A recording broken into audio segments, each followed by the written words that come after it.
All right. I think I'm going to follow him on here, which is this morning inside the courtroom for another day of Vallow daybell trial. A woman with a hat pulled over her face was escorted in. That's kind of weird. Hold on.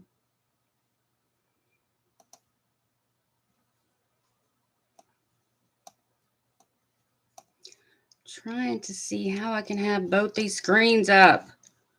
Ugh.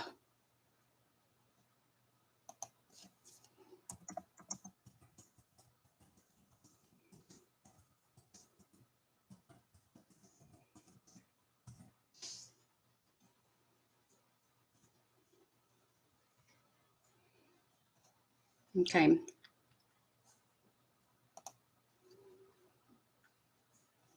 I know how I can do it like this.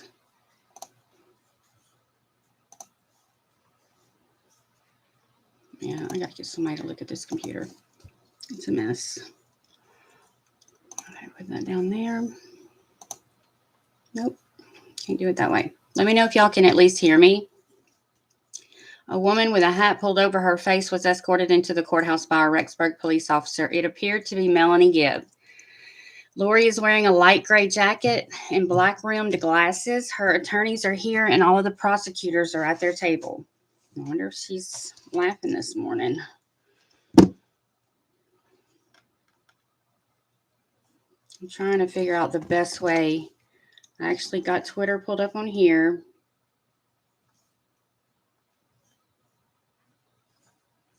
I just bought this phone. How in the heck is it full? That's crazy.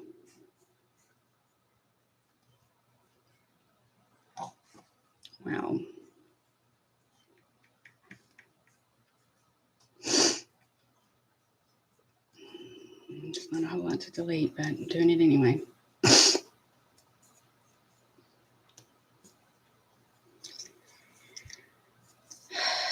So, trying to follow Nate Eaton on Twitter. Don't know how people are doing it. Here we go. Now I do. Okay. I'm thinking it might be easier for me to do it on here. So we're going to take it off of here and just do my live stream. How about that? Ooh, good morning. Look, I don't care if it's just me and you. I just need somebody to talk to. Okay. I don't know if you heard me, but somebody was escorted into the room with a hat kind of covering them, and they think it's Melanie Gibb. Things are about to get good. It just got real. Okay. A woman with a hat pulled over her face was escorted into the courthouse. That's kind of weird. Why they got to do it like that? I mean,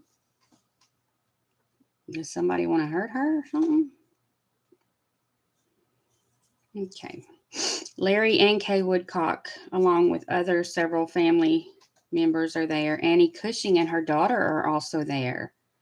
Love that. A lot of people in the overflow room.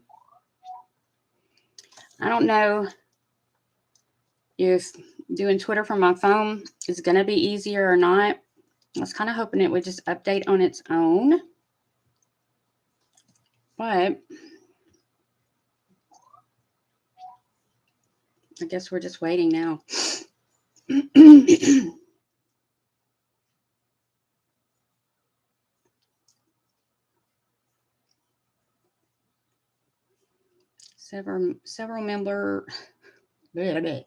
Several members of the public are watching in the courtroom and in the overflow room in Ada County.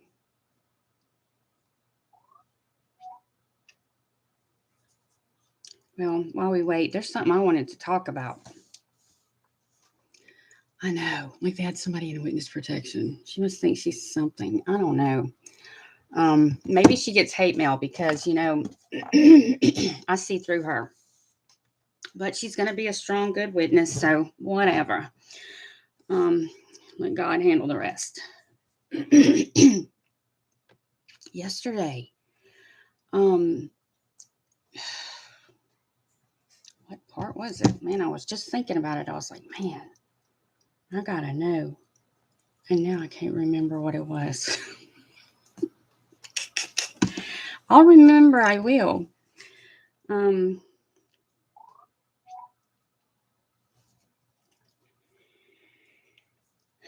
mean, I assume that's where it's gonna be updating, right? Shoot. Of course, I'm not logged in there. Let me just make sure that he's not typing and I'm missing it over here.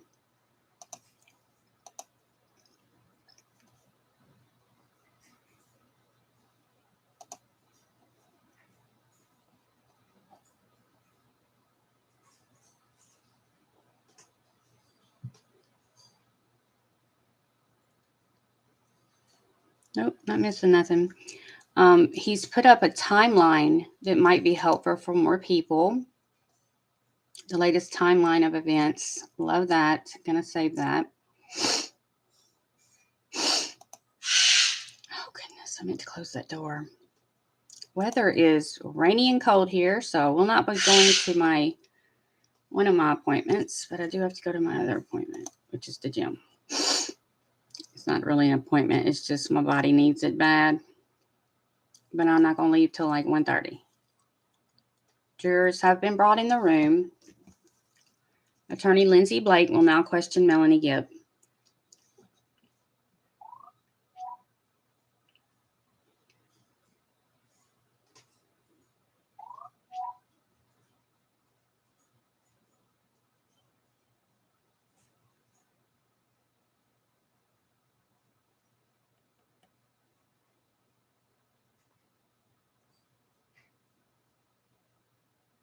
So I guess I might as well do it on here.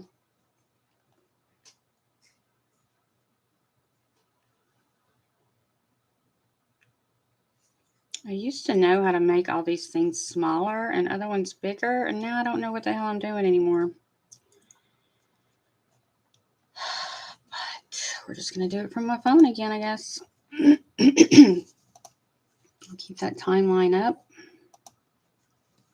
Good morning. Sunny and beautiful there? You're lucky. I don't know why we're having so much rain here lately. I feel like I'm back in Louisiana.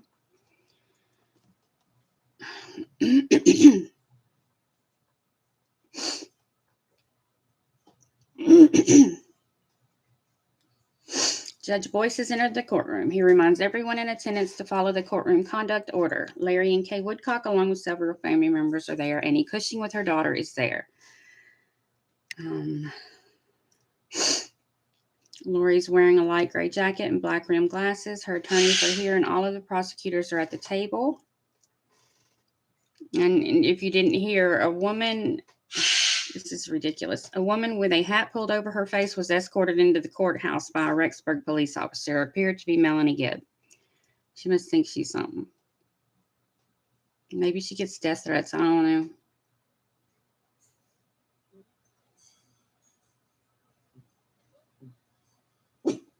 You all right? Oh, shoot. Did not mean to do that.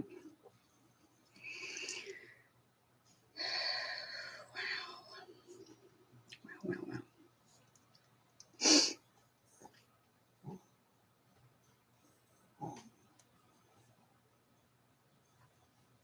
This ought to be interesting today. Oh, I know what it was. I was going to say, Hermosillo said that, okay, here's Melanie. Not today, but, last time we had to hear a file photo of Melanie Gibb from when she testified in Chad Daybell's preliminary hearing in August 2020.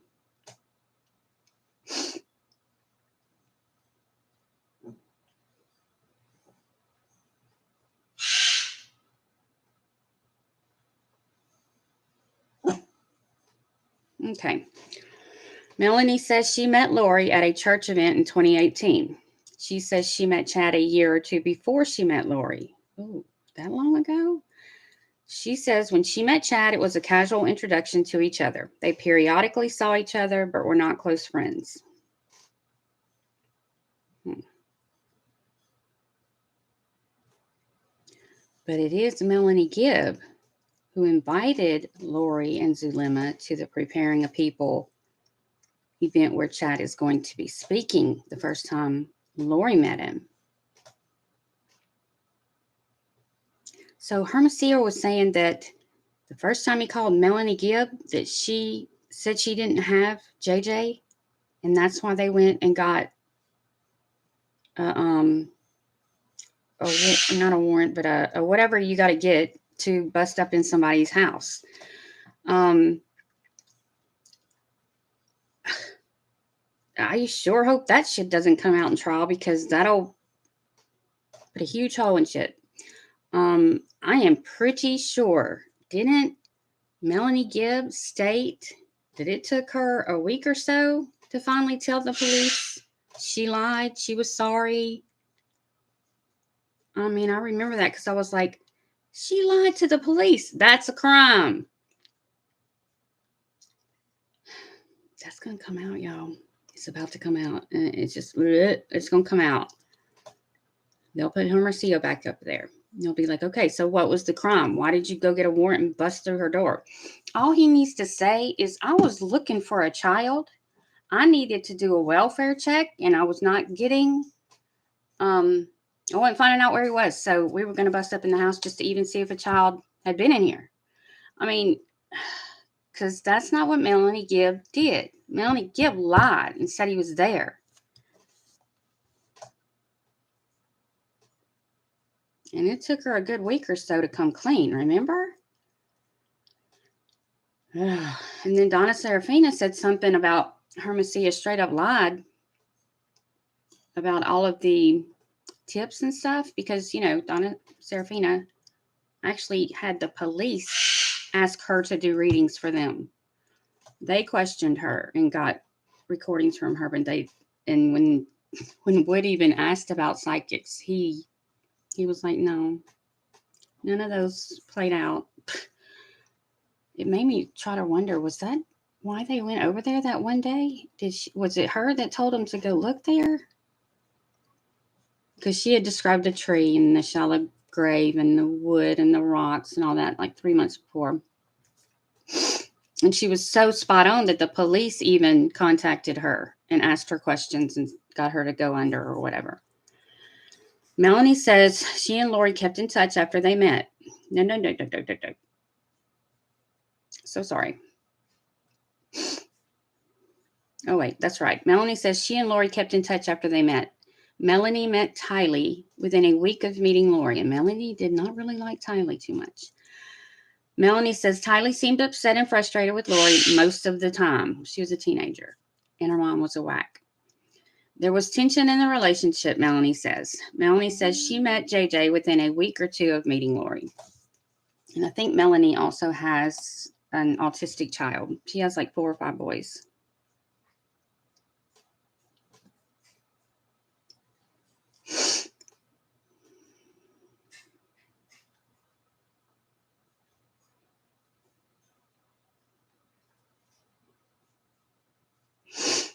Maybe they can just skip the part where she lied to the police, because to me that makes her a terrible witness. When you've discovered that anyone has lied to the police, how can you believe much that they say on the stand?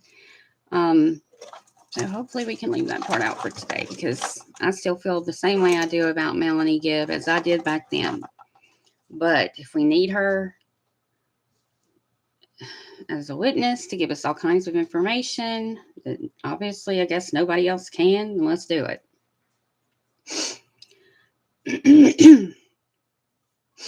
Melanie says Lori was affectionate with JJ, and she would sing him songs at bedtime. But as time went on, Lori wasn't as focused on JJ, and Lori was distracted a lot. Melanie says she saw Lori daily or several times a week during the beginning of their friendship. Things changed in January 2019 when Lori started moving. Melanie lived within 20 to 25 minutes of each other. They would get together, speak on the phone, and text message. Yes, we've seen the text messages.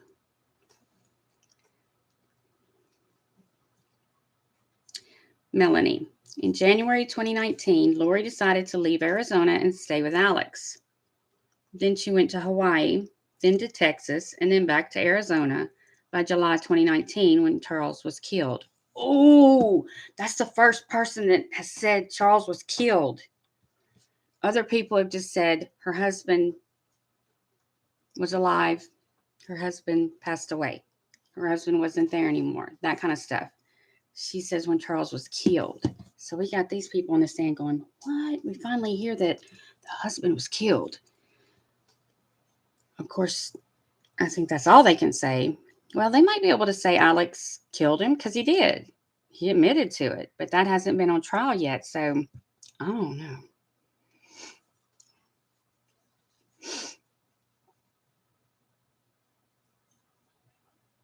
Yes, that's exactly what I thought about Lori beating her in head over and over. That's how I picture that Tylee died. And I picture her and Alex both there, and I picture her like telling her brother what a wussy is because he can't take the blood. She likes it. So that's how I see it. Yeah, they admitted killed. So I'd love to have seen the jurors' faces on that. Like, did they look at each other? Did they look at Lori? Did they see what kind of face she was making when they said killed? Because I don't know how careful they have to be with that.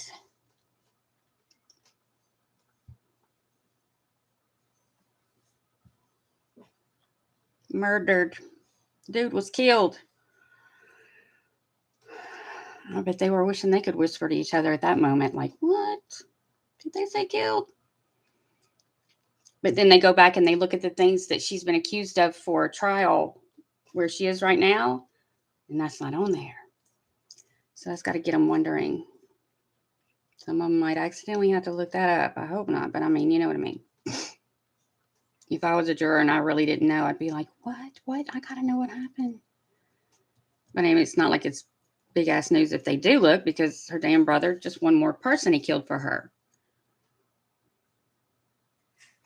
Even if she had been convicted of that already, I don't think they can even talk about that, past convictions and stuff. I don't know. Sometimes courts don't allow that. I was glad that Murdaugh's court, wasn't picky about shit like that. It's like, let's just get it all out. This dude wrong. I'm still waiting.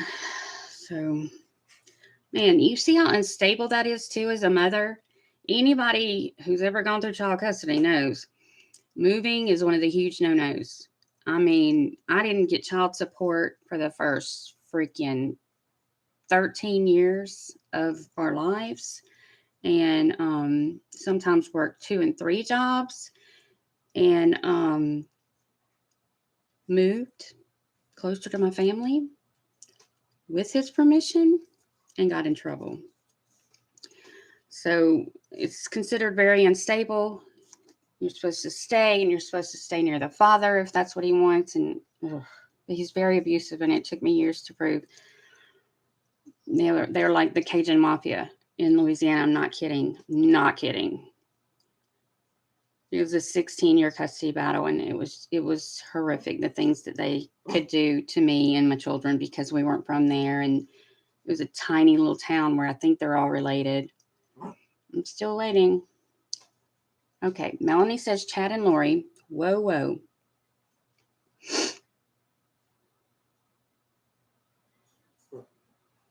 Okay, Melanie says she and Lori went on a trip with 5 to 6 other ladies for a conference in Utah.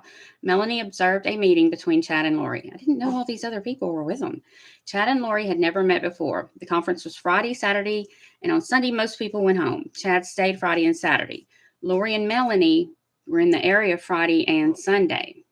Melanie says Chad and Lori were very friendly to each other, talking a lot about the beliefs they had, and there was definitely an attraction at the beginning. Lori was very interested in Chad, like someone who would meet someone they're attracted to. She seemed flattered with him and was flirty-like. She sure did seem flattered because he was gaga over her. Oh, You're a god already. Did you know that? Ugh. That's all she needed to hear. Okay, finally, a man who calls me a god, treats me like a god, when they all really did. Melanie says Lori had read a few of Chad's books before they met. They were very friendly to each other. That's when the story of James and Elena began in his little texting, how they met. And they were already kissing and stuff, gyrating on each other.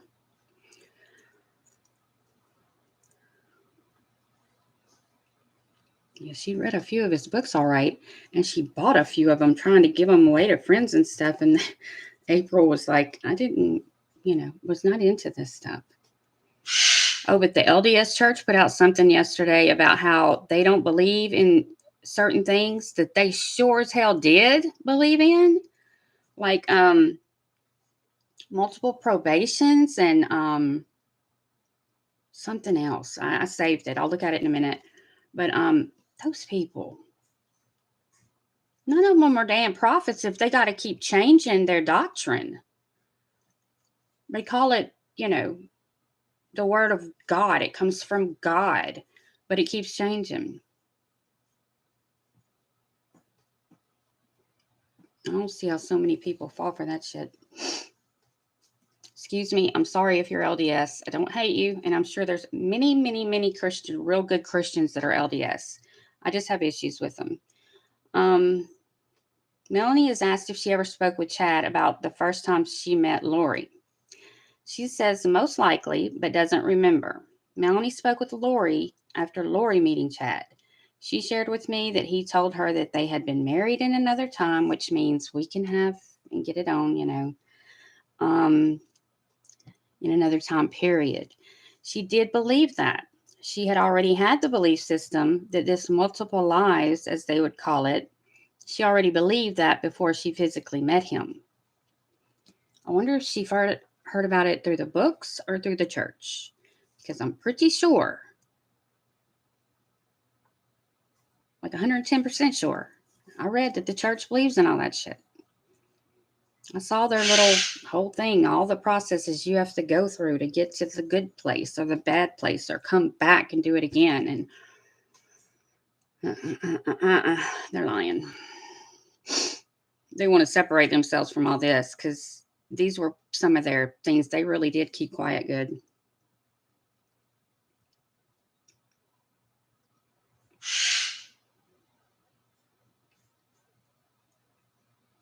I want to know how Lori's looking at Melanie and how is Melanie looking at Lori. It's choo-choo to me.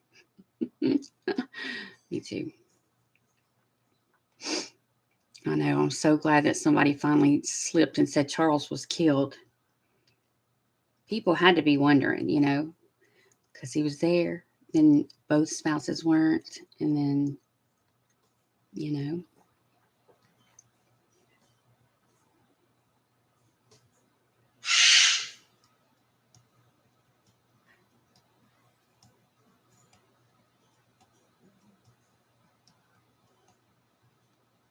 Melanie, though, her interviews, gag. This woman, she puts on a good show. She does. Because her and David have some crazy beliefs. Now, I thought David was, the best one out of all of them. But he has some stuff that's out there that's, but I mean, he seems like a really, really good guy. I don't know why all these LDS people think they can see stuff and see past the veil and see the future and think they're part of, everything and nobody else is.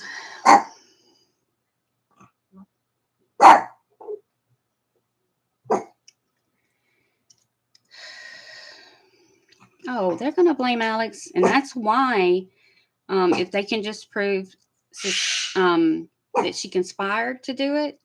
I mean, it's the same as a mobster. He never usually puts his hands on the people and kills them. He orders it. Stop it. That's the way I see Lori. She had a hit guy. They had a tiny mop family, you could say. She had people that would do it, clean it up. And I guess she thought that Alex and Chad cleaned up Tylee and JJ better than they were found. And the only thing I think is that she's just pissed off that they were so sloppy with it. That's all. That's all she's upset about. She's probably thinking they can't do anything right. I should have finished it. Okay, here we go.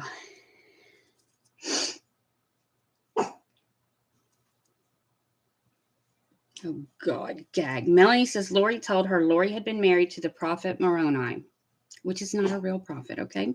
From the Book of Mormon.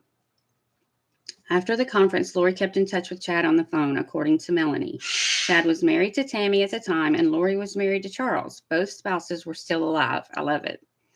Melanie says she learned of the term multiple probations when she first started interacting with Lori, and she wasn't reading any of Chad's books. So I don't know whether to believe anything she says. Lori and Chad introduced this teaching to Melanie. Melanie had a podcast before these two people. Good Lord. Lori and Chad introduced this teaching to Melanie, and Chad often spoke about it. Lori told Melanie that she and Chad often spoke about multiple probations. Melanie says the definition of multiple probations changed the longer they knew each other, because the basic belief was you could live multiple lives on the earth and it would be different for everyone.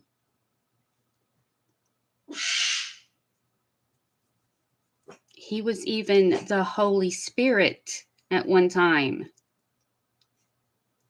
which is not something you should ever say you want to be or were. That's blasphemous, you know? Like, oh, I was the Holy Spirit. Well, that means you were God and Son, and no. No. 2 weeks after meeting, Chad came to Arizona for another event. I think this is one that they had. Melanie and Lori went to this conference. No, it was a conference. Lori held a meeting at her house before the conference. Okay. Melanie does not remember if Chad was there. Well, I thought he was. Because didn't she say she sent a message making it look like she was Charles, saying that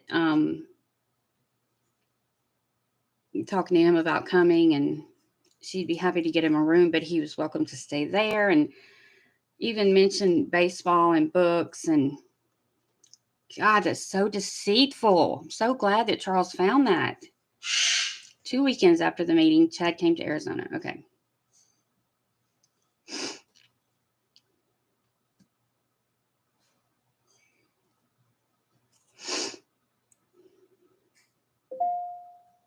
I thought that he came and actually stayed there at Lori's.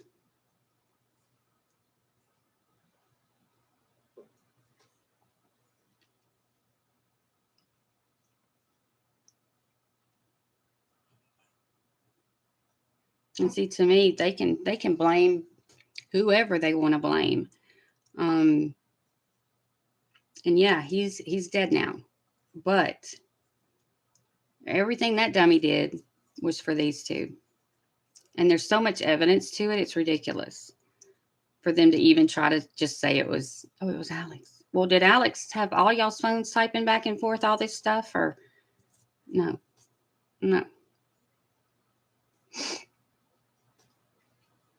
Alex wouldn't even talk to his brother Adam because Lori told him not to. I mean, this dude, they had a strange relationship, and I think they were, from what I hear, it was super strange, super affectionate.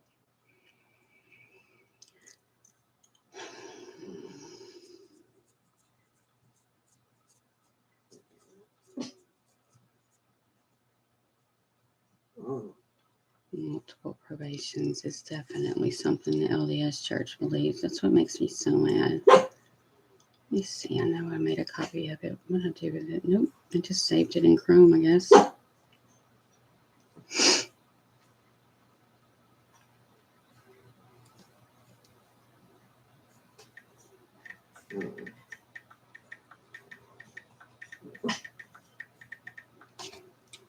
Okay.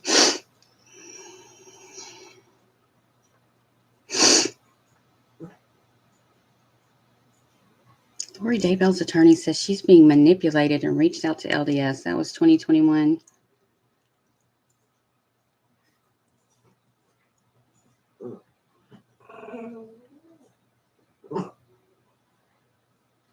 Okay, 2 days ago. No, shoot, that's not it. Sorry, y'all. I'll find it in a minute. What I searched was LDS Church regarding Lori Vallow trial, and I put the date. It immediately came up with them making a comment about the trial because they know it's going on right now. God, y'all's breath. Have y'all been eating poop?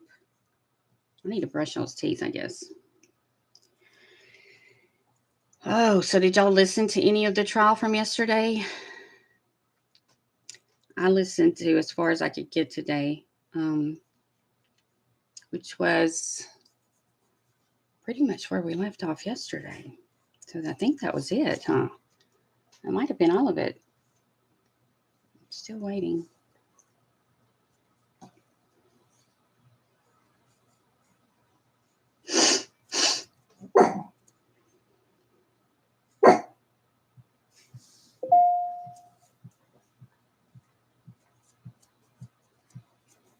Y'all think Zulema's going to testify? I think that would be a huge mistake because that woman is so close to being like Lori. It scares me. I did some serious research on that girl. Yep.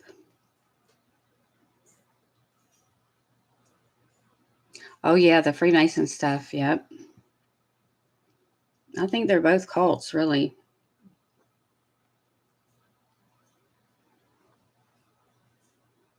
Okay, here we go.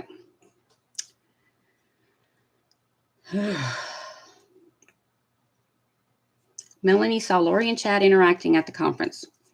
Chad stayed at Lori's house over the weekend. I was right. Charles was out of town, according to Melanie. Lori told Melanie that she had been married 4 to 5 times as other characters. Chad, too.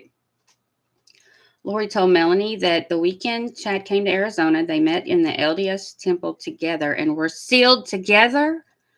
He was sealed with his wife and kids. Oh, I want his kids to hear this stuff.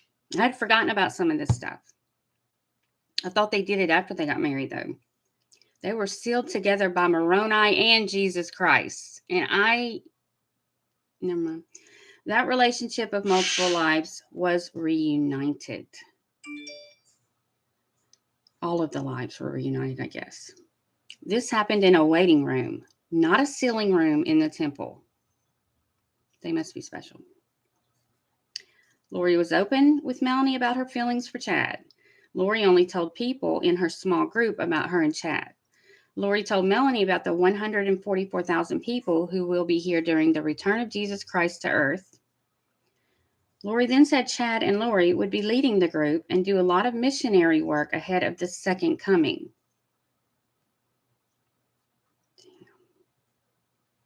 I mean, could you be more special?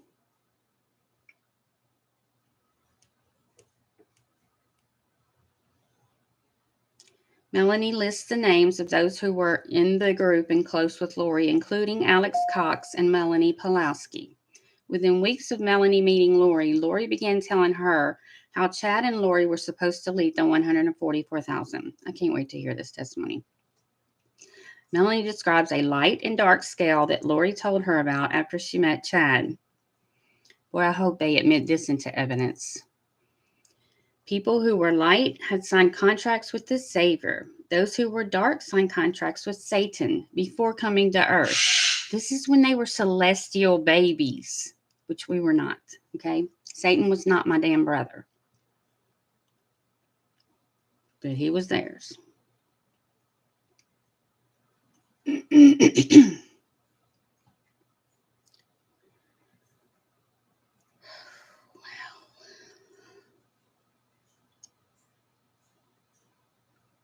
And they used to say those that were dark-skinned were Satan's. Before coming to earth, they had taken Satan's side, their brother, instead of Jesus, their brother. So crazy. And that's in their books. You can look back. That's also, they've tried to remove most of that, but it's there, y'all. There's actually a website of all the things that the prophets have said that have been since kept quiet or taken out or said they don't do that no more. Prophet, you're not. Look up the definition of prophet.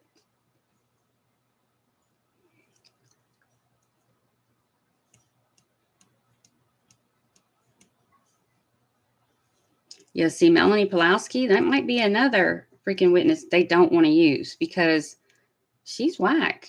She's as whack as Lori. She and Zulema right up there with Lori. I think Zulema knew Alex was going to kill himself. I don't think she cared because he did leave a bag full of cash for her. They were like, well, did you count it? Well, no, it wasn't mine yet. I didn't count it. Bullshit. That girl just keeps getting remarried because she don't want to have to do nothing but be a hug expert, a cuddle expert. But she lies about everything about her age, her weight, and she's a cuddle expert. I don't want nobody cuddling me that already starts off lying. Just tell people. She has a daughter the age that she tells everybody she is. And she's my age. She's 50-something.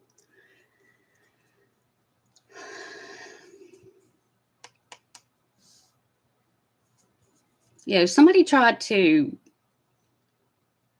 describe all this light and dark shit to me, I would not want to be in that group. I'd have to be so desperate for friends, or the religion I'm already in believes shit like that. So it's just another thing, because how weak were all these people to just swallow what Lori's saying? They didn't go check with the church or nothing. They weren't like, that's not in our doctrine. Because really, some of it was. Okay. Brandon Boudreaux and Charles Vallow were not present for these meetings and were not told about these teachings. They were actually told they couldn't be a part of any of the meetings. Melanie says Lori would not have considered Charles part of their inner circle. She said that he was not Mormon enough. One day in January 2019, Lori told Melanie that Charles Vallow was taken over by an evil spirit. Chad had told Lori this, and it was the first time Lori had heard this. Charles was now dark. And his name was like Nick something. I looked up that name. He's a demonologist. He and another lady have written a demonology book based on who's that king? The king name in the Bible that messed with demons. King, it's with an S. I can't believe I'm not remembering it. But anyway, and these people truly believe you can conjure up these demons. They know them by name, and it comes all the way from the book, from that king in the Bible. He supposedly kept a book, and it's been passed down. And Nick, whatever, has written a demonology book about it and about how you call these demons and how you keep them chained up to do things for you. And yes. So it's funny that he picked that name because I'm like, wow. Poor Charles.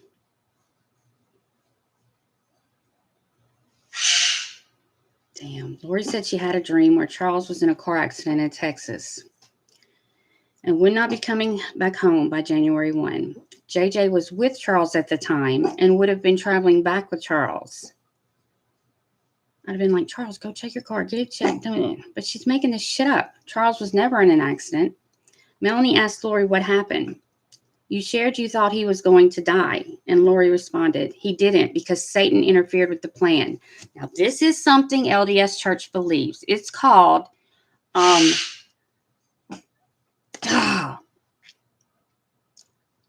when somebody messes with your policy or something. Shoot, what's it called? They believe in this, okay? They'll say, oh, it was, dang, it's a word. I have so many, literally, notebooks this big. I have 2 filing cabinets here full of them, and they're not as organized as they should be, or I could just pull that shit right up because you would not believe the research I did on this case. And it, through the years, I haven't remembered everything. And see, it's so funny that Chad also said he had a vision that Tammy was going to die in a car accident. Well, they didn't. I mean, she was throwing JJ right in there with the car accident, too. I wonder if they were planning on messing with his freaking car. Oh, Lori's looking at Melanie during this testimony and also taking notes. Lori told Melanie about castings. This involved a prayer to get the evil spirit out of someone and encourage the spirit to come out by the power of God. They were using crystals and all kinds of weird shit. Melanie participated in a casting in January/February 2019 after Lori learned Charles was dark. Charles was the first person Lori ever called dark. Damn. Well, of course, because Chad wants to be with Lori. Chad wants Lori. He's got to get the smart guy out the way. That's one thing he and Lori did know. They knew who the smart people were, and that's why they didn't include them in their stupid shit. Because they would have been like, no, we're not doing that. And see, Zulema was all in the casting shit. She was straddling tectonic plates and shit and starting fires with her mind. I'm like, that's enough to arrest somebody. She is claiming she's the one who started that forest fire. And even if she didn't, she's saying she did. She truly believes she's straddling tectonic plates, causing earthquakes? Stop it. How stupid do you think she felt when she got interviewed? I just wish they'd have asked her. So which earthquake was that when you were straddling the tectonic plates? She'd have been so damn embarrassed because she knew it was freaking just a game her and Lori were playing.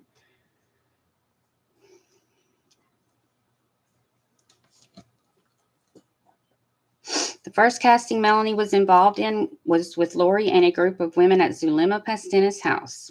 Alex Cox was not married to her at this time. This casting involved prayer and words, convincing the spirit to leave the body. This would be the spirit that took over a particular person's body. I'd be embarrassed to say I did this shit. You don't get to go around saying somebody's possessed and they're not even there and they're casting something out of somebody that's not even in them. Usually if there's a demon in somebody, we know it, right? I mean, don't they start cracking their back and doing weird shit, crawling on the wall? Damn. I think Zulema comes from a place and a family that I believe were witches in, damn. I forget. And I did so much.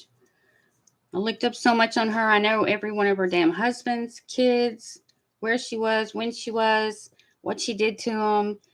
She was a terrible, terrible wife to people. Just take shit. It was all about the money to her, too.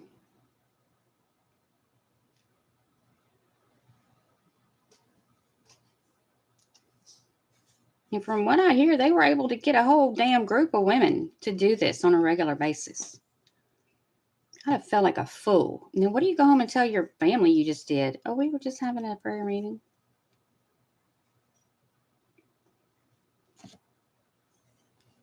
Zulema's a damn nut.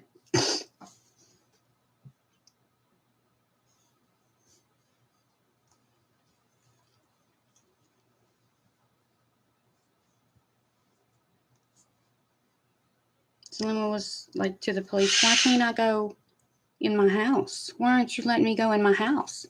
Ma'am, because someone just died there. We have to do a full investigation of your house first. Well, I'm going to call my attorney. They said, you probably should. I'll let you know when you come back in. I'd be like, please do. I need to know how my husband died. But she knew how he died. He took some damn malachite. She needed to get up in there and find it before they did. But they found all kinds of weird shit at her house. I don't know if y'all have read that, but she used to be some kind of crack smoker, her. And they even found paraphernalia then that was in her basement. It's weird shit. She got arrested so many times for drugs and drug paraphernalia. I'm like, how the hell was she allowed to stay here?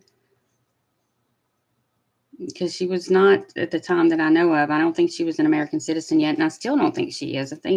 Honestly, I believe that's why she keeps getting remarried, but I don't know. Somebody got really mad at me when I said that. I said, well, I don't know for sure. I just thought that if you weren't an American citizen, you had to marry someone that was, or you had to become one, because my sister-in-law wasn't one.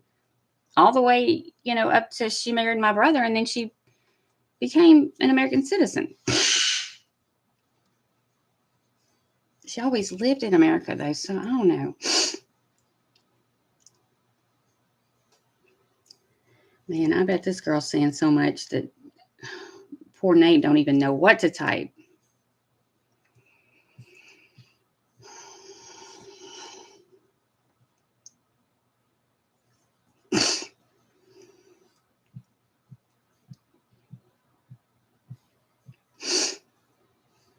And every single person, Zulema, Melanie, those two women married who Chad and Lori told them to. Creepy. And Melanie even damn left her good husband. That's just... I honestly thought they gave her freaking kids back too soon. And God forgive me for saying that. Because, to me, the stuff that she was about to let two of her kids that were dark go. She just, to me, she's not all there. She's like her mother a lot.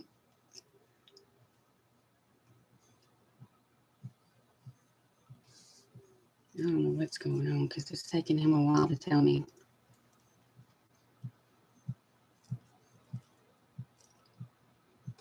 But if you haven't seen the text between Zulema and Lori, I have a video on it. It's freaking funny as hell. I shouldn't say funny because Zulema's doing all kinds of shit with her mind. Terrible things, causing things that in Mother Nature that kill people, and that was at the time. So it was, very convenient for her to say she was doing it.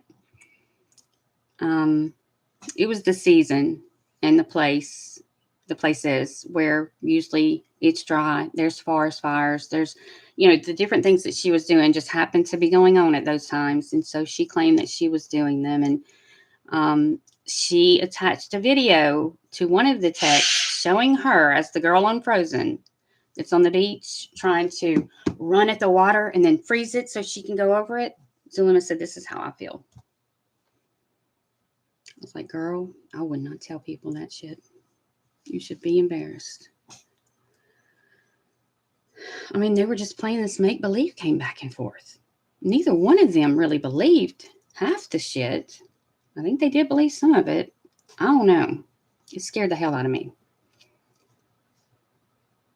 Are we going to talk some more with Melanie or what, Nate?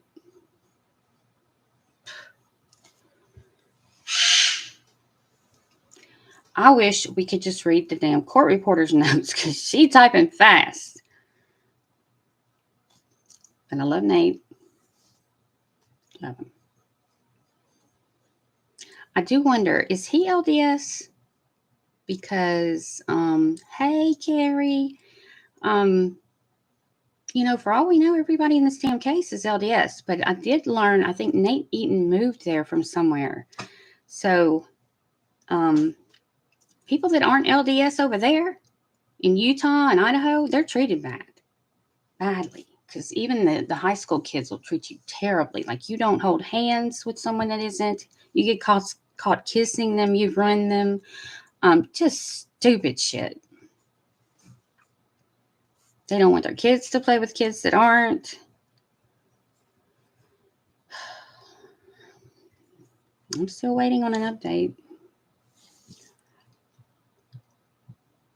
I'm glad to see Lori's looking at Melanie. I hope Melanie's looking at her too.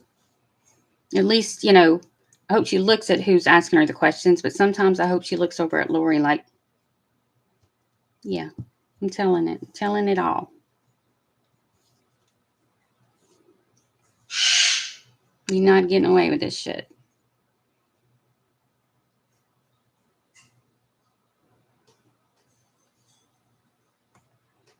Well, nothing happened since the first casting where Melanie and Lori were at Zulema's. That's where I'm still on.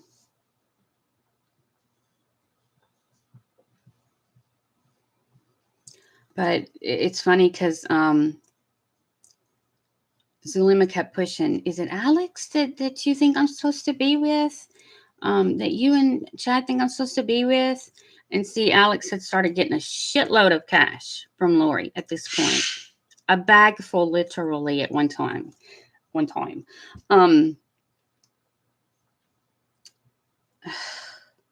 Anybody who would want to be with him, she knew what he was doing. Good God, she knew. I was looking for some earbuds and I found a bag with cash and a gun in it or something. I'm like, please stop. Stop. Her kids did not even know, grown kids that lived with her, did not even know she got married to Alex. Her son, who finds Alex on the floor, dying, foaming at froth coming out of his mouth, spazzing. He's like, it's one of my mom's friends, I think. I mean, who. Ugh. And they're married. And Melanie Pulowski and is it Ian? They both just happened to get married in Las Vegas at the same time, but didn't know that they were both getting married. Girl, there ain't no coincidence. I learned there's no coincidences like this. Not in this case. Lori's looking at Melanie during the testimony and also taking notes.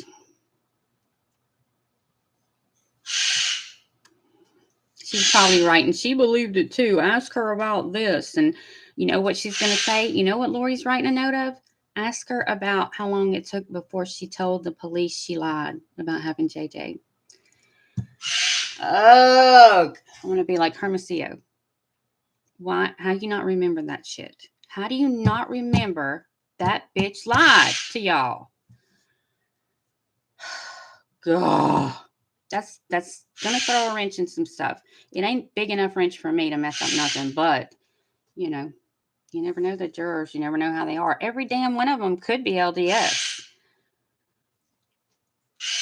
Oh my God, I'm gonna have to shut that door. And the castings, they actually had a meeting place behind Zulema's that they would meet so that they knew for sure nobody was listening to them. And they had a code word to say to each other on the phone. And she says what they are in that video that I made about Lori and Zulema and their crazy ass texts and stuff. And Zulema's interview. Zulema even had Chad in her phone as James. She would literally call them that. Gag. She was loving this make-believe world they were in. It's like, y'all should have just done plays and had theater and gotten this shit out. But no, they had to literally act like it was happening. I could not have been one of these other miscellaneous women holding hands and casting shit out of people that weren't even there with stones and shit. Ugh. Yo, I don't know why the F I'm not getting another damn nothing from X out of it.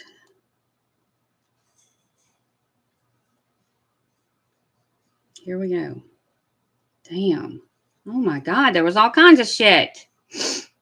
I guess I'm going to have to back out of it sometimes. Melanie says the first time the group thought they had cast an evil spirit named Ned out of Charles. That's the dude's name, but it was Nick, and it changed to Ned. I think it was Nick, but you can look it up. Nick, whatever. But Charles was still alive, so the teachings changed, and now a spirit named Garrick or Garrett entered Charles's body. Lori cast this spirit out of Charles, but then the final spirit, he blows, entered Charles's body. Well, then y'all don't know what the freak you're doing. If people can keep entering, why don't you seal it like you do your marriages or whatever? Melanie says week after the original idea of spirit taking over bodies, Lori started to use the term zombie. This was all part of their plan. Well, they're not coming out, so we need to kill them. We've done everything we can, like they're doctors or something. Melanie says Lori was present for all of the castings. Well, then you were too, dummy. Chad was present for one casting, according to Melanie, because he probably had to teach him how to do a damn casting. The one Chad attended was right after Charles's death. Damn.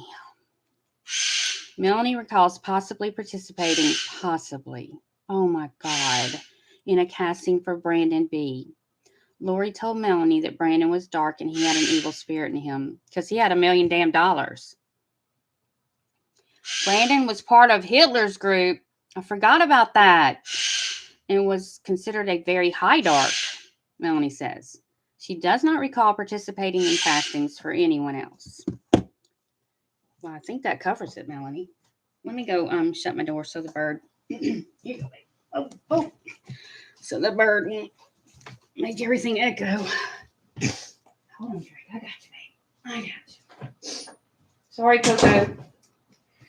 Not today, Satan. Okay. Morning. Brandon was part of Hitler's group. Well, they baptized Hitler in the dead, so he's LDS now. So it shouldn't have mattered if Brandon was part of his group, right? They baptized Hitler so many times in death and his damn family. You can't make that man Christian. He's in hell. If there's a hell, Hitler's leading it. With a few other people. Lori told Melanie that Charles Brandon, one of Lori's brothers, not Alex, it was Adam. Lori's dad, Tylee, Kay, and JJ were all dark. Random people were also dark, like Hermosillo and Hope. They immediately became dark, which I'm sure they weren't trying to cast that out of them. Melanie says if Tammy Daybell was considered dark, it was right before Tammy died. Yeah, they named hers Viola. Lori told Melanie sometime between February to June 2019 that Tylee was dark. In September 2019, Lori told Melanie JJ was possessed. Many jurors are taking notes during Melanie's testimony. I bet they are.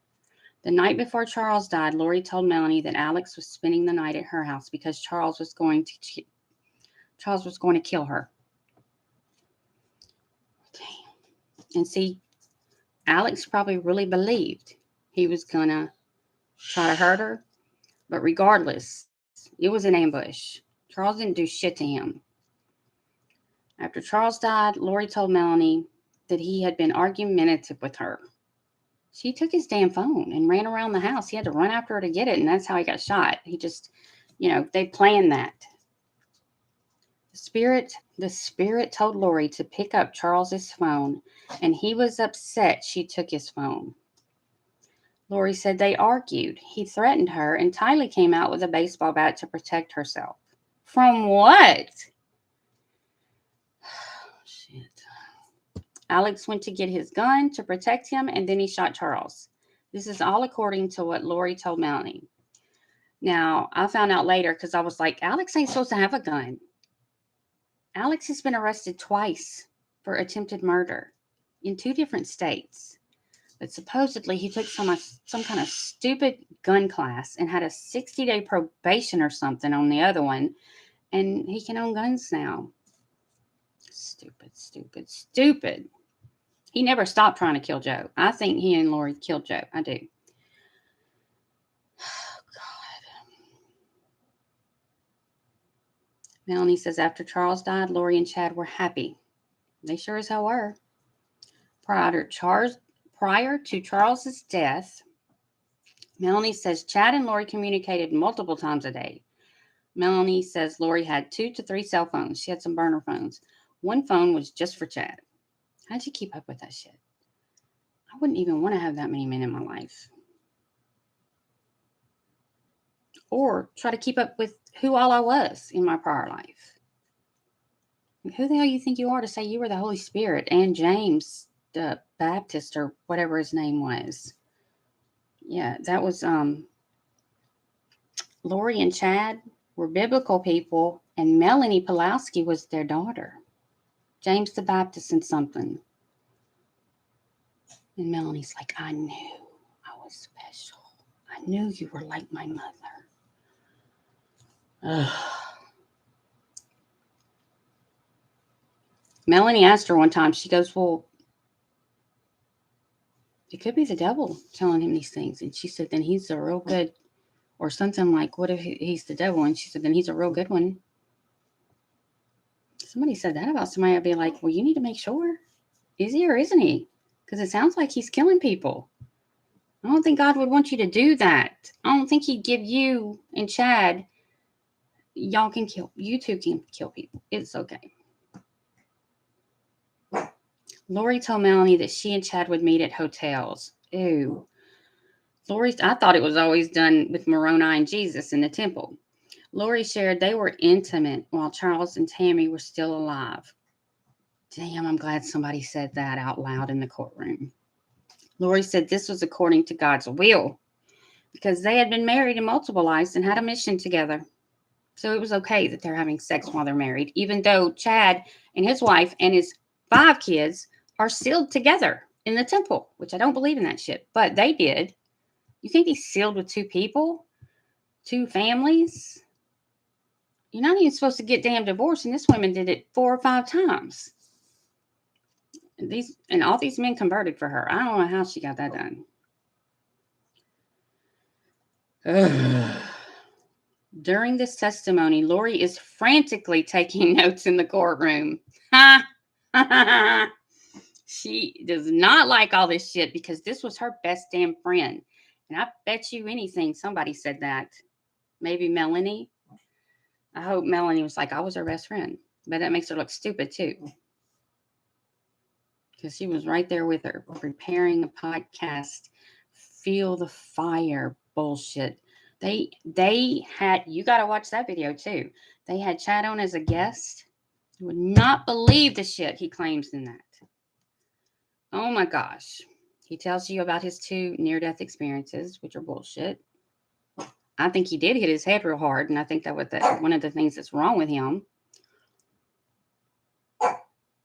Right before JJ was killed, Lori said he was difficult to handle. It was hard for her to take care of him and be with Chad. Lori indicated she was going to ask Kay if Kay could take care of JJ going forward, and that was the plan. She stopped giving JJ his medicine so she could say all this stuff. But she told Kay she had cancer, and she was going to let Kay take JJ.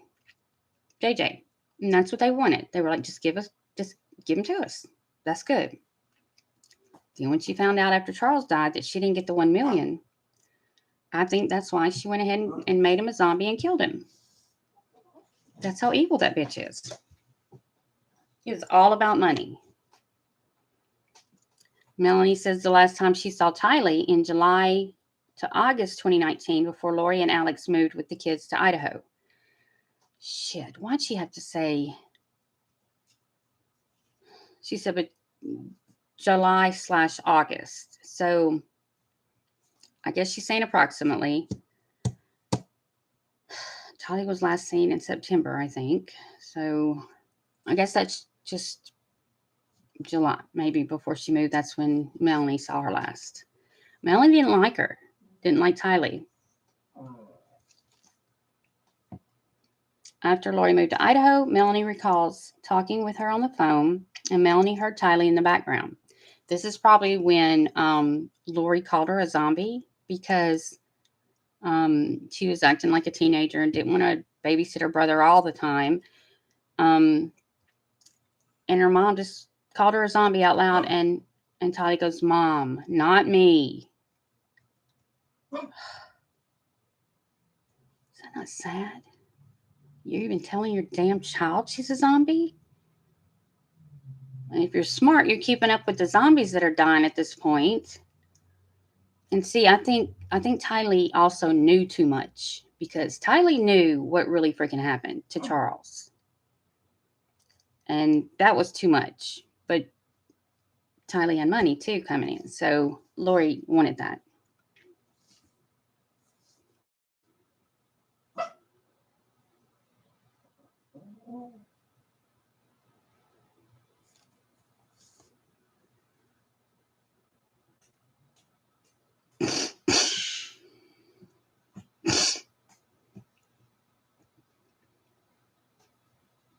I wish she'd say something about overhearing Lori being pissed the day that there was the paintball gun person, and that she was talking to Chad on the phone. She was pissed, and she said he can't do anything right. I think it was Melanie that overheard that, correct?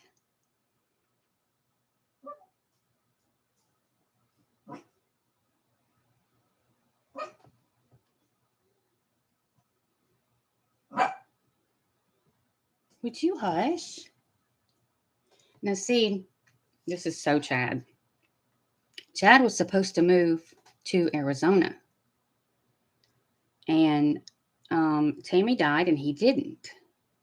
And she was like, well, God wants me to move there then. I'm like, y'all's God needs to make up his mind, because he usually knows what the hell he wants y'all to do, and he don't change it. Because he's God. He's not going to lie. Not going to make up shit. Not trying to trick you. He's going to tell you what to do.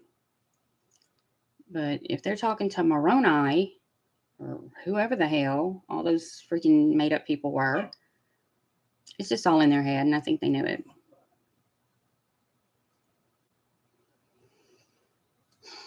Get out again. See if maybe going back in changes anything.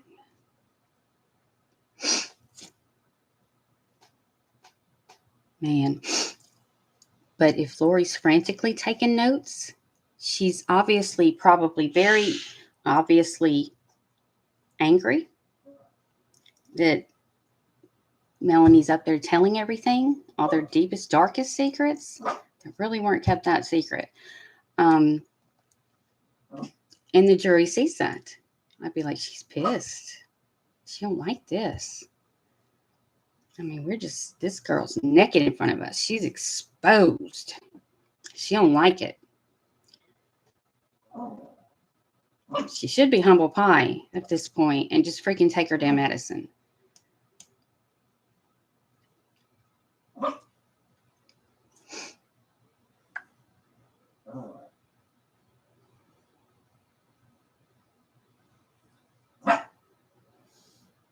I'm still waiting on an update, y'all. Sure they're about to take a damn break.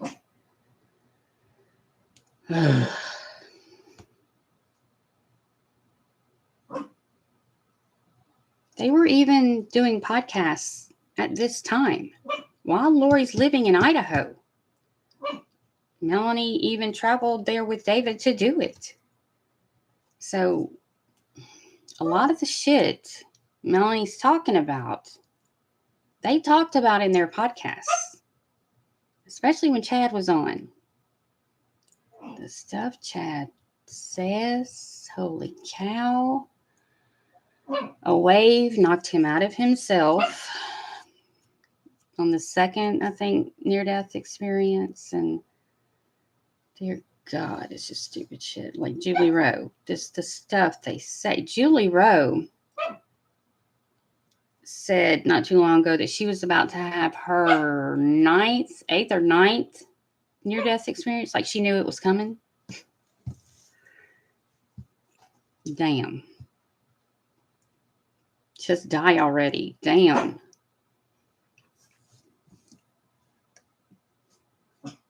Okay. Here we go. Lori asked Melody to come visit her in Idaho in September 2019. There was a seminar in Rexburg, so Melanie and her boyfriend David Warwick went up. They stayed at Lori's house. Melanie did not see Tylee, and Lori told Melanie that Tylee was at BYU, Idaho with roommates. I forgot about that too. Melanie asked Lori about Tylee's belongings, and Lori said they had been put in storage. Well, that's the truth. Lori didn't talk much about Tylee. Melanie did see JJ, and Lori told Melanie that JJ had an evil spirit in him. This is when he climbed on the counter and knocked Jesus' picture off the damn fridge. Lori learned this the day before from Chad. He's probably like, let's just keep it going, get these kids out the damn way. Everybody's out the way so we can move on to Hawaii now and spend everybody's damn money. Lori told Melanie JJ's behavior was more difficult, and he would say things like, I love Satan. JJ would climb up on the fridge on top of cabinets and was acting aggressively. Lori tried to explain how he was changing into a more negative type of demeanor. Well, she took his medicine away so that she was hoping other people would see it. There was a video of him playing there outside with another kid, and he's cursing, and it's after his sister's gone and he's alone, and damn.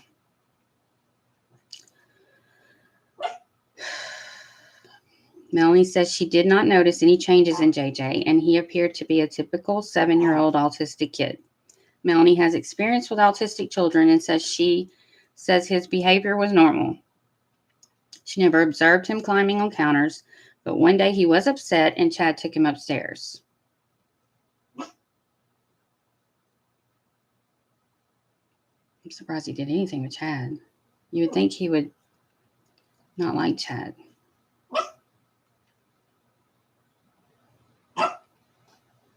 What? Come here. Come here. Come here. Come here, baby. Oh, no. Tricky.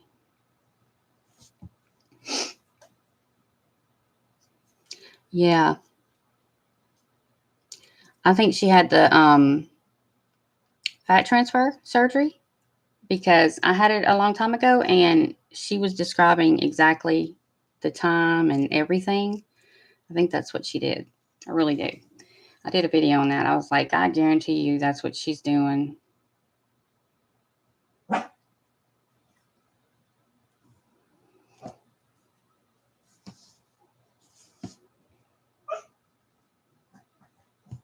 I wonder if they're even going to have David Warwick on there, because he's very hard of hearing, and he's a good witness. I just don't like sitting through it.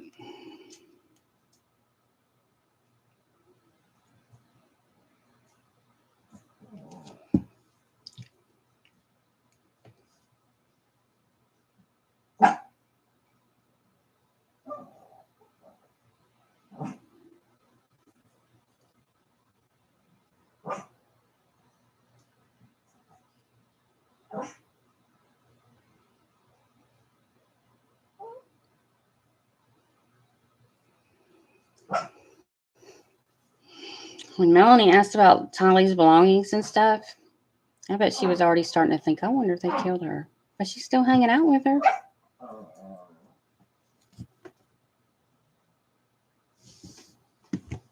Dude. Here. There you go. There you go. Golly.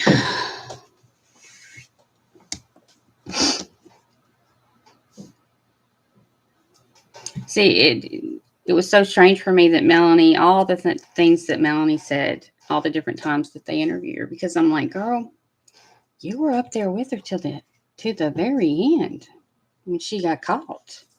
You were still best buddies with her.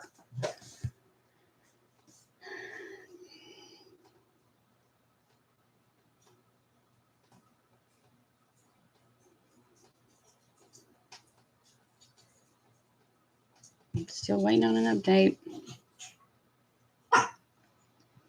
But I said this earlier. I don't know if everybody heard me, but Hermosillo said that the first time he contacted Melanie Gibb, that she said JJ wasn't with her. That's not how it happened. And I'm afraid that's going to come out. I'm afraid that's one of her little furious notes that Lori's writing over there. Ask her. Because she lied to the police. It took her a good week or more to tell the police she lied. But they needed her as a witness so badly. But that didn't look good for her, to me. I was like, I don't even want to see her ass on the stand. It pisses me off so bad. But she's got such good info, you know. But they also have a lot of this on emails that Chad and Lori were writing back and forth that are strong. And Ian and Melanie. Like Ian, the notes he took, you could tell he was thinking, I don't know if I want to be a part of this shit. These people cuckoo. Okay.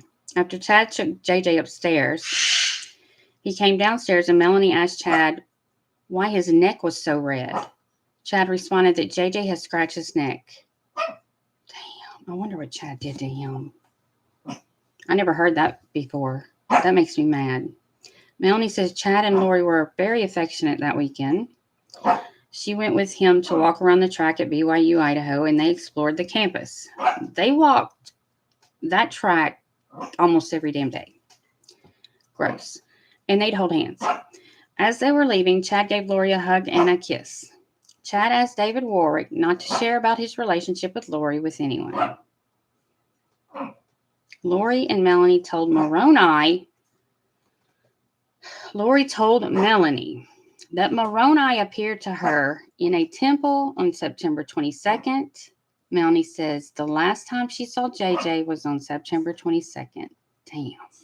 As Alex was taking JJ upstairs. Melanie and David left the next day, and she does not recall seeing JJ before they left on September 23rd. And David wanted to. He was like, where's JJ? I want to see him before I go. Oh, he was with Alex. He was misbehaving, so Alex took him and killed him. I think Lori helped, though. I do. I truly do. Golly. Melanie remembers asking Lori before Charles died why he would want to kill her. Lori said it was because she had $1 million life insurance policy. No, she doesn't. Lori then said Charles had a life insurance policy, but if Charles died, all the money would go to Kay. It sure did. She thought she was lying, but it did.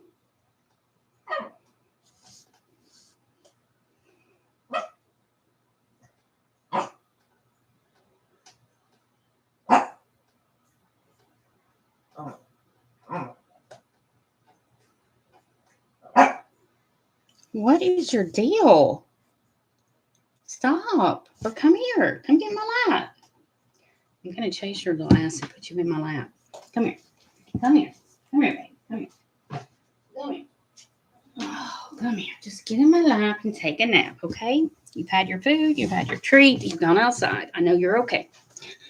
All right. Lay down. I'll give you a peanut butter cracker. How about that?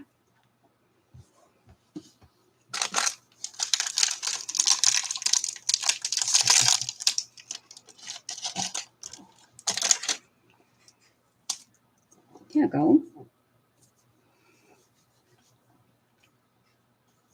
I've been asking a lot of damn questions if I was Melanie, but Melanie, really just gullible, simple, not as much as Dilemma, but, here, eat it, baby.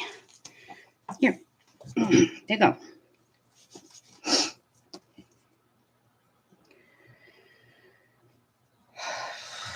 That's sad. And I think September 22nd or 23rd would have been Tylee's birthday. Isn't that correct?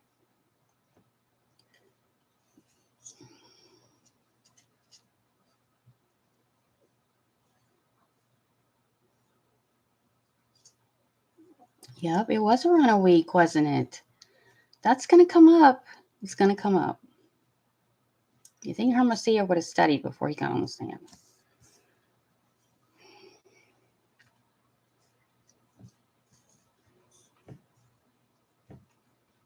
Because, I mean, who doesn't know Melanie lied about that?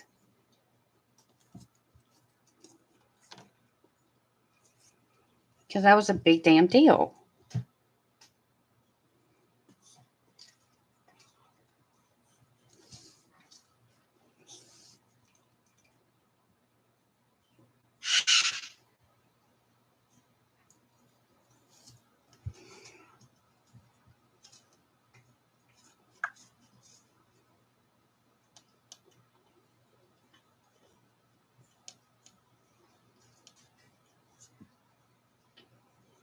I'm going back to the hotels thing. I don't know how. It does that sometimes.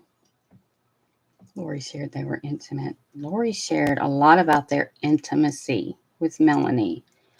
Said they had to do it several times a day. Made them happier, made their vibrations something. I don't know.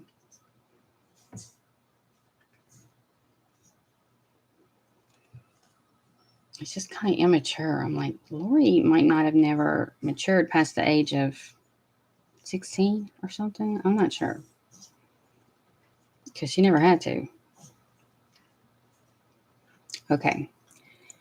Melanie says Chad had a nervous voice and said the police are looking for JJ. I wonder if they're going to play that. Please play that. Please play that recording. Oh, Melanie said she thought JJ was with Kay, and Chad told her he was not. Chad told Melanie that Lori would be calling her. Melanie thought JJ was with Kay because Lori had told her she met Kay at an airport and she asked Kay to take care of JJ because Lori said she had cancer, remember?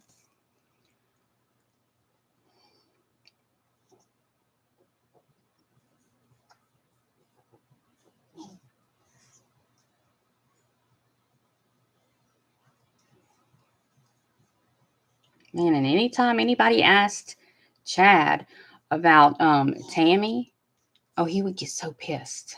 Where was it that it showed? And he was like, I think it might have even been on the news when Nate Eaton said it in Hawaii. And I'm like, don't look at him like that. You're the one who did it. That's why you're mad. Because we're on to your dumbass. Your God, Moroni or Macaroni, can't protect your dumbass because you made all that shit up and he ain't no God. You got to be simple to believe this shit. I mean, I'd be embarrassed. Lori then called Melanie. Lori said the police came by and she told officers that JJ was with Melanie watching Frozen. Lori asked Melanie to take photos of random kids at the movie theater and send them to the police. Police tried to get a hold of Melanie, but she did not take their calls. I wasn't sure what in the world to do. How are you not sure? I'd be like, he ain't with me? I mean, you can't be that dumb that you didn't know people are dropping like flies and they're zombies right before they die. And Lori and Alex and Chad are there every time somebody dies.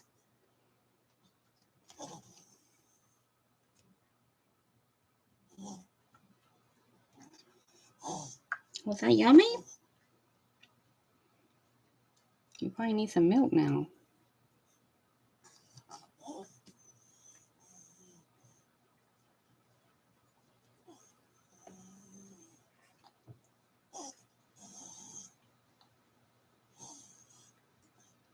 Now, I do have a podcast of Julie Rowe and Chad that I saved. And then I think people took it off of everything. I have it in my notes. And I still hadn't listened to it because those two make me gag so much. And the one with where Melanie and Lori feeling the fire interviewed Chad. There is so much stupid shit they say in that. It's gold. Gold, the stuff that Chad says. While he was dead, he saw his grandfather. Saw some of his unborn children. Jesus could sometimes have a beard, sometimes not. He could just literally snap and wear whatever he wanted. Stop. Stop it. Stop it. And they were like, oh. I mean, they were so smitten with his dumb ass. And just fed him. Damn. Lori told Melanie the police were dark. Kay, Lori's dad, and her brother Adam Cox were also dark. Lori said JJ's life was in danger and Kay was trying to kidnap him. Melanie wasn't sure what to believe. Says she was in shock and perplexed. If she was going to give him to Kay, why was Kay trying to kidnap him?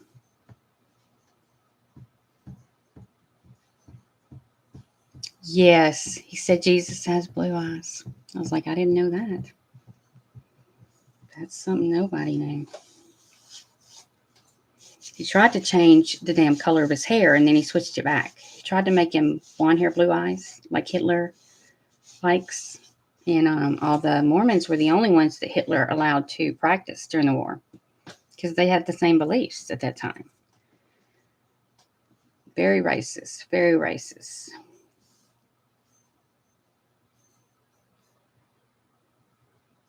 Melanie eventually spoke to the police at the end of November, beginning of December, and said JJ had not been with her. So how long is that from when the police started investigating? They're going to come back and say something to her. You watch. Thomas, the damn energy vampire, is going to get up there and drain all of our energy on that one. But at least she came clean about it and explained that she was perplexed and didn't know what to do. Thought maybe Kay was trying to kidnap her own grandson, which would have been great if she could have. But no, she wasn't trying to kidnap him.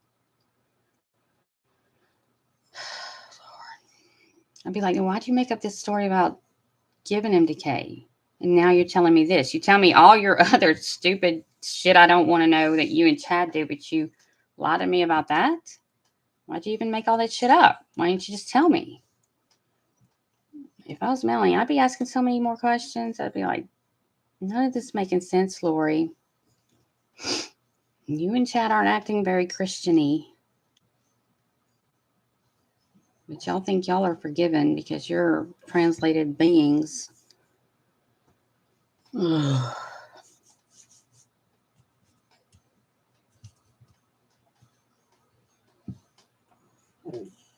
I wonder which one is Thomas. You want another cracker? Love those, don't you? Just one more, okay?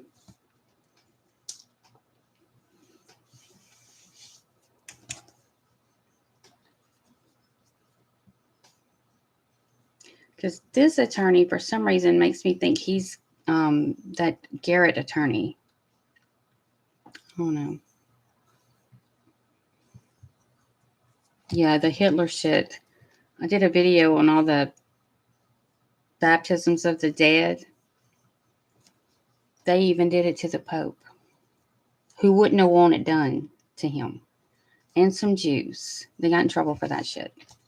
That makes me sick. Who the hell do they think they are? Baptizing Jews in the dead?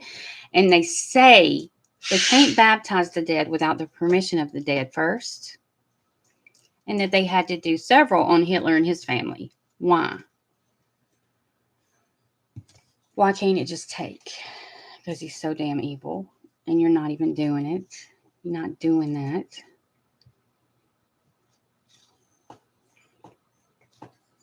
I'd be embarrassed to say shit like that. And that is something the LDS Church does. It's baptisms of the dead. That's not just something Lori did.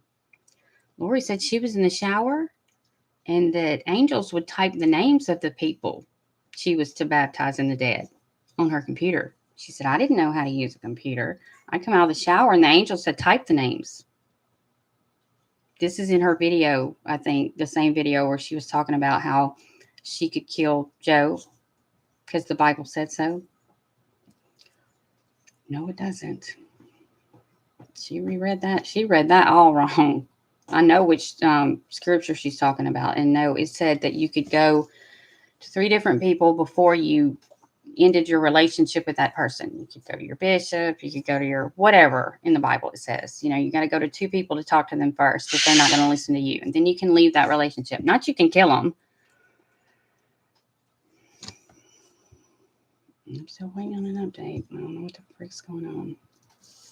They're probably going to take a break before Thomas gets in to do his Melanie debunk.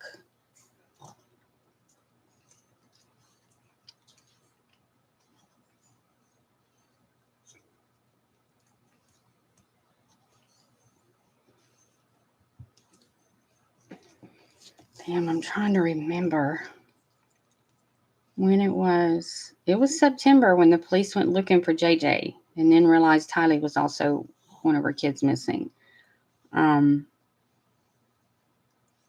She also told, I'm pretty sure she also told Hermosillo and them that her daughter was at BYU.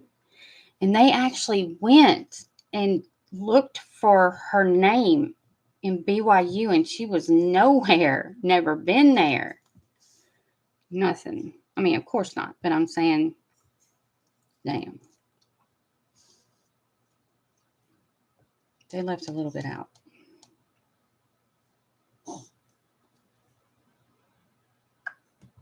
I'm going out. I'm going back in.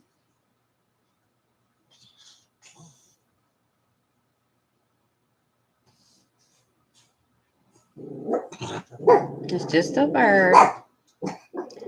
I'm still at, left off with Melanie at 9:58. That she eventually spoke to the police. Okay, so he's going to get up there and he's going to be like, okay, you said you saw Tylee between July and August? And she's going to reiterate. I said sometime between July and August, whenever it was they moved. And then we go there in September and she's not there. And yes, I lied to the police. It took me a good week or so for David to tell me, you ain't living here if you don't freaking take care of that shit. Because she could have been arrested for that, for lying. But they needed her as a witness. So they forgave it. Melanie asked Chad and Lori where they are.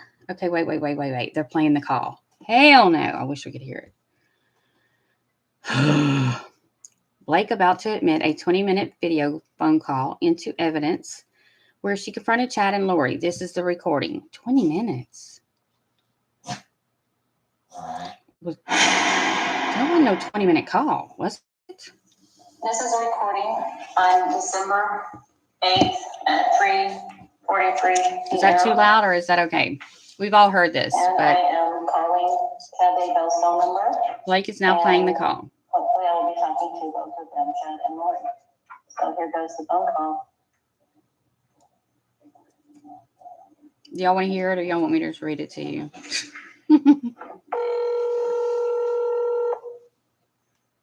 I bet they take a break after this because damn. This is a lot to swallow.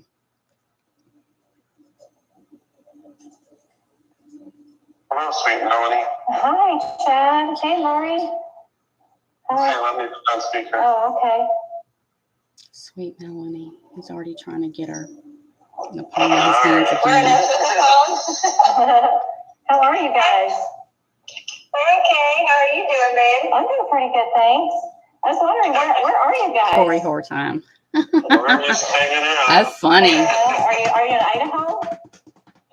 We're hanging in Idaho. Okay. I just wanted to ask you a question, if you don't mind, Lori. Yeah, of course, honey. I want to know, remember we talked about JJ going to Kay's house? Now Melanie and comes you dark. told me they went Sure. there, and now he's not there. I was wondering what happened. I lied. Well, I had to move him somewhere else because of her actions. So, Was she doing something? Like, was she trying to come get him or something? Or, like, trying to kidnap him? well, she Yeah. said that. That Owen stuff. She was mean to me and Carrie, which is Jason Okay, Smith on here. You know, when I asked She you Chad, the other day, I I had to was make fun of her hey, on a video you know, because where is JJ? something she did to And my he friend. said, for my security, he didn't want me to know. So is there a reason I should be in danger to know where he is? No, it's nobody. It's his danger. It's the danger that there's people after me. Okay. So, If you This is know, so that puts you important. in a danger. well, just in a bad position. Yeah, bad position. Everybody, if they don't know anything, then they don't have to say Stop they it. know. Come here. Right. So you're just worried. Okay. I'm just to keep him protected and Keep you protected. Well, and now we know he was under a I freaking appreciate that. 3 rocks and a piece I of was wood. wondering why you So told that the makes me police sick. why I'm glad they it was waited like to play this after me. that. I just needed to have somebody that Thought somebody would lie for me. Where he really was, because they were going to tell Kay where he is. Oh, yeah. Hmm. So do you think it's like your family, or you know, like your family, your dad, or you know, those Well, my people? family, well, not my whole family, but as you know, most of my family is working against me and Yeah. with her, basically. Ooh, Yeah. I'd love to hear them. Because she pissed off Lori Ellis bad too. He is safe and happy. He is safe and happy. Well, that's That good to hear. bitch. I hope the jury picked up on that shit. Are you afraid of anything? Like, are you afraid to tell me that you're just afraid that that I could be in danger? Like you know, like I don't, like if I knew, like how could that hurt me? I don't understand how that could hurt me if I knew where he was. I'm just not telling anybody so that nobody has to say where he is or get questioned where he is, so I can keep him as safe as possible. Yeah. That bitch. Okay. I hope that he's okay. I hope you guys are okay. I did have a question that I asked Al at one point, your brother, if I wanted to know, you know, like where he was, and he said I did not want to know, and that he could not be found. So what does that mean? That Alex is a I dumbass. don't know why he would say that, but it's the same story. Like I don't even want Al to know. I don't want anybody to know, so that nobody has to be worried about it. I mean, nobody has to be questioned about it, so he can be safe. Oh, you did? Yeah, that gets embarrassing now when I look back, but how long are you gonna be away she made me for? so mad. Are you ever gonna be able to come out and come back to society again, or are you gonna keep, you know, like come back? I mean, like what does that look like? Me too. I like Jess. I like Jess. Every day, so I just wondered if I was ever gonna see you again. absolutely, you will. Okay, In the courtroom. So maybe when they're done chasing you, you'll be able to come out of. You'll be able to come out again, or That's funny. Yeah, I mean, it's a ridiculous thing for them to be working with Kay to find me. There's nothing that's gone on that's, you know what I'm saying? Like they're working with her in some dark capacity. The police are working with her in some dark capacity. There's no Looking for reason for them JJ. to be after me. They just want to see In the where first JJ place. is. Yeah, has she threatened you at all? Yes, lots of times. Oh boy, like what did she say? Well, She's lying through her damn teeth. So like she said she was gonna come take him, or she was.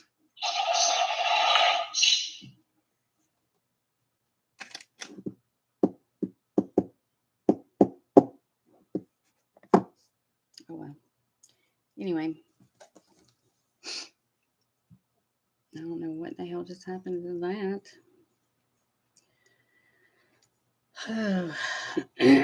Lori won't tell Melanie where they are, and Melanie says she is worried for them. Lori says Kay is dark and is working with the police. Lori says I know exactly where JJ is. He's safe and fine.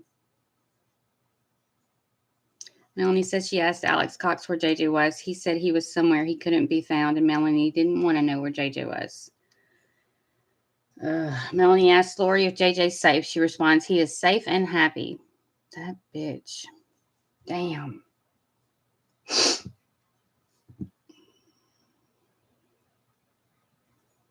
On the call, Lori mentioned prophets from the scriptures and how they had to hide in the cavity of a rock. Now, this is Mormon scripture. I don't like to call it scripture.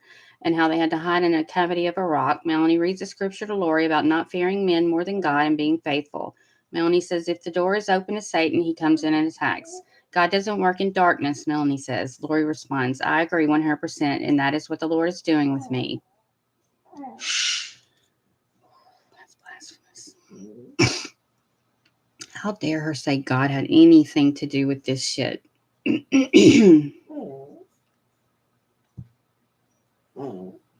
That would piss me off hearing that as a juror. I would just be like, this bitch. I bet they all think she's guilty at this point. What do y'all think? Exactly. It didn't upset her when she killed him at all. And I truly believe she was there for both the murders. I truly, truly do. But I choose to believe Donna Serafina because, damn, 3 or 4 months before the kids are found, and she can describe how they're killed, and that's how they're found, and even the piece of wood and the rocks and the pajamas. I mean, I choose to believe that's how they were killed and that Lori was there for both of them. I don't know if Lori was there when they got burned or chopped up. I mean, Donna says she was there when she got chopped up. But whether she was there when they buried her in the fire pit and in the animal pet cemetery, Lori probably wasn't there for that. I don't know. I think she just enjoyed the killing, and told them to deal with the rest, because she's probably pissed that they did it so half-assed and what they did do, because now it makes her look even worse. She couldn't look worse than she does, though. I mean, what she did was the worst.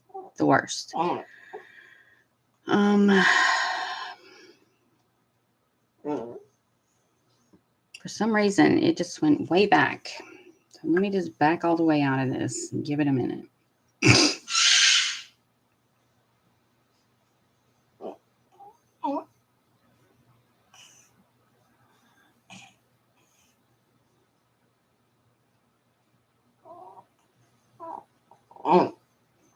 It just bounced all the way back to 9:33. I don't know what the hell's going on. Let me get completely out. Go back in.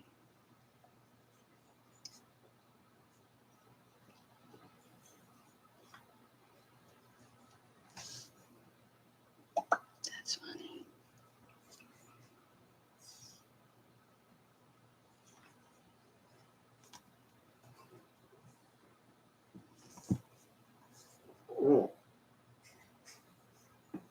I asked Nate or Justin, maybe both, if Lori and everyone in the courtroom sees evidence like the jury.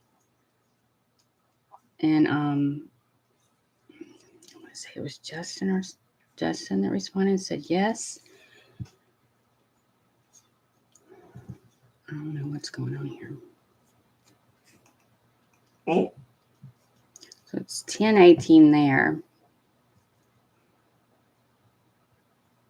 Oh, about the thumb drive or whatever with Summer Shitlett and Lori's sister. I took that as a visit during prison. I think they even said that. And then Colby also.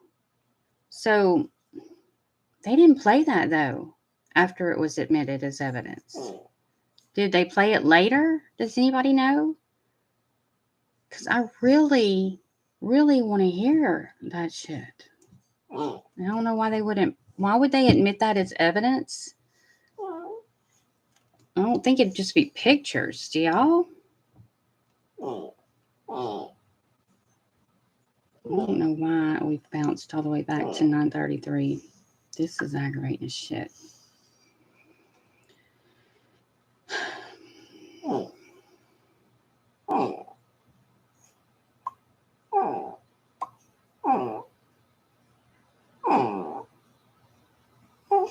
don't know why you're crying. Do you need to go out? Hi, Miss Peaches.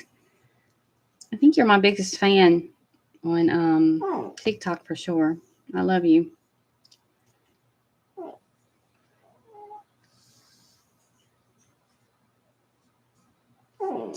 Oh, and Miss Peaches, have you seen the movie, the Mario Brother movie? Oh my gosh. They sing a song, Peaches, Peaches, Peaches, Peaches, Peaches, I love you. It's awesome. It's awesome. All right, Nate Eaton, come on up, baby. Date me. They're going to take a break in a minute. I'll take you outside because I know you probably don't have to pee. Okay, here we go.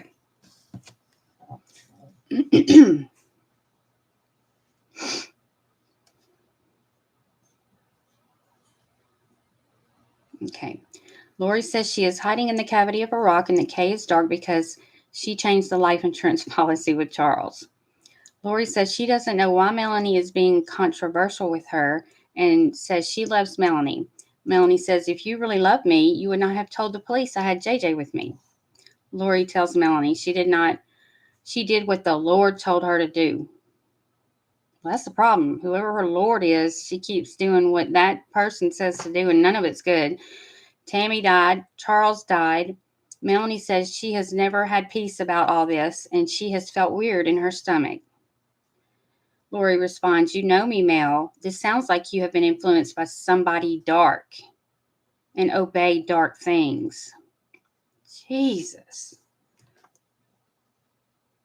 Lori says Christ is coming soon, and Melanie will know that Lori has not been deceived. Chad now comes onto the call and says his sister-in-law, Heather Daybell, has been deceived and coming up with theories. Chad says his own children, said Tammy, had been getting weaker and sick. Her heart was failing her. We know that bullshit now, don't we? And she was physically falling apart. Liar. Ha! You're exposed now. Chad said he's known for years that Tammy would die at a young age and his life will have 2 segments.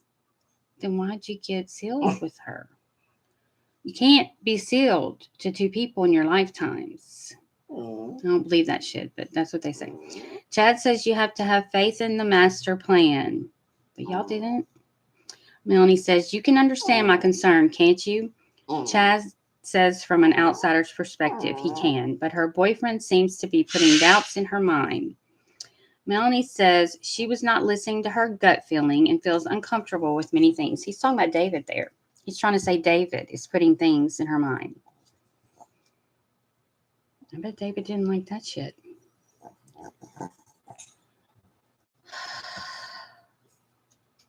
Oh, this thing keeps bouncing back to 9:33 when Chad and Lori would meet at hotels. Am I going to have to get out of this every damn time?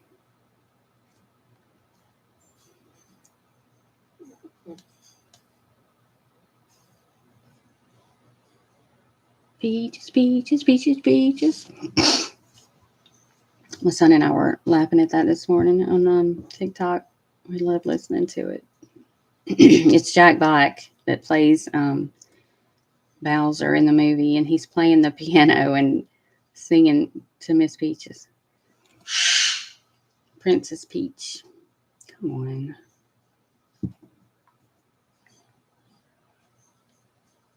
Ooh, I wish Chad was hearing all this too. I'd love to know if he's being told about all this by man, if I was Chad's attorney, I would not want to be. I would not want to be. I'd be like, I'm going to get myself hung in there with this dumb client. And ain't going to get shit paid to me for it.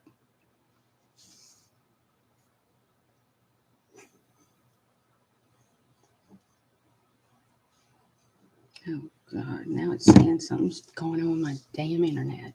Gotta be kidding me. Oh, my God.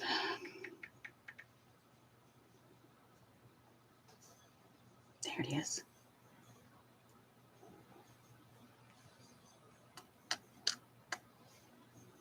There it is. Dang, I'm sorry about that.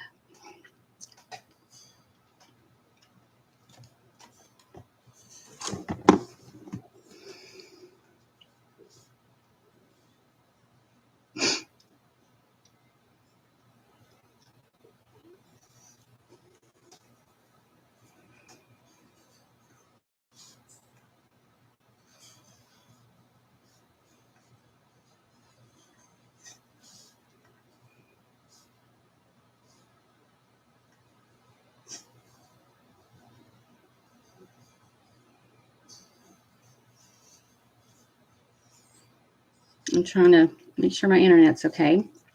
Let me get back on.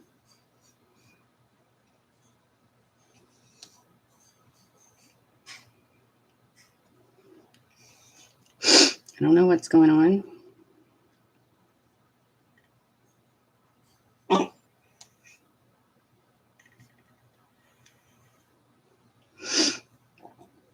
Okay.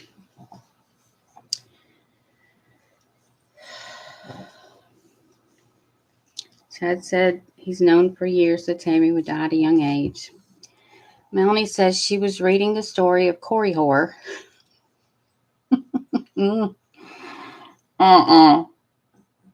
And his carnal and natural desires. Lori says, you think I'm Corey Whore? I'm probably saying it wrong. Are you kidding me right now? Melanie says both Chad and Lori had similarities to Corey Whore. This is a made up something in the LDS church.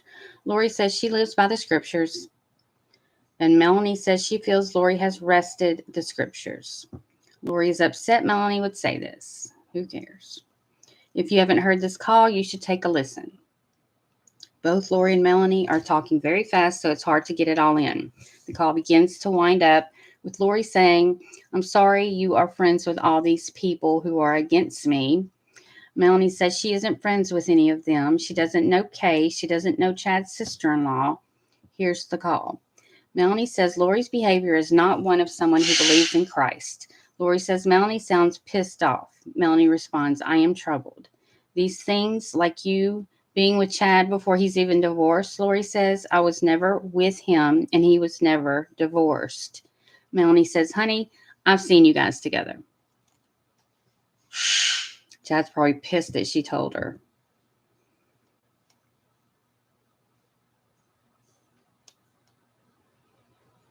Lori says Jesus Christ is protecting her and will protect her against the accusations Melanie has made against her.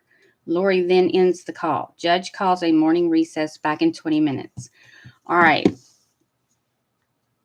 Damn. So, do you know how powerful it must be for a jury to literally get to see or hear either one of those things, but to hear the freaking accused in the courtroom, to hear them talk on a video? Do you know how powerful that must be? That have got to be the best freaking evidence a jury can have. Timer. Start.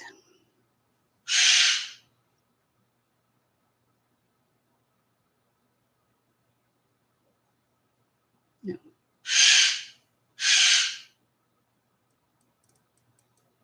20 minutes. Start. Okay. Because they're not keeping their damn 20-minute breaks at 20 minutes. I'm timing it today. Lori is Corey Whore. That's exactly what I thought Corey Whore was. I don't remember. I know. That's how simple these people are. And Melanie was right there with them, but she can act like she wasn't, so we can use her testimony, and it is good testimony. It really is. I'm going to Lori Whore. That's funny. It was somebody help me remember what it's called to the LDS church when something happens to your computers, to anything that God was going to do. It's called, they messed with my, starts with a P, I think. God, Chad used to say it all the time. And a couple other people were mentioned saying it about their computers and stuff. I want to say policy, but it's not policy. They would say they messed with my, I don't know, but I'm like, really? Y'all stuff ain't strong if something can mess with it. And God said it was going to happen. God didn't say so then. Oh, I'm going to take this joker out to pee and see if he got a pee real quick. Be right back. Ow. Come on, Turkey Poo. Come on, baby. Let's go pee. Hey, Coco. Go. You want me to bring you in the room with me? Let's do that.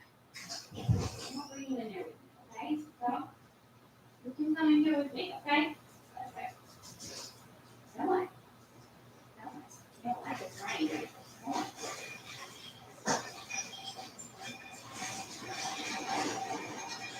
Come on. You can go on this side of the house this time, okay?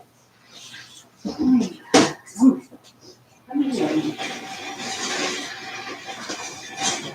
Come on. You can come in here with me today, okay? How about that? You happy now?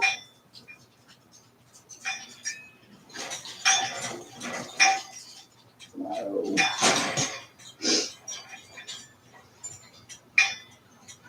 How about that? You can see me now. All right, boy, going through. Going through.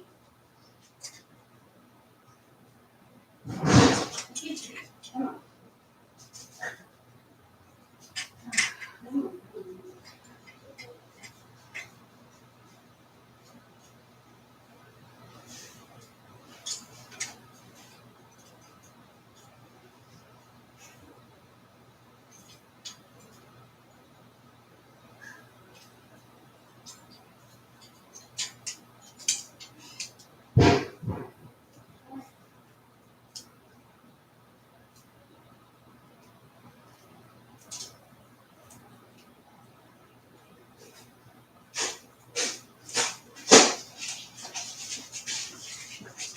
All right, y'all. Can you believe this hair this dog puts on me? When he barks, his hair even goes all over the place. I have to literally dust mop my house twice, 2 to 3 times a day.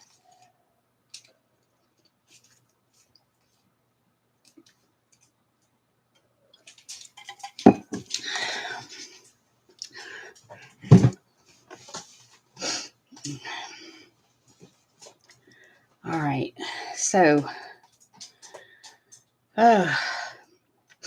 yeah, I want to talk about that video with Lori and Melanie and Chad. It's just, they're talking in these sweet voices like this, feeling the fire. And Chad's their guest, and he's talking like that too. He's talking about his near-death experiences and when Jesus was in the bathroom with him, and just crazy shit. Let's see.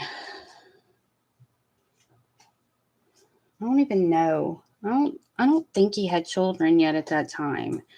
He was saying that God was showing him his children or something, and I wish I could remember all of it, but it's quite wow.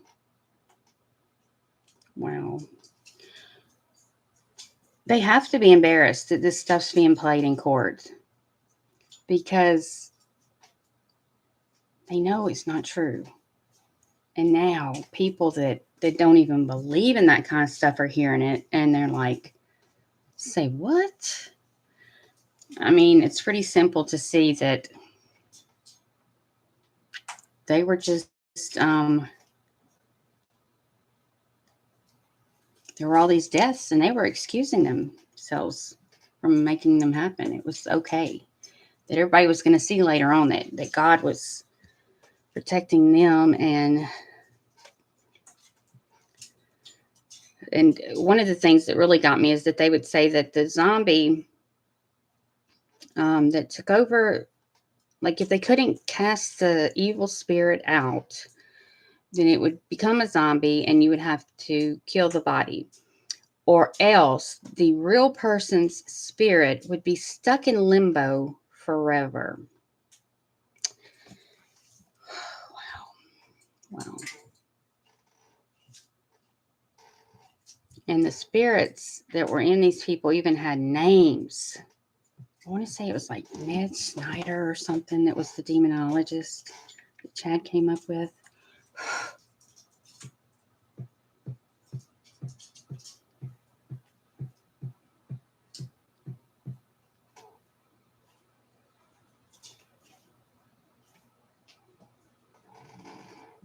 I want to say that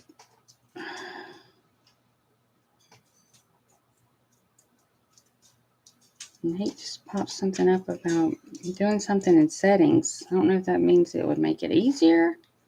I don't know. Let's see. I think it was Nick Snyder. Let's see.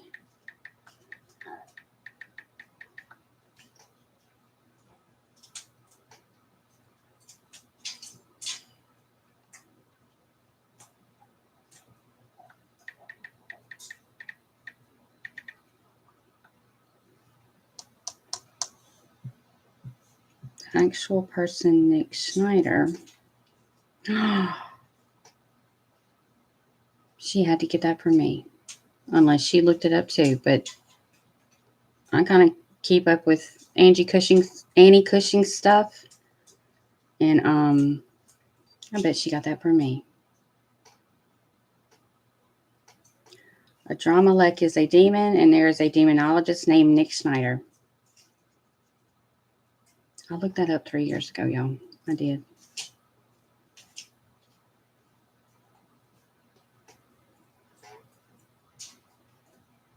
It's borrowed from a demonologist.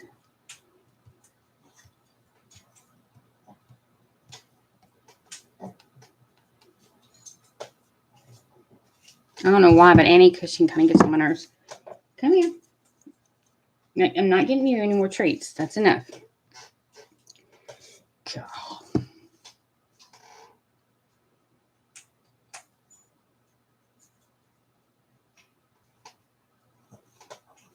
Okay, let me look up the LDS thing.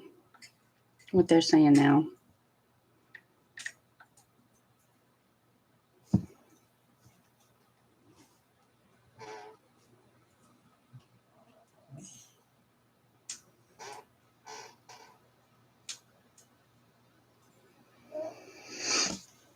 Come here.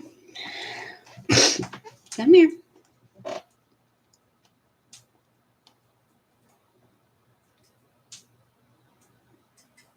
They love to say that these two people in no way represent the church or its teachings. Bullshit.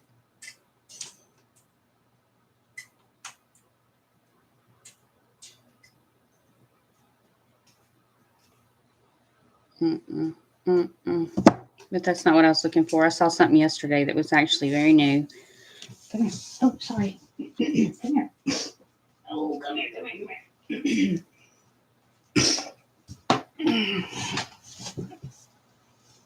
Okay. Looked it up yesterday. Maybe it'll come up.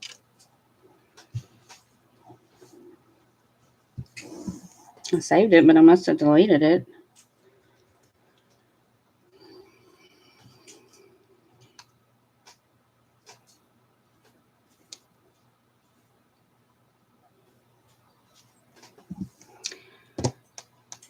Let me put the date, because it's pulling up stuff all the way back from 3 years ago.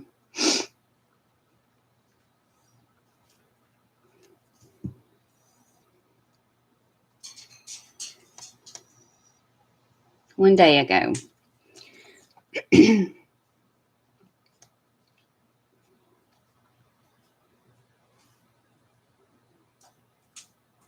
Okay, that's not from the church right there, though. Fair Latter-day Saints. Here it is. Fair fact check. Daybell and Vallow's beliefs are not taught by the church or its leaders.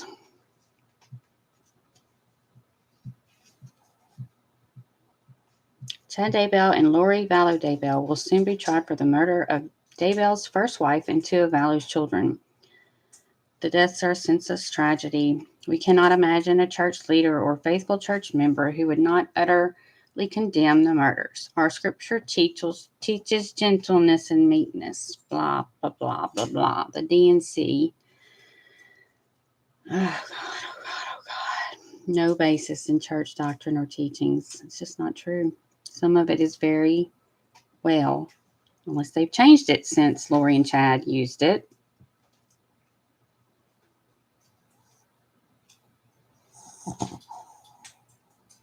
I don't like when religions try to say that they are the only ones that can talk to God, that they are prophets for God, chosen by God. They're the only ones who talk to him.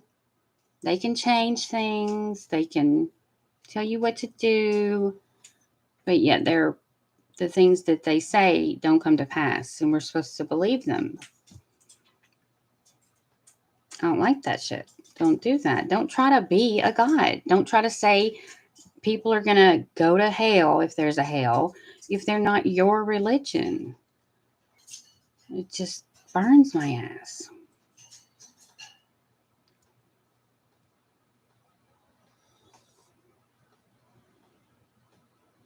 Beware of those who would set up the dead prophets against the living prophets.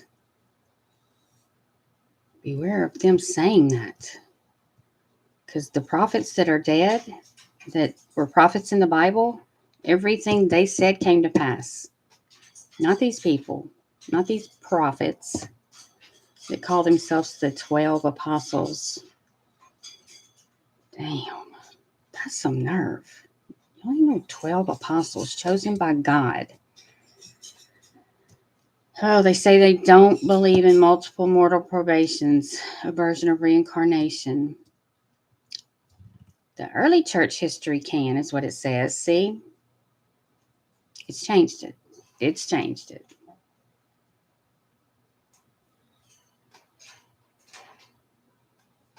I can't keep up with their shit they throw out and say is true, isn't true, because they get in trouble for some of it. And so then they try to say they don't do that anymore. But you still cannot be dark skinned and hold any office in that church.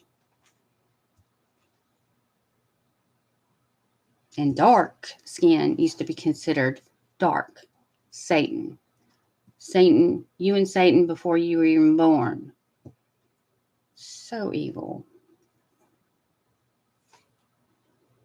Yeah, these people are bullshit. Bullshit people. They've done some horrible things. I'm sure there's some great LDS Christians. I just have issues with them.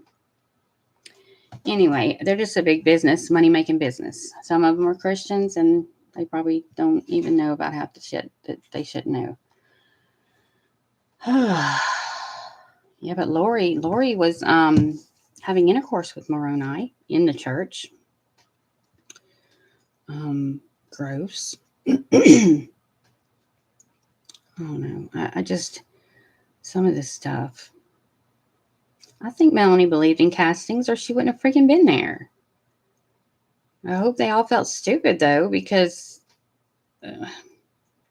yes, your little group was chosen to be able to see people that are possessed, their names they're possessed to be, different possessions that jump in after y'all get rid of those possessions, and then you can even cast them out. Aren't you talented? People should be paying you for that shit. If somebody asked me, I don't care if it's my damn best friend since I was 7.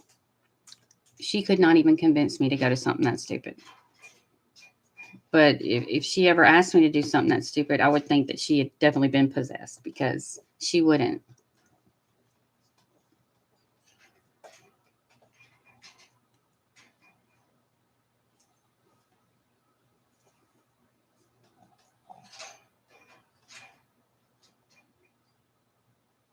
This lady's making me mad.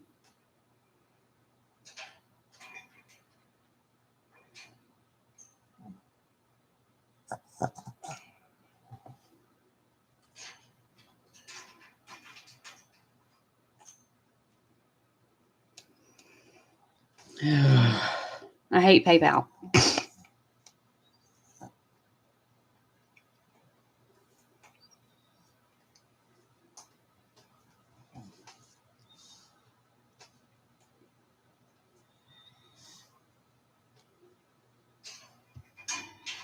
Supposedly 3 minutes and 42 seconds, 20 minutes will be up.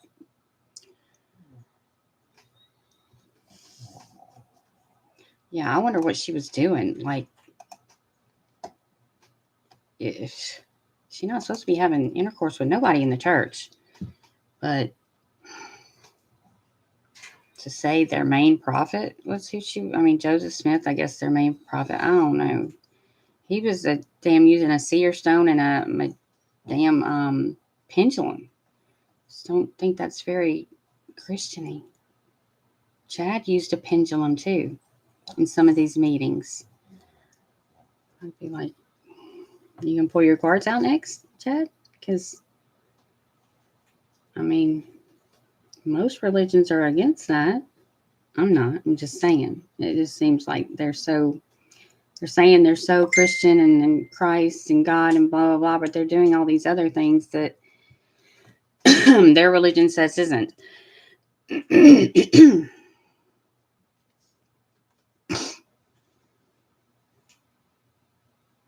Okay.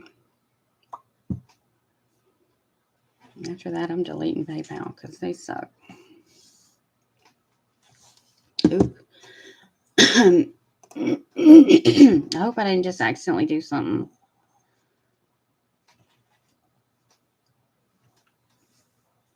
Yeah, there's a site that someone made on the LDS beliefs and as they change. Their new stuff, their old stuff, taken away, adding, who did it. I'm like, how can you call yourself a prophet? You're making up shit and then changing it.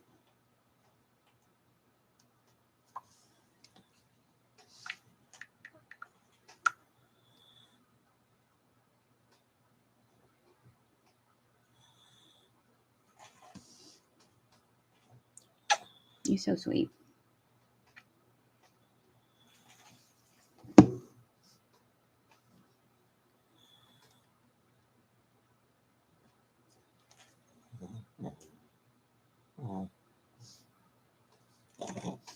You okay? I'm hungry as usual. Yeah. They all claim to be related to damn Joseph Smith somehow. They own just about all of the ancestry sites, which is kind of scary. So when they claim to baptize someone in the dead, they add that to their list of new Mormons and shit. I got a video on that one too. It's just crazy. It's absolutely insane. I'm like, oh, so you talked to Hitler this morning. He told you to. Why would you even want to baptize Hitler? I'd be embarrassed to say that shit. This kind of was. I love Larry. Okay? Woodcock.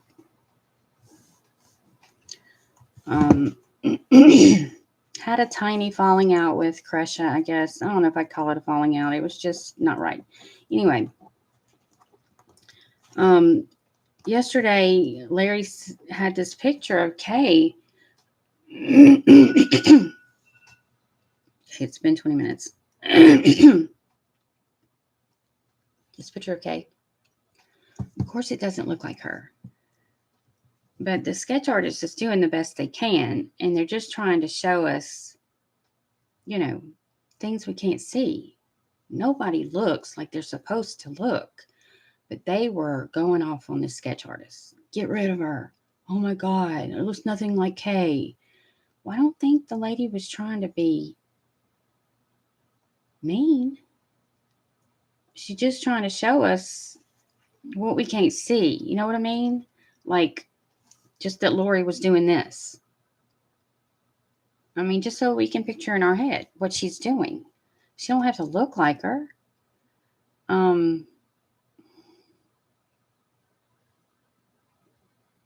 I don't know.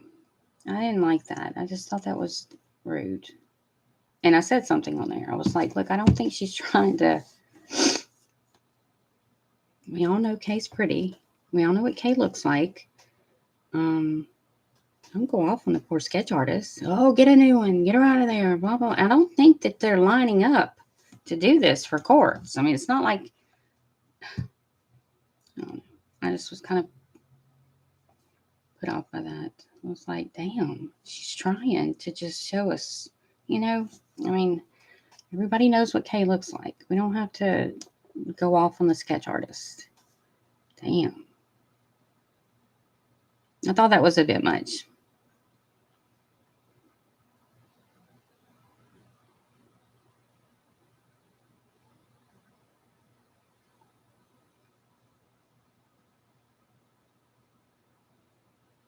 Yeah, they try to say they're all related back to Joseph Smith and his family or something, but I wouldn't want to be related to him. He was shot in the ass jumping out of the 2 or 3 story jail building where he was in prison for screwing everybody's wife, telling them that God said he had to, that they had to marry him, that they had to screw him. And I'm talking young girls. And he did get some of them pregnant. And then after he was shot in the ass, his wife, they had kind of adopted a young girl and he got her pregnant and his wife just sent her away, just, treated her like a little hoe and made her go away when all these poor girls were thinking that God was telling them that if they didn't, Joseph Smith would die by the sword of an angel that was wielding a sword to kill him if they didn't. I mean, this is sick fuck. Excuse my French. His wife walked in on him with a girl in the barn. Just sick. She was pissed. She had like Hiram and a couple other people having to hold Emma back from killing him. And he's like, well, God told me I could continue doing this. Just all the other people couldn't. Well, his ass got thrown in jail and shot in jail. Because that's where his ass belonged. What he was doing is sick. They don't talk about that. They don't want to talk about that. But there are freaking notes written during the trials and stuff. It's real. Some of these women were like, I didn't want to be with him. My parents made me, or, whatever the thing was. One of them felt like she was given away as a sacrificial lamb because they all believed that Joseph Smith was some damn prophet. He was just a sick pedophile. And that was it. I wouldn't want to have a church based on anybody like him at all. Then I read that half the shit that was written as their covenants or scripture bullshit or whatever, the wife wrote, was it the wife or the mother? Sorry, y'all, it's been a while. Wrote after he was gone. So, what? The real history of this church is not good. To me, it's very evil. I don't know why you'd even want to make that your damn prophet.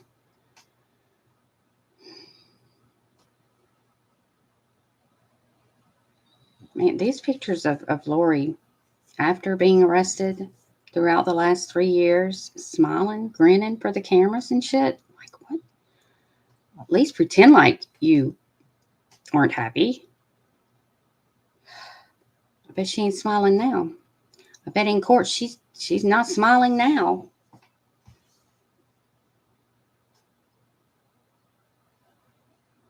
She is naked. Everybody sees who she is now. She don't like it.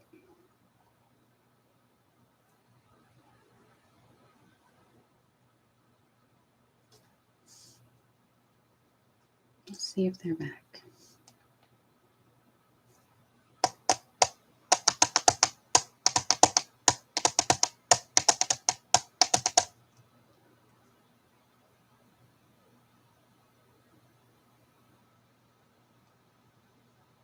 Okay, Melanie's back on the stand.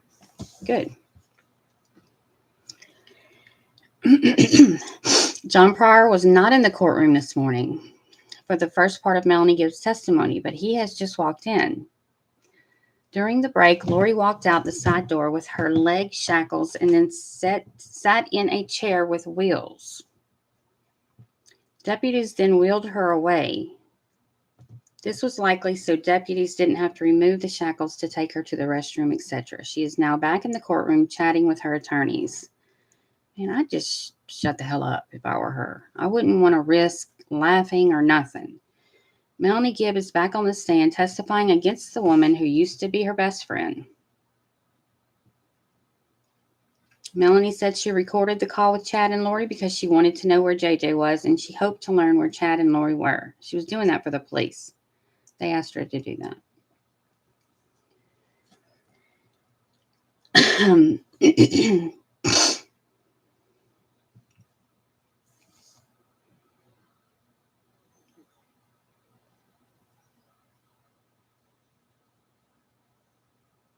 She knew where JJ was. She knew JJ was a zombie, and like everybody else, they disappear or they're dead. She knows where JJ is. He's happy. He's okay. That makes me want to vomit. It's horrible.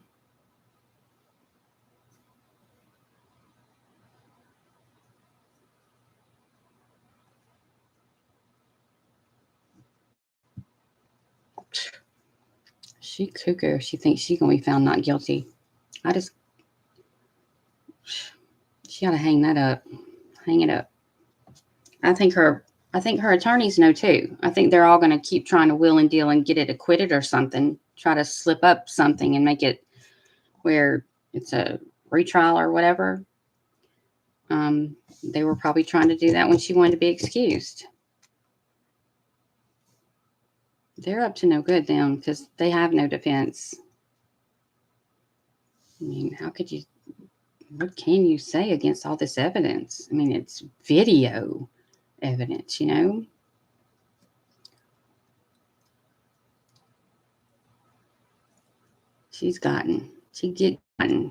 Been gotten.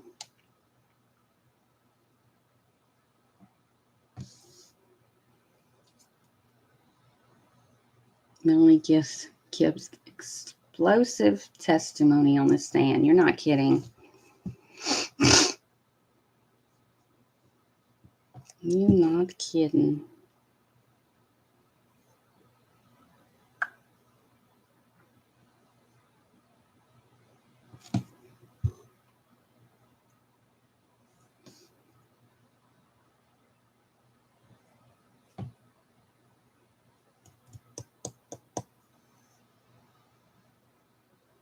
Melanie said the weekend she stayed at Lori's house, Melanie stayed in Tylee's room, but she went back and forth into David's room, who was sleeping in JJ's room.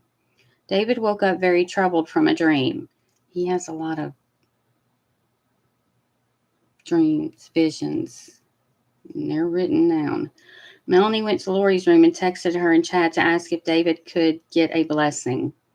Nobody responded to Melanie's text, and Lori's door was locked. And there was a mattress in the corner of Lori's room on the floor where supposedly JJ would sleep.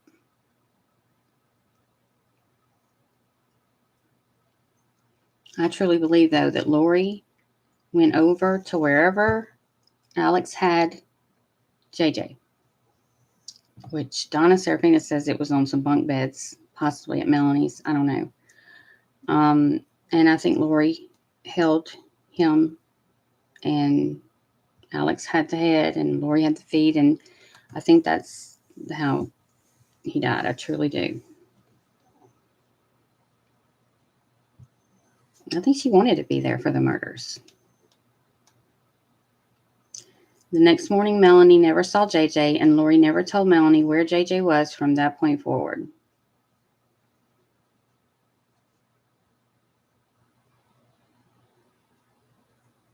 I bet he was having some troubled dreams at that place.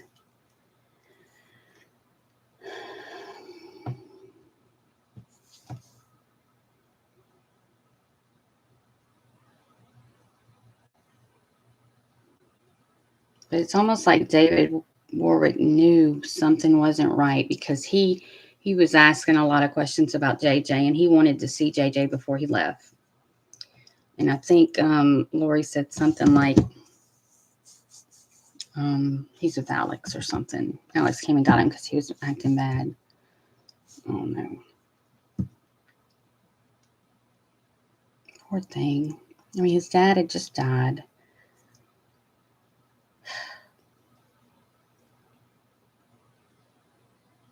Melanie says she believes the origins of multiple probations, lives, etc. came from Chad and are not taught in the traditional LDS faith. The multiple probations, if I do believe that was taught. Because they would say after you have so many lives, you can choose to stay in the good place or come back.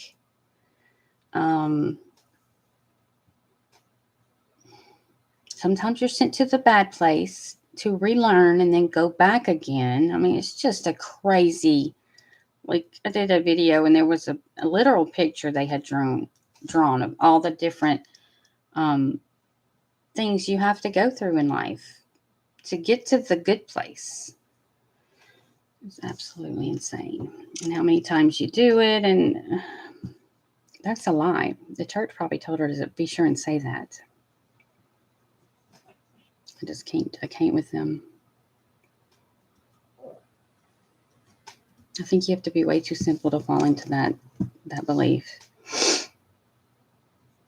They're all their damn beliefs. And if I'm going to be in a church, I'm going to freaking know the history of it. And if they're told not to look up the history in that church. They're told not to believe anything else that they hear and see and don't go looking for it. They tell you that because they don't want you to see the truth. And it's all over the damn internet. And I'm not talking about somebody writing it. I'm talking about actual writings from the trials and stuff from back then. It's incredible. Letters from some of the poor girls. It's just eye-opening. Blake asked about, wait a minute. Melanie says, when Lori was having her relationship with Chad, Lori's behavior did not represent someone who would know Christ at that level.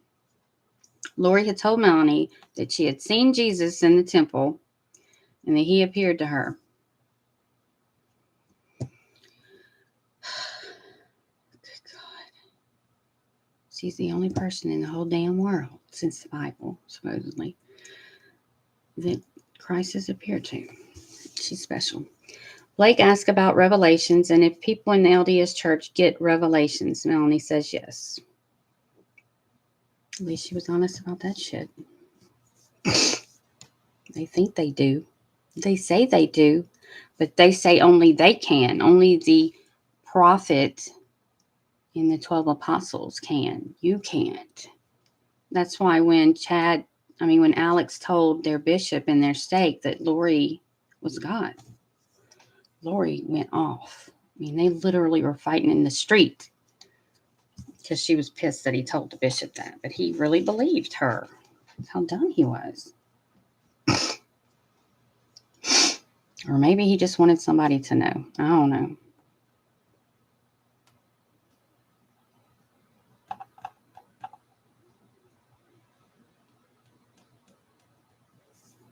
Man, Thomas is going to try to crucify Melanie. Let me just tell you that straight up. He is going to bombard her with LDS questions, beliefs. Well, you were there. Did you believe it or not? Why'd you keep hanging out with her? He's probably going to pull some shit up that she wasn't even questioning about, like the stupid podcasting shit she said. Do you believe in multiple probations? Do you believe someone can have a near-death experience and see past the veil? He's going to try to crucify her. And she's going to have to be careful. Melanie learned about Tammy's death the day after her death was reported. A friend sent a screenshot from Chad's Facebook account announcing the death. Melanie then called Lori. It was mid-morning. Melanie told Lori about Tammy's death. She knew something was going on. 2 of the girls from their group had called Lori and inquired about it.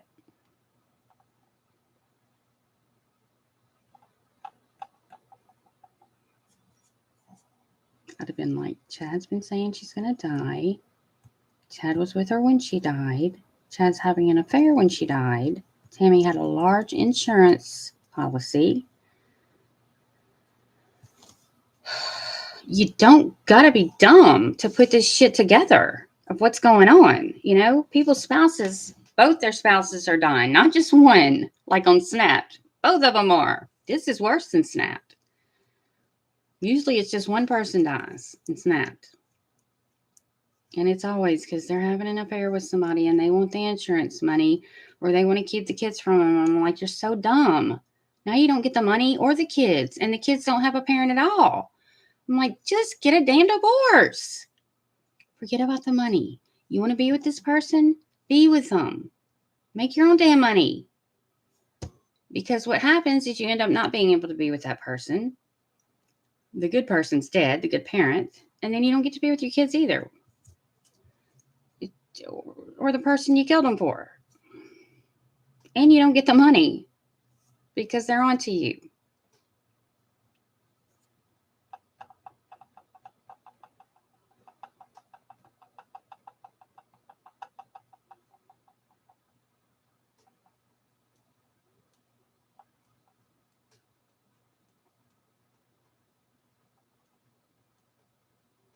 You think all of these women would have been chatting it up between each other about, did you hear this first? Charles died? The kids are missing? Now Tammy's dead? Alex is dead? I mean, I'd be like, okay, y'all, something's up with this couple. Let's clear ourselves of them. But no. Melanie literally did not clear herself of this woman until after she lied to the damn police. She's going to get crucified for that too. Thomas is going to let her have it. He's going to drain every damn person in that room because he's like, oh. Have any of y'all ever seen the vampire show I'm talking about with the energy vampire that drains people with his energy? Good Lord. That's what Thomas is doing in this courtroom. Melanie learned about Tammy's death day after the death was reported. From what I hear, Tammy wasn't even at her own damn funeral. Like that, he had such a fast funeral. It was the graveyard she was at. Something like that. I don't know if that was ever true. Oh. Did y'all ever hear about the pennies on the grave at Tammy's grave? Well, there's another girl. I did a video on it. It's been a while, so I'm not going to remember her exact name. She was a student from Mexico. She was trying to learn English. She was going to a college in Utah or something, and Chad was her tutor, okay? She comes up missing. And it was right after she had gone to a pavilion, this place for one of these LDS meetings, okay? And next thing you know, there's a penny found where they find her. And then I did all this, looking up all this stuff about pennies on graves. And I truly believe Chad killed her. And I think there's these two other men that they put in jail for something to do with something that I'm not making no damn sense right now. But I'll try to get all my info together and give you the info. But it's sad. And I truly believe I think it's Chad that killed her. I do. And I think these guys helped him bury her.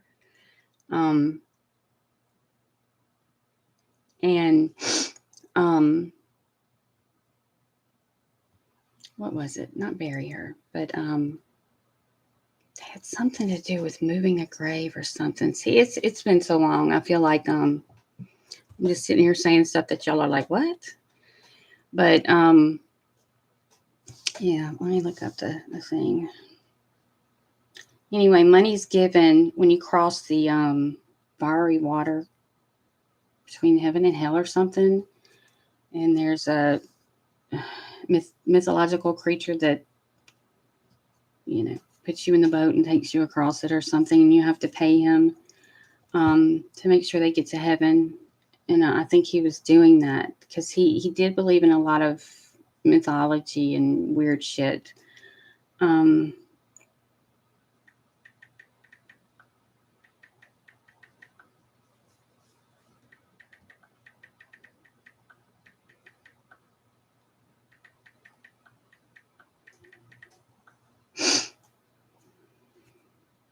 Here it is. Elizabeth Salgado.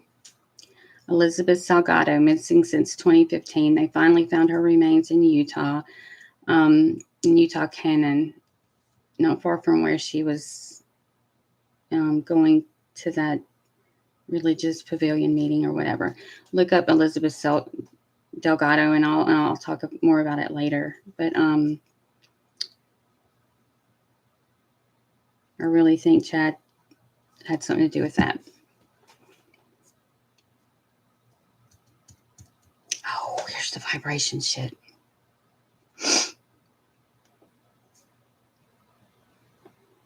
Oh, I forgot about this shit. Hold on.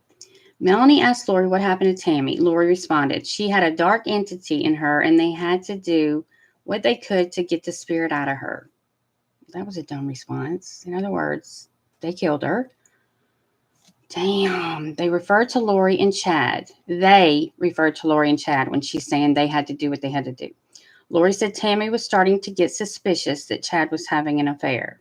And that makes her evil.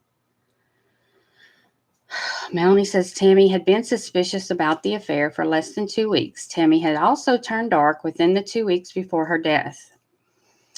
Well, that was planned. But Charles said he wrote them an email and he told them they had this much time to tell Tammy or he was gonna. I truly believe he did. I think he wrote to her or something. The last day that she was at work, it was reported that she was unlike herself, very agitated, very short, and she was just never like that. She was just a good, sweet person that worked hard. I just can't imagine being married to that piece of shit. Like, she would play a game on her phone. Probably the only thing the girl ever did for fun besides be with her grandchildren and children when she had to be around this idiot. He said, your dead grandmother came to me and said, you need to quit playing that game and you need to start working on our ancestry again. What? You're on your fat ass all day. If you're not walking at BYU with your girlfriend, you work on the damn ancestry. I mean, a woman had to make the money, go get the groceries, and clean the house, and do the ancestry. Oh, these women were way too controlled by these men in this religion. I know some of them that literally couldn't even answer the phone. The husband would ask, what is this about? You can talk to me about it. Shit like that. I don't do well with that. I'm very, very rebellious when it comes to shit like that. Don't even try to act like that around me. Mm-mm. But they're taught to be like that. Was it Farmville? There's this one game that I play, and it literally keeps me off TikTok and everything. As much as my mom's addicted to TikTok, it's terrible. It's addicting. But I play this Jewel game. I'm addicted to it. I'm not kidding. I'm addicted to it. It's Jewel Magic or something. I've gotten as high as you can get on it and started over 100 times. Damn, I do wonder if Tammy knew. To me, I don't think Tammy would care. I don't think she even, really cared anymore. I'm sure she probably said, I ain't sleeping with you no more, because they had twin beds. And I'm sure she was on antidepressants because of his dumb ass. But I bet she didn't care that he had a girlfriend. It was just that she didn't want him to make her look bad. You know what I mean? Like their marriage and their family. They're sealed in the temple, marriage and family, which means you're sealed forever. That when you come back in your next life, y'all are still together. And that's what the LDS church says in the sealings. So now they're trying to say there is no multiple probations and no coming back. Well, they had to change a lot if they took that out because they had a whole system of that shit. And I'm not kidding. Lori said her vibration level was such that she didn't need to eat, and her menstrual cycle could change. Lori did not claim she had visions, according to Melanie, but Lori said she had a dream here or there. Well, she had visions if she was seeing Jesus Christ in Moroni.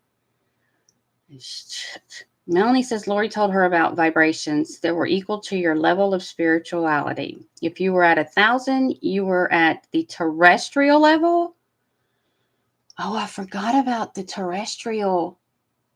Oh my gosh, that brings back a whole bunch more shit that the church teaches. The terrestrial, they have like 3 different levels. Terrestrial, 2 other things.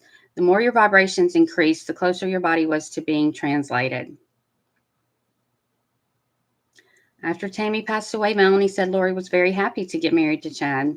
Lori never expressed any sadness or sorrow. Melanie says Lori's demeanor was similar to after Charles died. Of course, she was happy. They made it all up so that they could murder her, and that made them happy, that they thought they got away with it. Melanie said these teachings were shared with Alex Cox, and he believed the people Chad and Lori were hoping would pass away. Charles, Tylee, JJ, Tammy were zombies. Melanie said she didn't 100% believe the zombie teachings and told Alex that. Alex responded that he completely believed it. I remember that.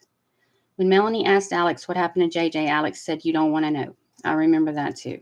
I was like, damn. I'd be like, what's that mean? I don't want to know.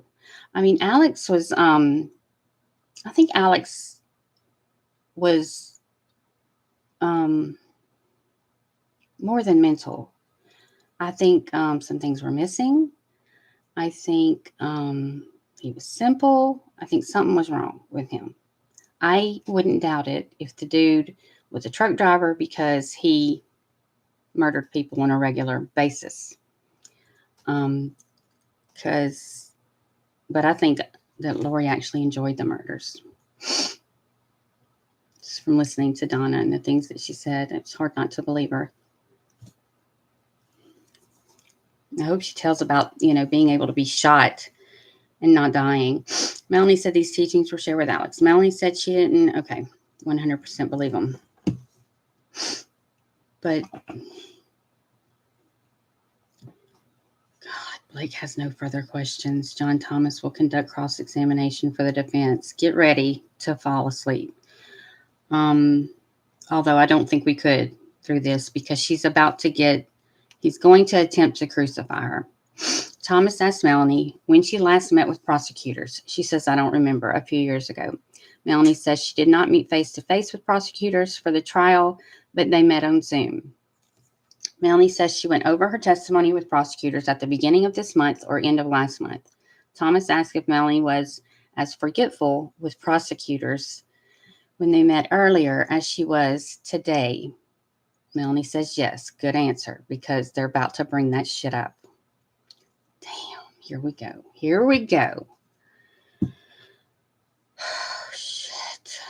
Well, I mean, she's already admitted that she lied, but Hermosillo F that one up.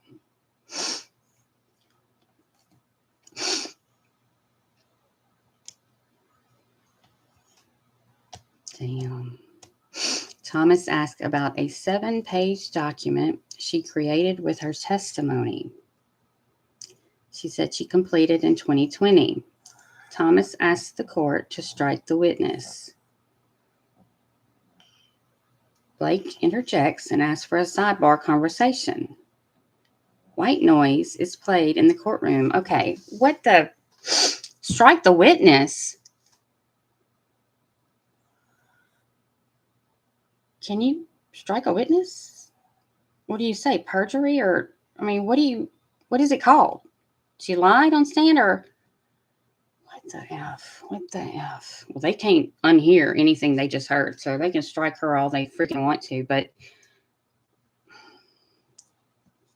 it's been 3 damn years. They don't expect everybody to really remember everything, do they? I mean, she hasn't told us anything new that we didn't already know from her, right? Yes, celestial is one of the other ones. Terrestrial, telestial, celestial. Yes. Man, I need to go back over my documents so that I can I don't remember things very well and retell them well at all. But for some reason, well, because I was just so immersed in this every day. But then for the past year, I just decided I wasn't gonna do it anymore until there was trial, because really we weren't finding out anything new and it was frustrating.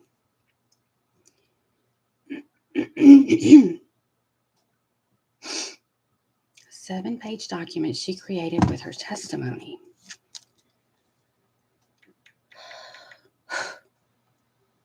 Man, I remember Ian doing that, but damn, I gotta search for this shit.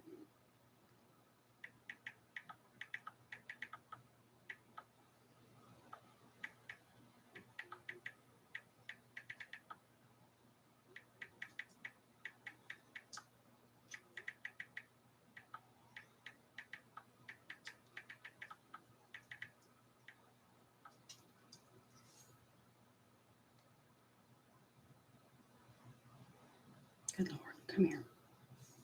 Melanie Gibb's 7-page letter posted on a vow. Holy shit. What?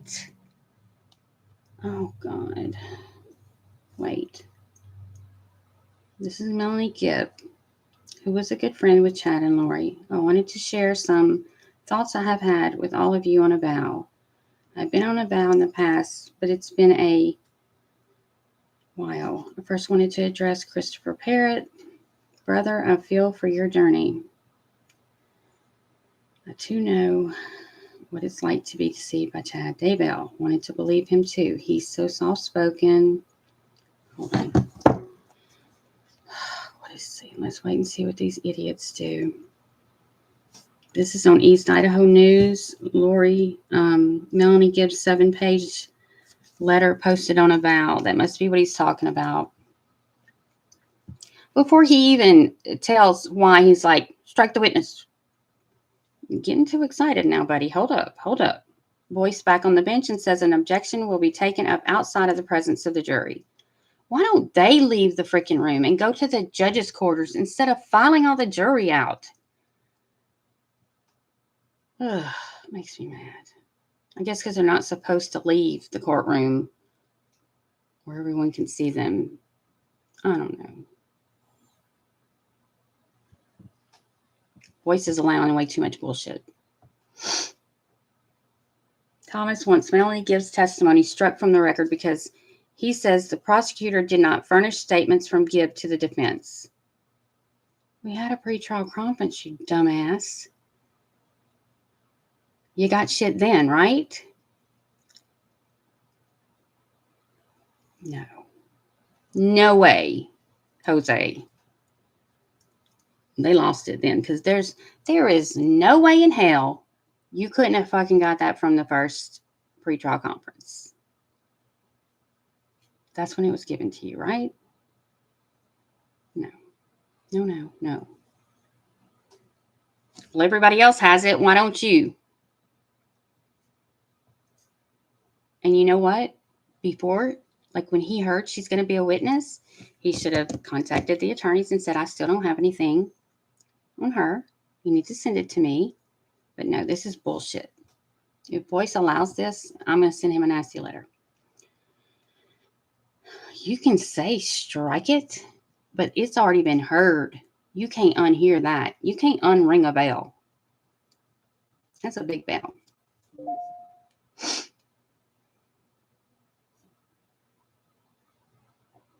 That's about a 7-page document she created with her testimony. She completed in 2020. This must have been something she said, and it wasn't typed, by Nate, because when did she say this? Strike the witness. No. What the hell are you talking about? Thank God she's already got all her shit out, because you can strike it all you want. You can't erase that from somebody's head, you know? Ugh. Is that the Reddit post Melanie Gibbs' buddy shared? I don't know, but it is on East Idaho News. That's what I found. I don't know if that's it. It sounds like it just from reading the beginning of it. You know, Chris Parrott was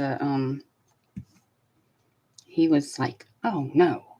I mean, he stood up for Chad and was like, no way. And I mean, just badmouthed everybody, and then found out, yep, Chad lied to you. And he had to come back and say I was wrong.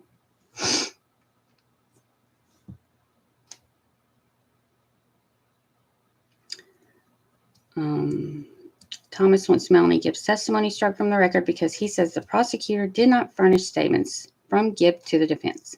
Blake says she interprets the law differently than Thomas and says all statements have been turned over. The state and the defense are allowed to meet with witnesses and do witness prep. Yep. She says if something is new, it should be turned over, but there was nothing new in their most recent meeting with Gibb, and there wasn't. She didn't say anything we haven't heard before, did she? Yes, it came out in the pretrial hearing. So, I mean, weren't they there? Or no, she had a different attorney, Mark Means. Mark Means should have given it to him. Y'all remember that. Try to remember that and say, then Mark Means didn't give it to you. It ain't my damn fault Mark Means didn't furnish y'all with the right documents. You should have told us you needed something. Nothing new came out today. And that's the truth. I mean, everything she said, I think we've all heard. Thomas is a damn... How dare him be like, strike the witness. He's trying to make her look bad. Dude, you just don't have a defense. Y'all just going down, down, down and wasting time and not getting paid for this shit hardly. So, it kind of makes me mad that they even get paid at all because Lori and them spent everybody's damn money, some of it given to these lawyers until they ran out. Now, what do the taxpayers pay them? We heard all this in Chad's pretrial hearings. Yep.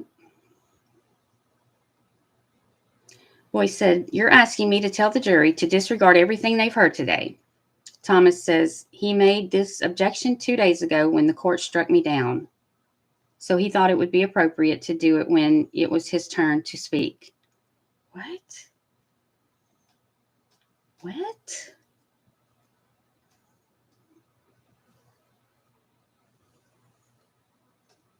And the court struck me down? Oh, when the court said no, you have to do it in writing. He left that part out. It's the first thing that says if you ask for it in writing, then yes, you will get it.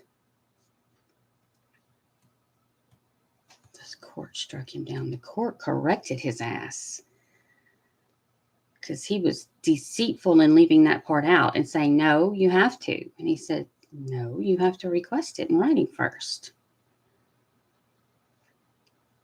Boyce says, after reviewing case law, the objection is unfounded and the motion to strike the testimony is denied. Amen, brother. I love you. I love you. Saying that the court struck me down was a dumb thing to say. That was dumb because that ain't what happened. That ain't what happened at all. But he's going to be struck down now because I bet the judge didn't like that shit. He's like, I've been overly fair with your dumb ass, with your freaking crazy ass client, and no. Mm-mm. Ha. Boy, this might be the best day so far for me.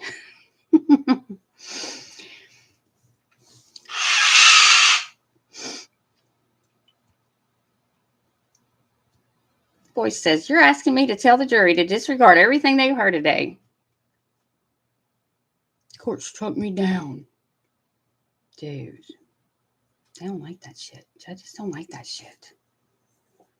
Boyce is funny, though. Boyce is like the fairest, nicest judge I've ever seen in my life. I think I like it when they're a little bit more aggressive.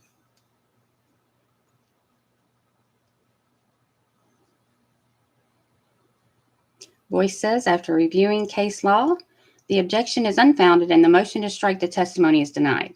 The jury is brought back into the courtroom. I hope he said that to the jury because the jury heard his dumbass say, strike the witness.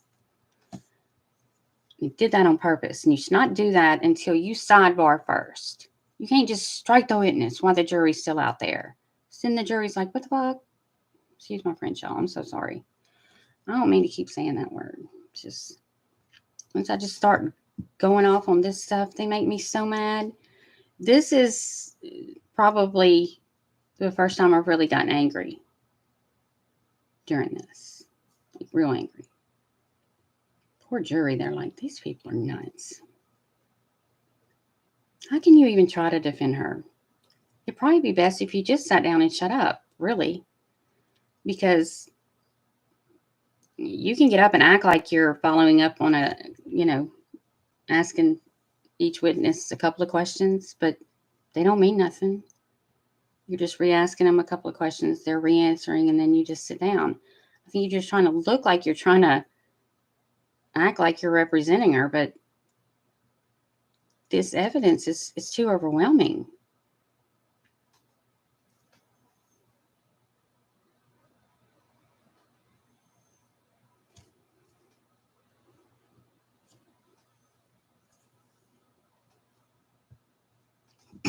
Man, I bet everybody in that courtroom is like, what? What? Shit. I know Pryor's taking note. He's like, I better get that shit to the other attorneys because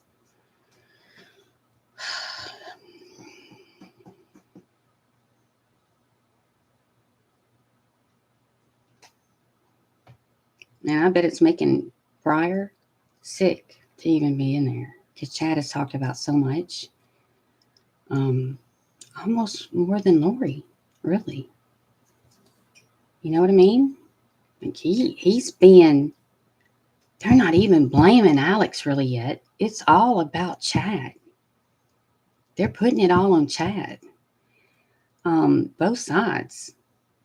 No wonder he has the death penalty on the table. That's who is going to go down for all of it. Big time. More than Lori, I believe. And I honestly thought Lori would go down for more because she used so many people and she used her sex, money, greed, and Chad could say a million things, but boy, she went with it. She went with it and used her brother to help. She could have just been like,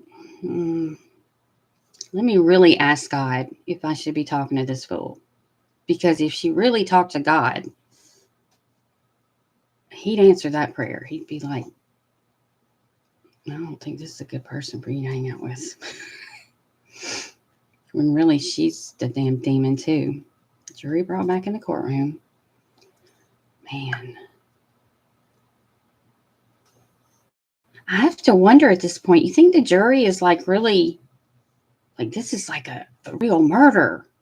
Not a mystery either, I wonder if they're like, wow, this is something to be involved in right here. Okay. Let's see. Okay.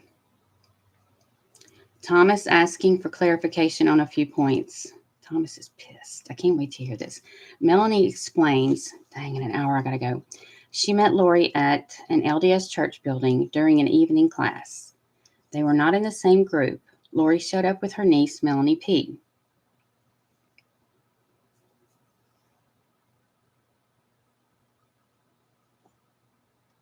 I remember that. Phones must be silenced or turned off in the courtroom. So far this morning, 2 phones have gone off. Damn. This violates the court order and the bailiff has seized both of the phones. I think he should because that's everybody. It's just like the movie theater. You're supposed to turn that thing off. I don't turn mine off. I just silence it because, if my kid calls, I got to know.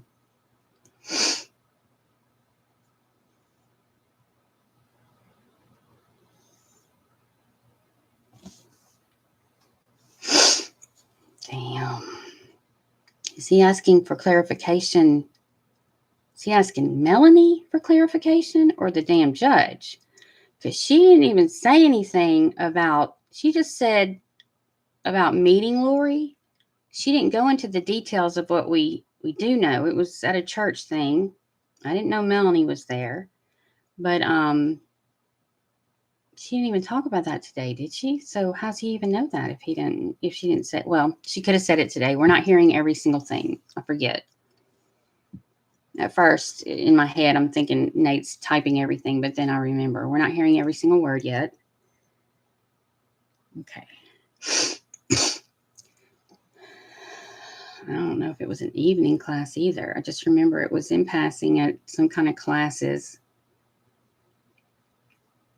And, Lori did not really have friends, girlfriends.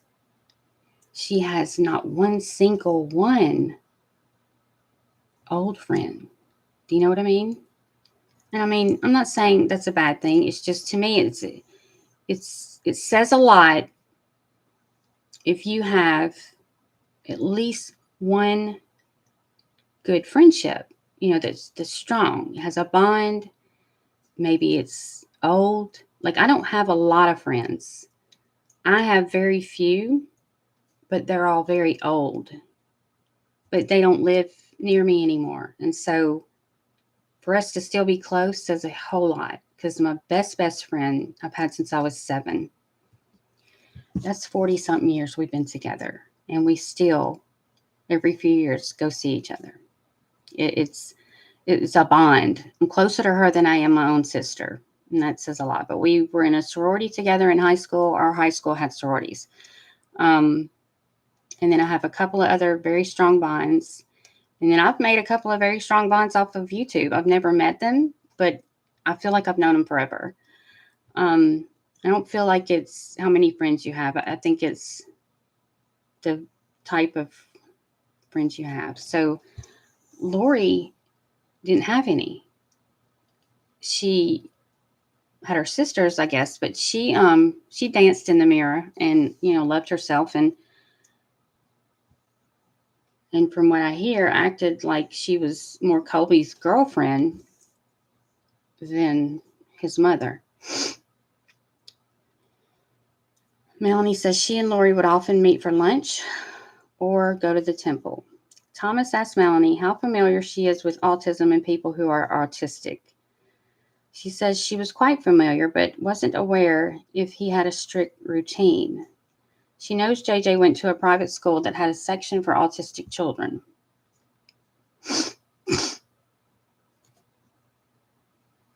I thought that Melanie had an autistic son.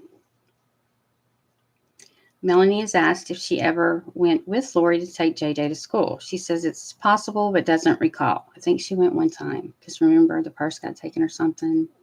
Maybe she wasn't with her yet. She says it's possible, but doesn't recall. Thomas says JJ had a routine where he would go to Burger King before school with his mom and order chicken fries. And right after Charles is shot, she goes to Burger King. And then she goes and buys some flip-flops and something for her and Tyler to run off to Hawaii.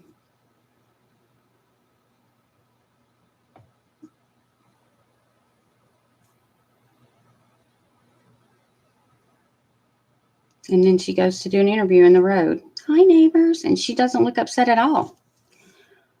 She has a pool party later that day. Melanie said Lori believed Melanie had been on Earth 4 to 5 times. And at times, Melanie bought into the idea.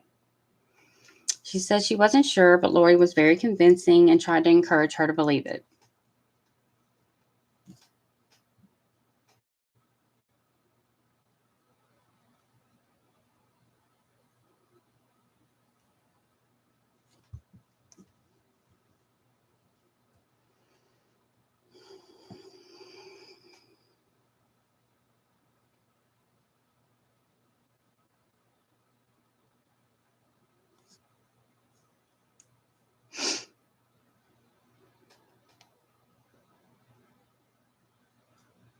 And Melanie's one that, at least in the prelim, she was, she didn't she wasn't very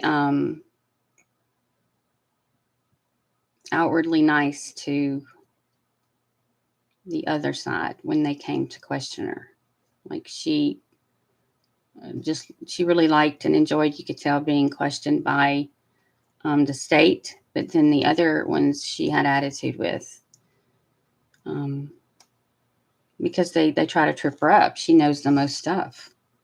They don't like her. She's one of the best damn witnesses when it comes to everything besides finding the dead children, you know?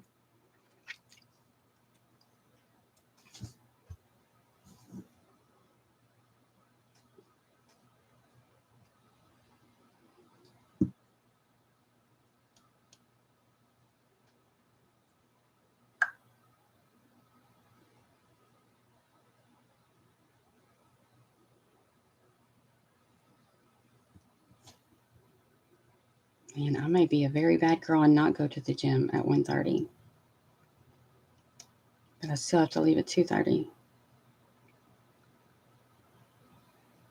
I don't remember who she said Melanie Gibb was.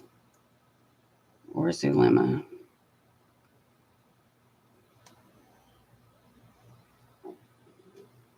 Oh, but y'all have to have y'all seen the text between Zulema and Lori?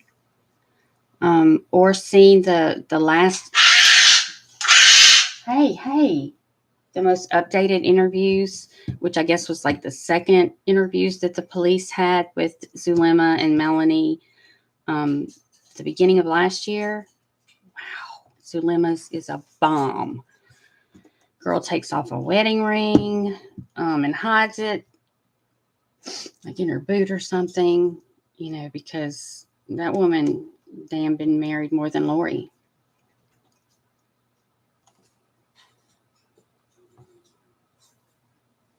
And I loved when they were like, well, is he in your phone as James? She's like, oh, yeah. Lordy. I just would give anything had they asked her about straddling the tectonic plates in that interview. I'm like, please ask her. Please ask her. You need to stop or I'm rolling you right out of this room. Now stop that. That hurts my ears. So far, no update that I know of. Sometimes when I go completely out and back in, I go back and there's several for us to read. I'm about to roll his ass out of here. Hold on. That gives me a headache. Oh, get him.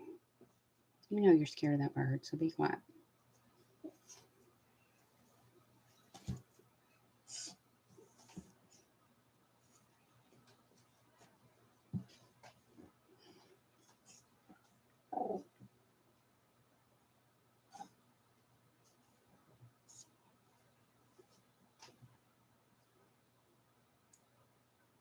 Lori was very convincing. Oh my gosh. I'd be embarrassed to say that, but she's got to swallow some of this, you know, so she doesn't look totally stupid. Because she was there for all of this. She was there for all of it.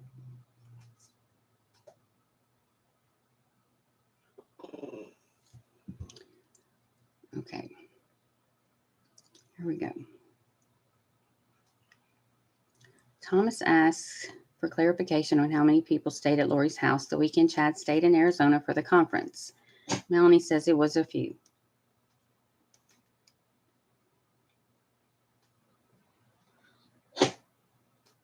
Thomas asked if it was a hookup for Chad and Lori. Melanie believes so. Thomas asked Melanie if she thought it was odd that Jesus Christ and Moroni had sealed Chad and Lori in the temple. She says it was, but never asked Lori to show her the place in the temple where Lori married Chad. She just knew it was in the lobby. Okay, you're being very angry. I don't know why. No.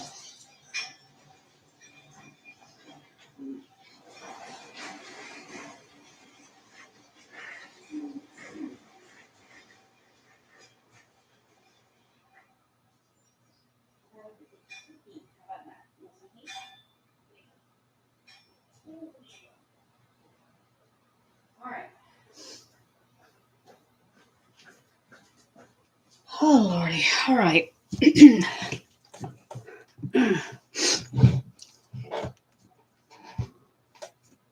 So she was embarrassed. She believed Chad and Lori when everything fell apart. Yeah, I bet she was embarrassed.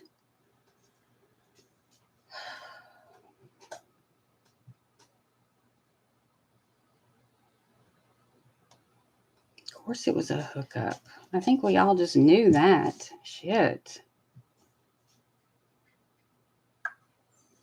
She openly talked about their sex life. I don't think Chad knew she was telling Melanie about that, though, because on that recording, she was like, we weren't together before,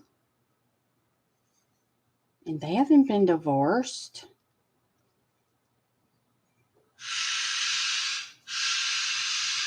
Come on.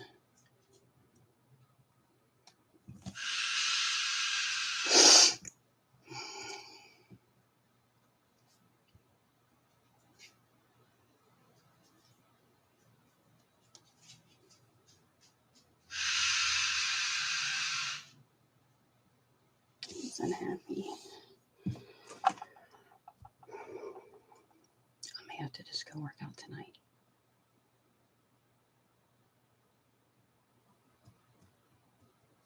Oh, shit.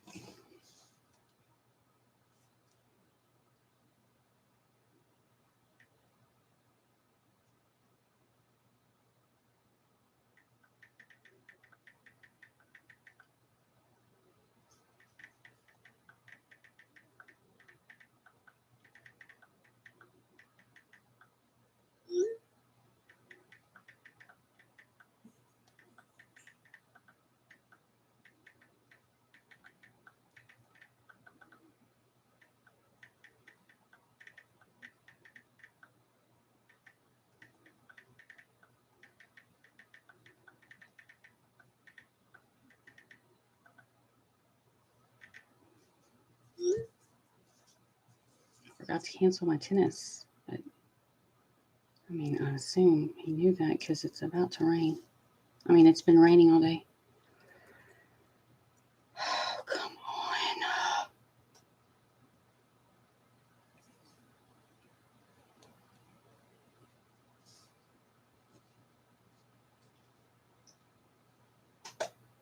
Y'all okay?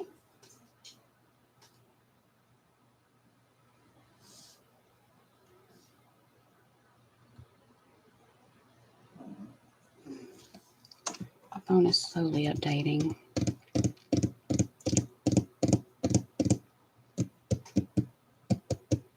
Oh, are you leaving? Bye.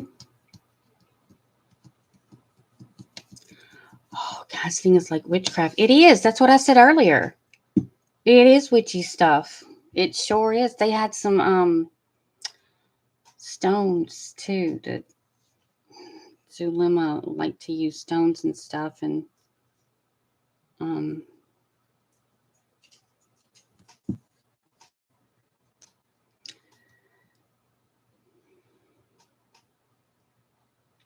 Melanie says Lori and Chad tried to convince her she was part of the 144,000, but she never felt that was her calling. Thomas says casting sounds like witchcraft, and Melanie says it didn't feel like that.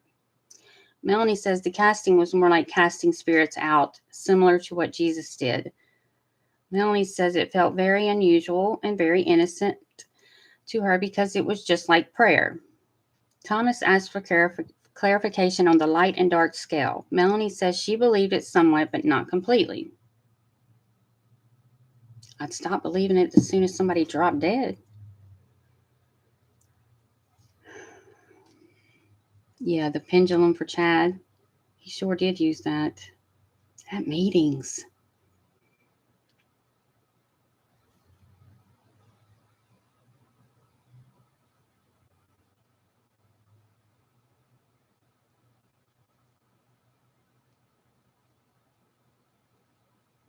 Why don't they just give evidence of that light and dark scale that Chad had? Because, like, he had numbers on a scale from, like, 1 to 10 or something, I think. About how dark or how light you would be or something. I don't remember. I have that document, though. That's a good one.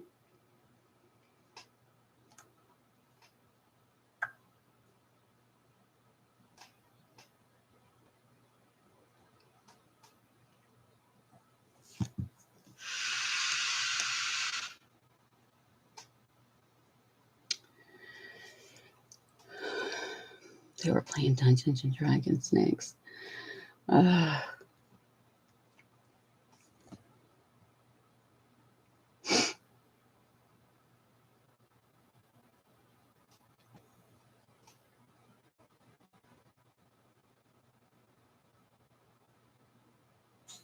wish somebody would have remembered that it's freaking Mark Means that had all the documents that were given to them.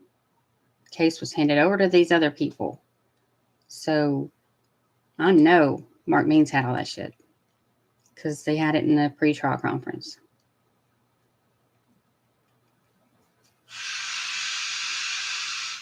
Poor bird.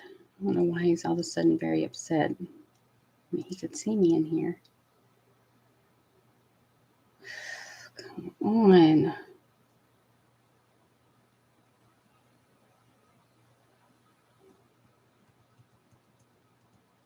Melanie Gibb. That's funny.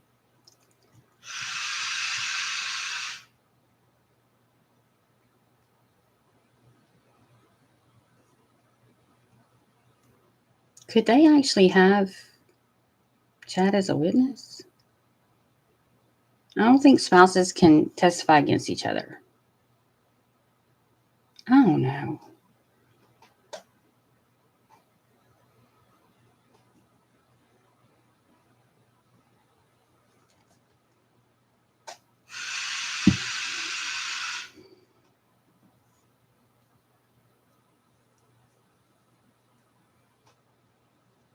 What you gonna, that what needs to get out? That information needs to get out.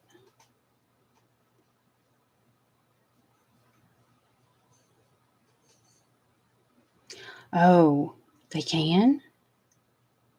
Can't refuse? Oh my gosh.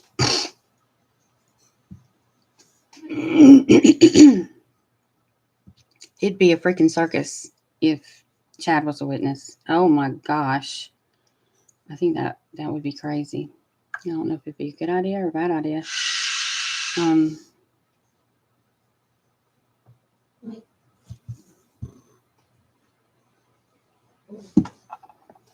don't know what's going on with my phone.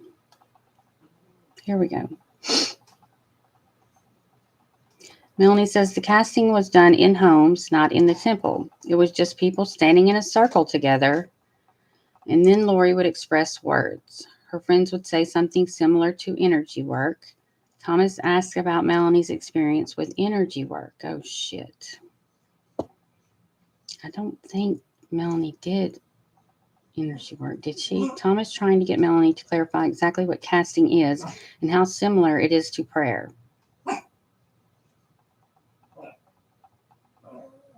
I'm sure it's kind of like how the Catholic Church, whenever they are trying to get a possessed person unpossessed, I guess it's kind of like that, where they just quote scripture or toss some holy water on them. Let's talk about, you okay? Zombies.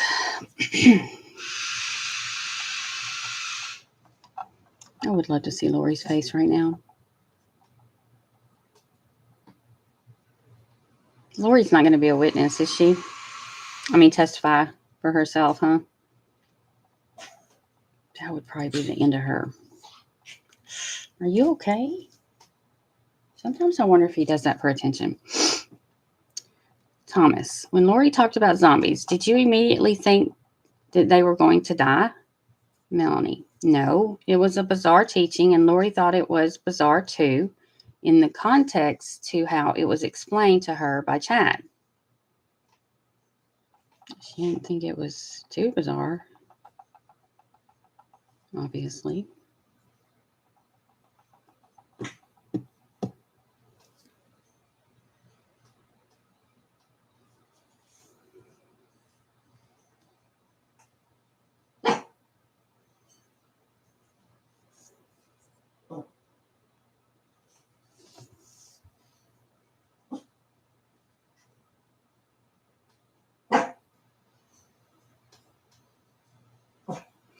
I would think, though, especially from the stuff that Ian wrote, that whenever they did immediately mention the zombies, they also mentioned, and if you're a zombie, the body has to die because the original person's spirit is in limbo and be trapped there forever. The only way to release them is to kill the body, which makes no damn sense, because if they're in limbo, which doesn't exist, it's just like purgatory. It doesn't exist. Chad told Lori, who then told Melanie, that Tylee became a zombie when she was 12 or 13 years old, but they only knew this when she was 16. Oh, damn.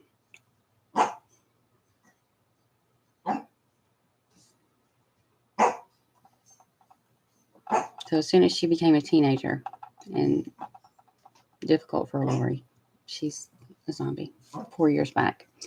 The jurors are very attentively paying attention during this talk of zombies, dark and light, etc. Lori also paying attention as she watches Melanie on the stand. I have not seen Melanie look at Lori. I'd have to take a gander over there. Just to let her know I see her looking at me, and I ain't worried about it. I ain't afraid of her now. I ain't worried about her.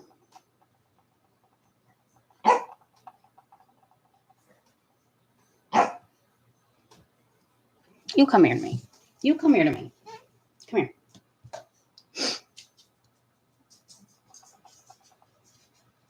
Melanie says she never prayed for JJ or Tylee.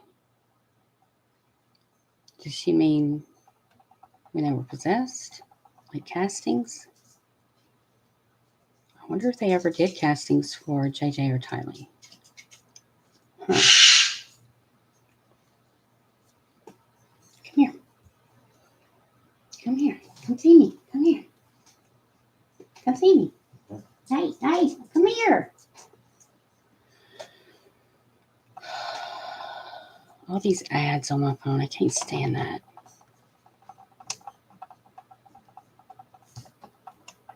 Yeah, the exorcists are trained by the Vatican. Currently training as one right now. Really? I believe they do that because there's a lot of documents on it. Voice calls for a lunch break. We will reconvene at 12:45. Does it not feel like it's like 4:45? Ooh, this has been a day. This has been a day. Okay. Lunch break. We will reconvene at 12:45.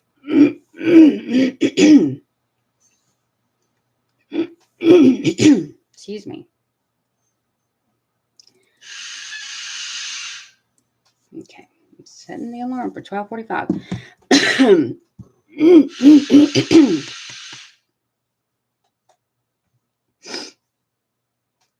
I think she got immunity for testifying. I'm pretty sure. I want to know, did Zulema and Melanie Boudreaux get immunity?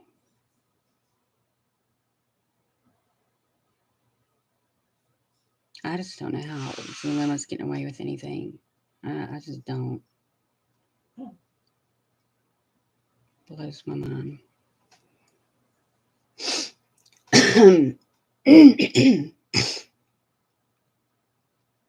But, I mean, she can say she started those fires all she wants to. She didn't, so I guess there's no crime really committed. Besides, she's just a nut. Come here, baby. Come here. Let me go run and see if they need to really go out this time. I'll be right back. Come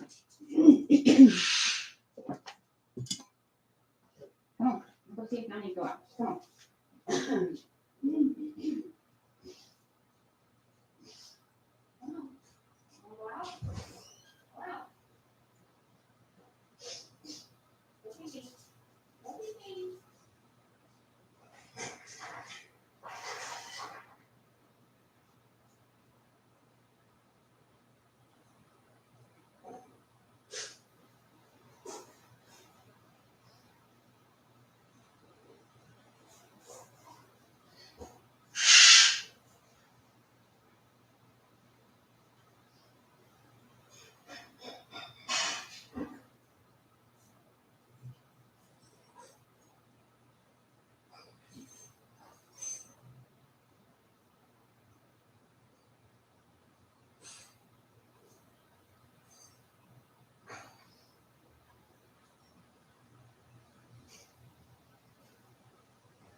Sorry, y'all. I gotta eat something. It's 55 degrees here. It's crazy.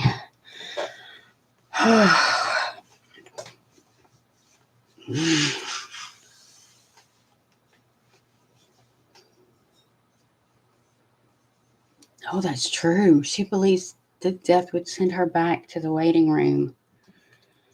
Oh, but she's a translated being. Why can't she just snap herself right out of there?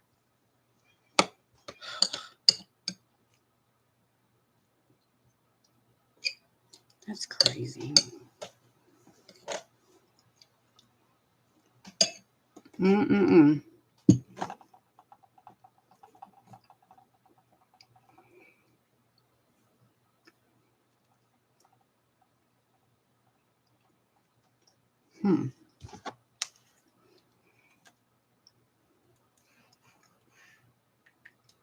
The bird's talking. 7-page letter. Damn. I don't think I even want to read that shit. Mm-mm. No, thank you. Let's see what the LDS Church saying.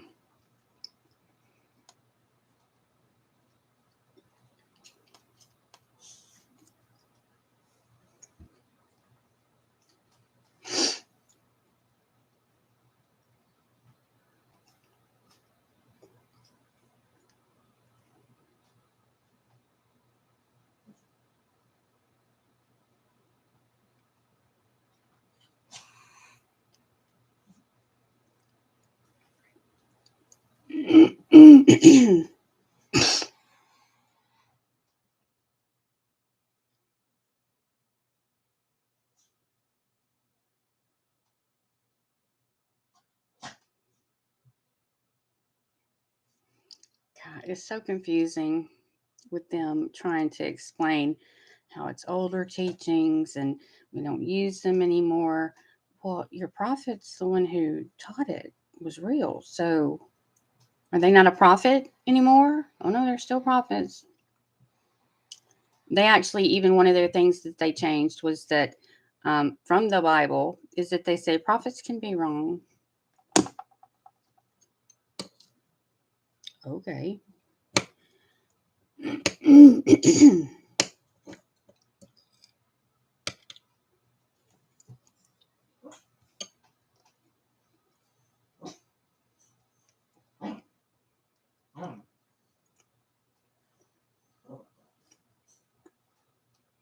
living prophets always take precedence.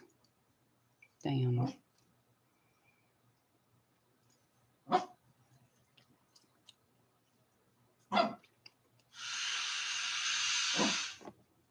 Mm-mm. Lies, lies, lies.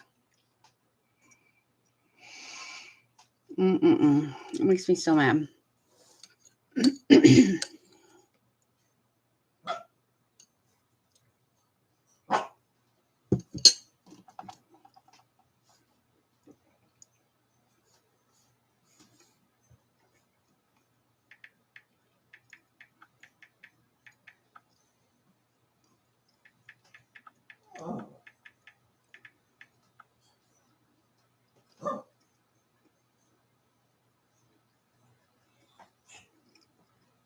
The church says Joseph Smith was a martyr. Damn.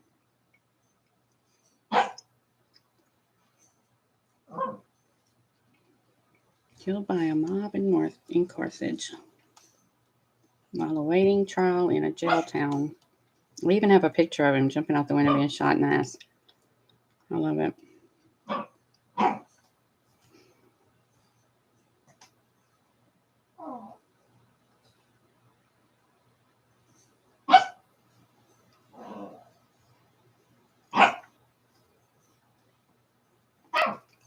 He was practicing polygamy and claiming he intended to set himself up as a theocratic king. Dumbass.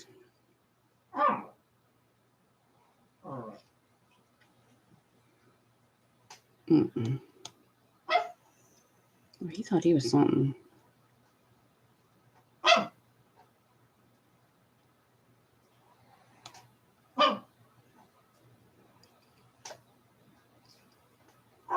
He was running for president of the United States at this time?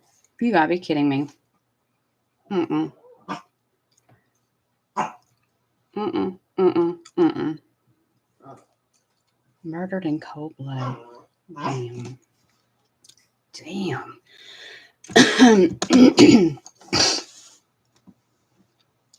Mm-mm. I don't think she would survive. I really don't. I think someone would kill her. Nobody would hire her. She might as well be in prison. She would have no life.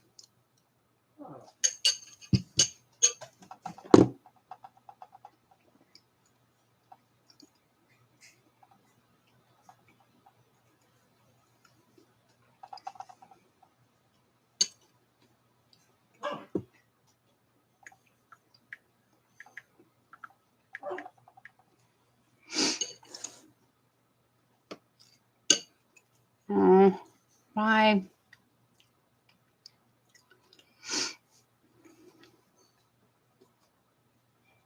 Portal has a waiting list. No teleporting. I forgot about the teleporting. They used to get in the closet and have kind of like phone sex, but I don't know. I'd be embarrassed to say that shit. I'm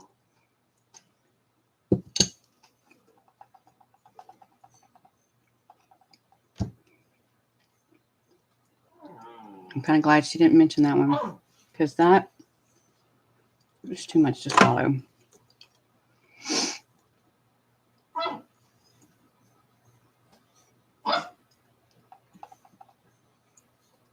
I don't know why she had to say anything about her damn period being different. I mean,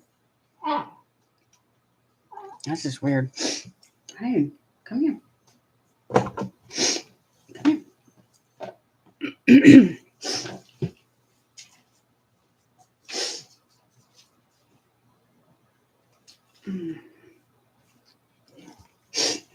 Ow.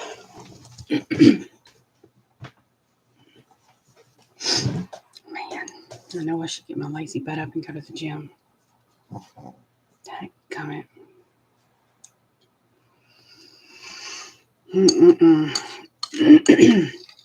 So Monday, no trial. I don't know why. I forgot to look. Is it a holiday? Or they're just asking for that day off? Maybe that's... Maybe they had a wake and they're having a funeral Monday. I don't know.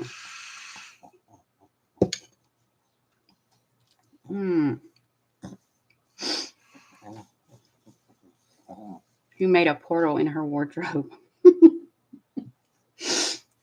I'm like, why did they fly everywhere? Why didn't they just portal? Oh, funeral. Okay. That makes sense. It must have been someone, immediate in her family that passed for them to respect all that.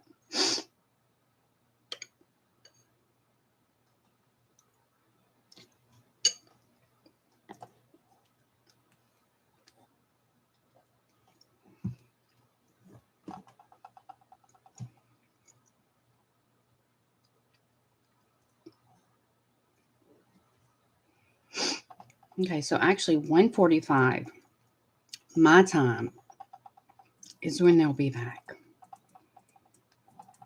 Dang.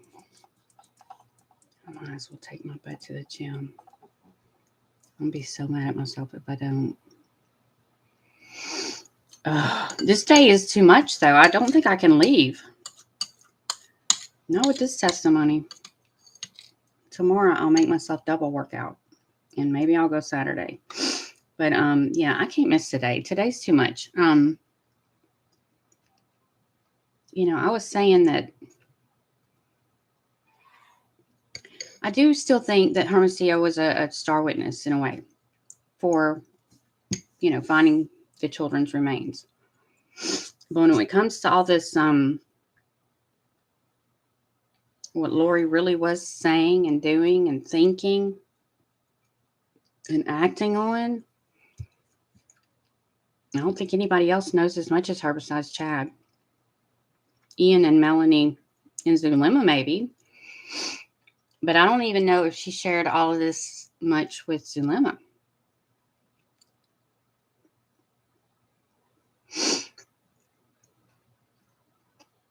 But I bet on Melanie and Ian's wedding night, I bet he was like, holy shit, get me out of here. Because she was springing all that on him that night. Mm-hmm.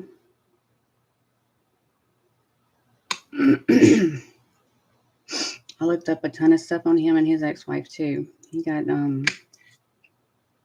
sent to court for supposedly, hitting her or something. I don't know. His ex-wife. But it just so happened where Ian lived was where Alex, Lori, and Melanie moved. And she was like, oh, he happened to just live there and I didn't even know it.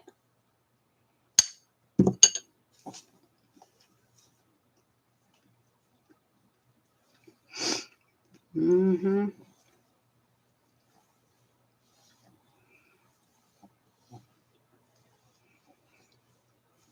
Melanie Pulaski just a liar. Like everything she says is a lie. And that video of her, where that policeman yells at her to shut up.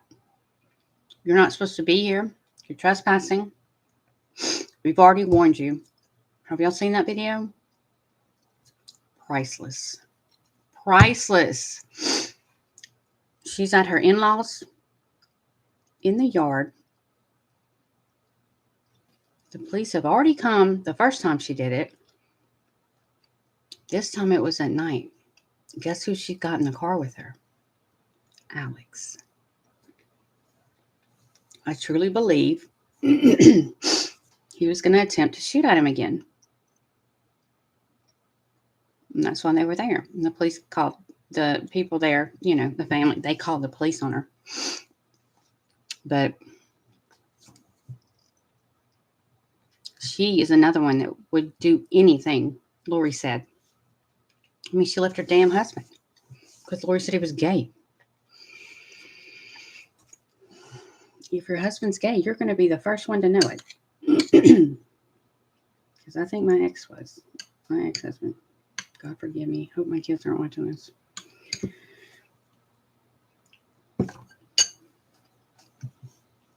Strike that. I shouldn't have said that. God forgive me. I'm sharing too much.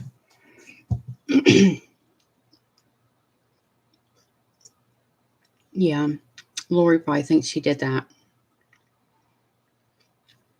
She was probably praying for it.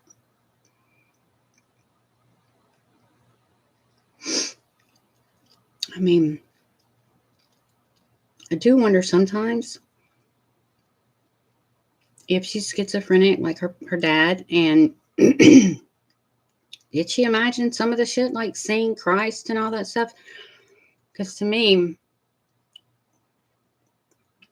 she would have believed everything, truly believed everything if she was schizophrenic, probably. But she knew when to turn it on and off. So I think she knew she was lying about everything. I think she was just telling herself that maybe to make herself feel better, but it never seemed like she even felt bad for anything. She was pissed off that she had to go to court in Hawaii. She was like,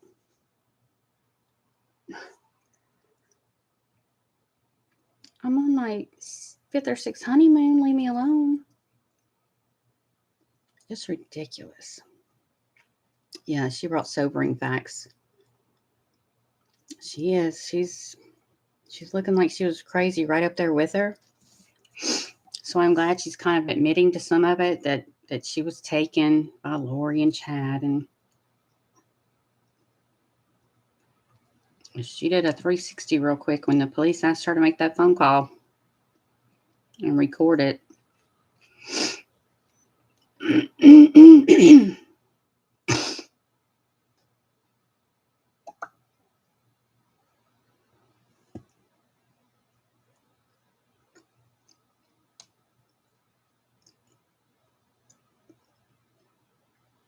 wonder if David's there.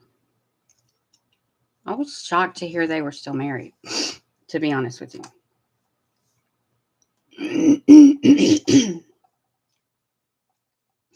Yeah, I think I'm going to skip the gym today. God forgive me. Because I made a promise to myself that at least twice a week I'm going to go. I've been once.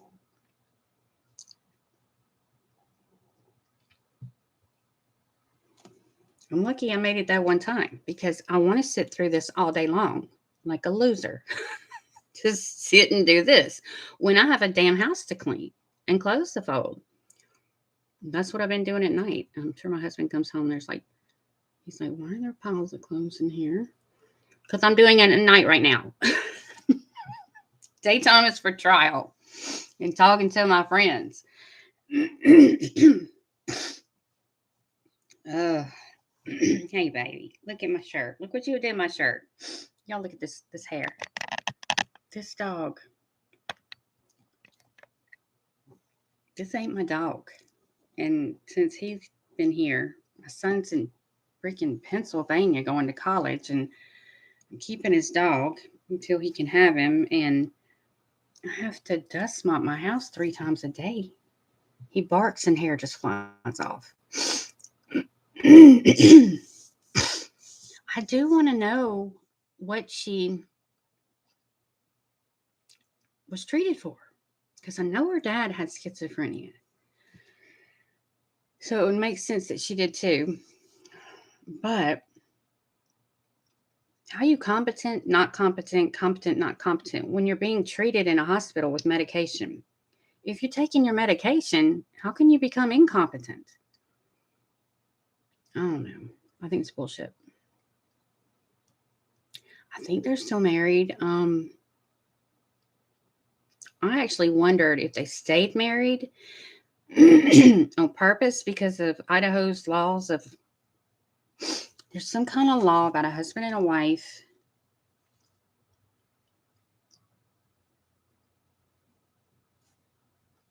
Let's see.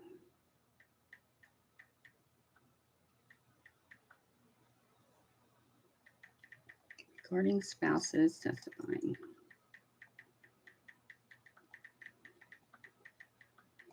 Which it didn't make sense to me when I read it. The husband cannot be examined for or against his wife without her consent, nor a wife for or against her husband without his consent, nor can either during the marriage or afterwards be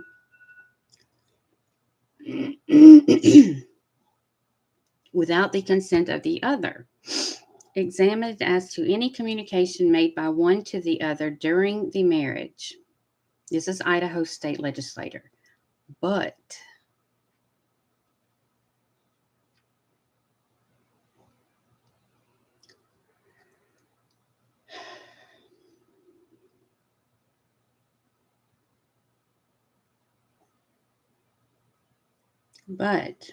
this exception does not apply to a civil action or proceeding by one against the other, nor to a criminal action or proceeding for a crime committed by violence of one against the person of the other.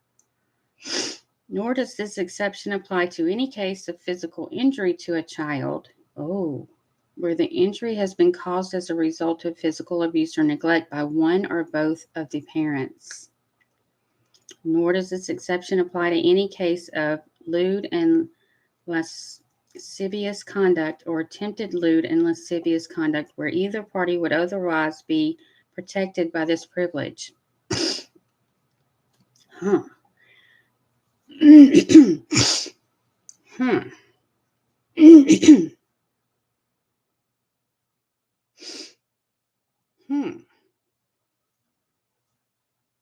So it seems like they could be made to testify against each other, which I don't think that would be hard for Chad. I think he would love to try to say that she sexually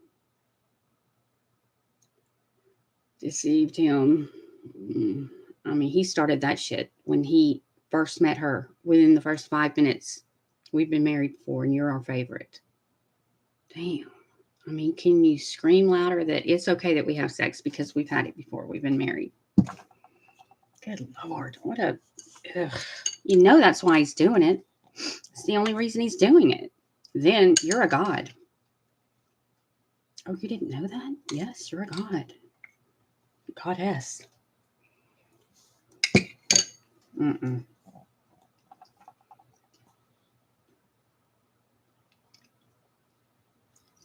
He had not made God status yet.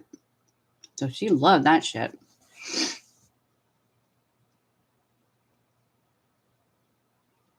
True.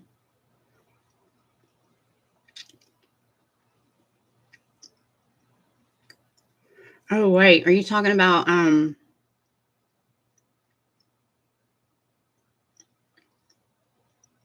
I love Cocker Spaniels. Are you talking about Melanie and David? I thought they were divorced too. But the other day, didn't they say something about them being married or something? Oh, no. Mm-hmm. Mm-hmm.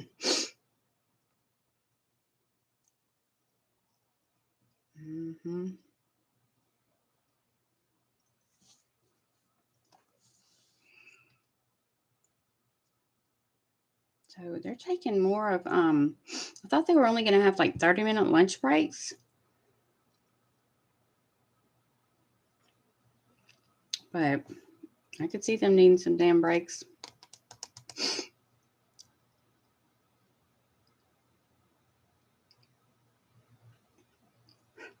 Chad Dumpling daybell. Yeah, I watched the Johnny Depp trial. God, that woman. That's another evil woman. She's pure damn evil. I wouldn't doubt it if she's killed somebody before her. She's not right in the head. And you know her baby is freaking damn, what's his name? The owner of Tesla.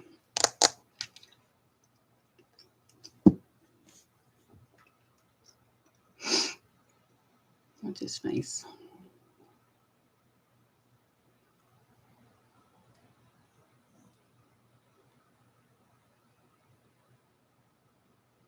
Yeah, I'm wondering. Donna texted me last night. I'm wondering if she was the one that.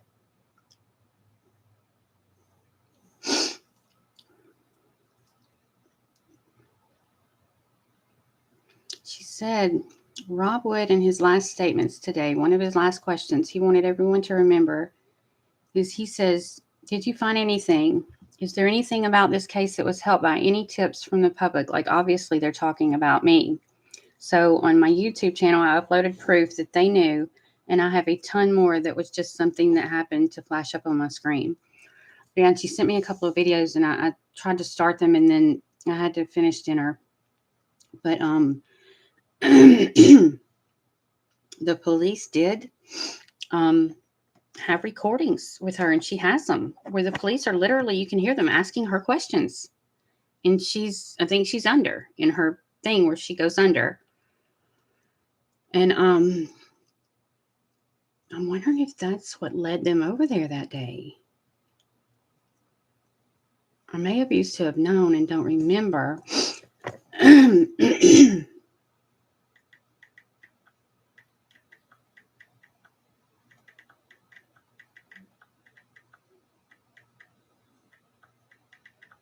going to ask her.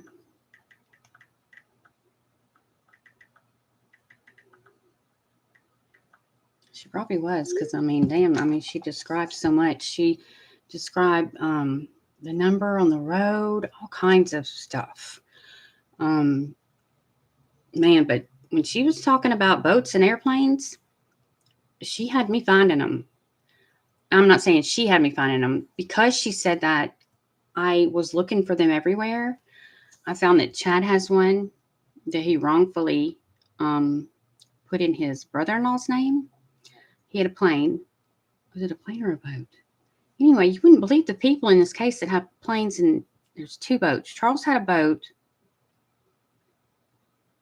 Joe had a boat.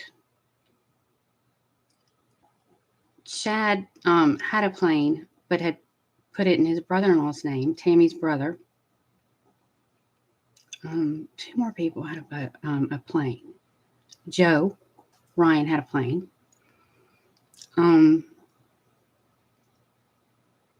Somebody else had a plane. But, in one of our readings, there was something about possibly a boat or a plane. Then we found a place where you can keep boat planes in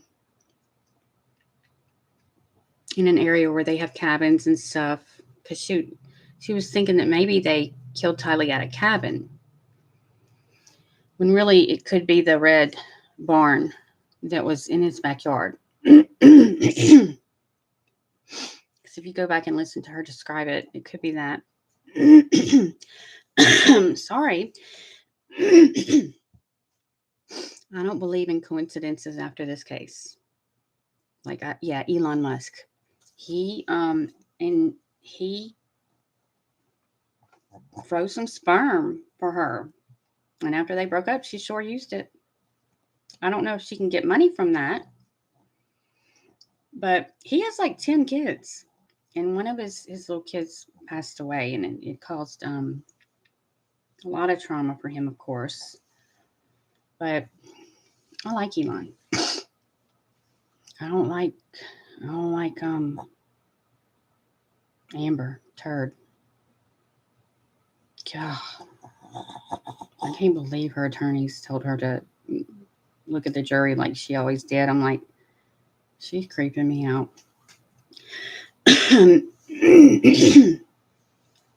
Yes, I knew there was at some point they tried to investigate or excavate, and it was frozen.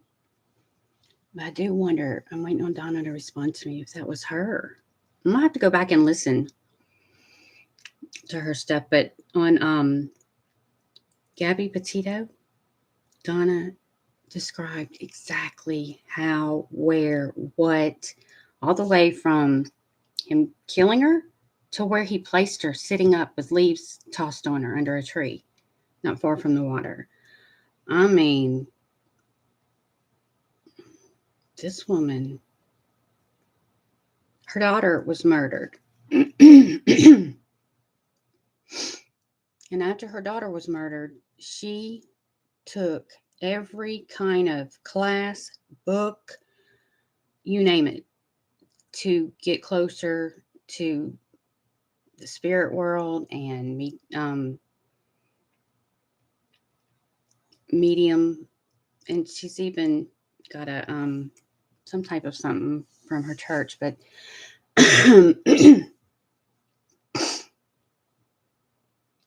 she says her daughter comes and helps her daughter's spirit. My mom wants me to believe they're familiar spirits and that they're not good.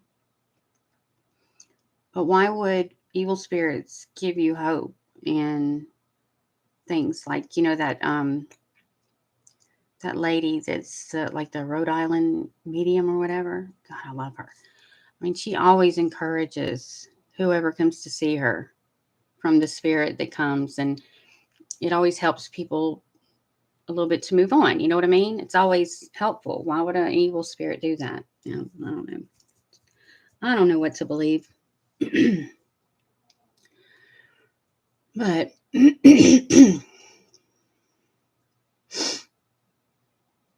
you weren't allowed to. Why?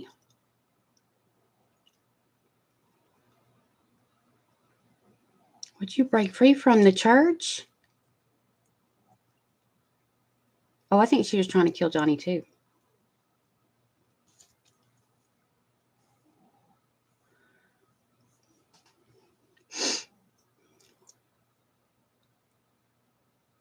What were you involved in, you poor thing? That you weren't allowed to. And it sounds like my childhood. I was raised in a very strict, guilt-ridden, damn religion that was constantly knocking me down on the ground. And I didn't even know what for. Took me a long time to shake that.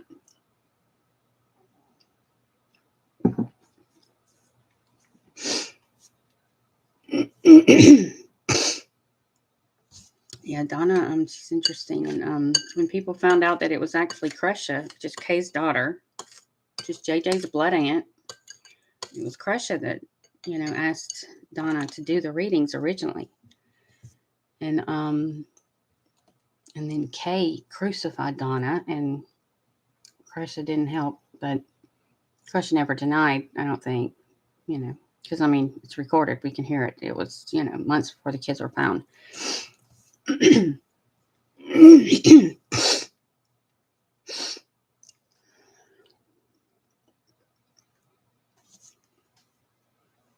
My husband laughs at me about this YouTube stuff, though. He's like, "Oh, did you work today?" I'm like, "Yeah, I did. Like I do every day. It's either housework or this. It's work. I just don't get paid for it." Mm-mm-mm.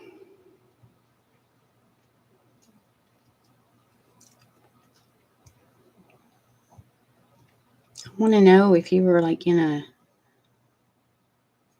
strange religion or what.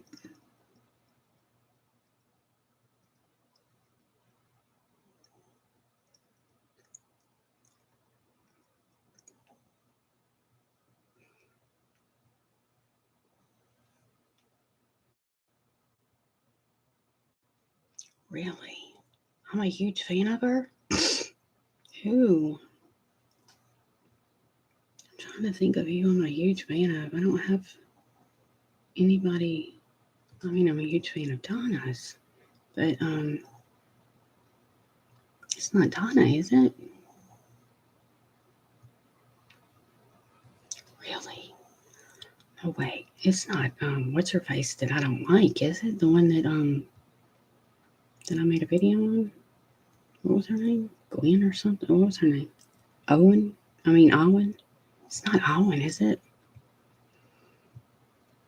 I can't really think of anybody I'm a huge fan of on YouTube.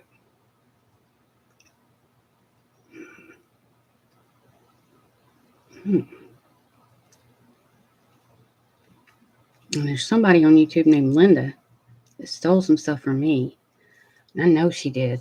And she's acting like, "Y'all want me to do some more deep dives?" And I'm like, "I did those deep dives, honey. And I know I did. Because there's no way anybody could have done them that fast right after our report on them. And I know there was nobody else on there that had done them.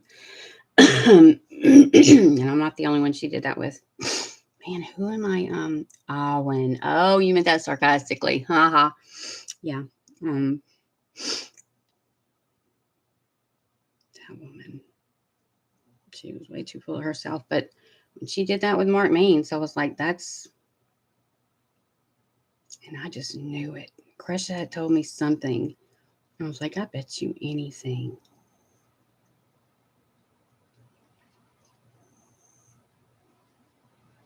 I was like, Crescia, she's sleeping with the enemy. But see, Crescia, I think Crescia just wanted to be a YouTuber so bad. She didn't care. She just wanted to be on people's stuff. And after that, she didn't talk to me anymore. And I was like, whatever. What the hell ever. I'm just speaking the truth. Kind of hurt my feelings. Donna's feelings were crazy hurt by Crescia. But anyway, Crescia got what she wanted now. Oh, sorry, baby. Sorry. And to roll the hair off of me.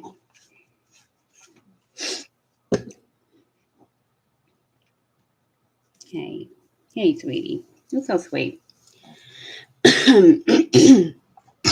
So, how many more minutes until they come back?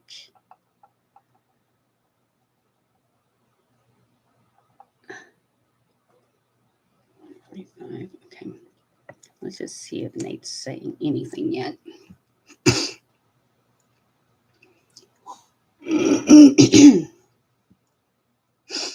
2:30 though. I do have to go get my baby boy.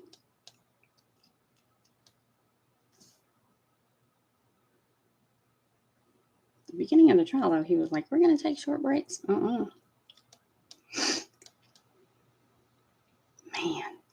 can't wait to hear today's testimony because I bet Thomas and Boyce. Ooh, I can't wait to hear that conversation. The jurors are very attentively paying attention during the talk of zombies, dark and light, etc. Lori also paying attention as she watches Melanie on the stand. Dang.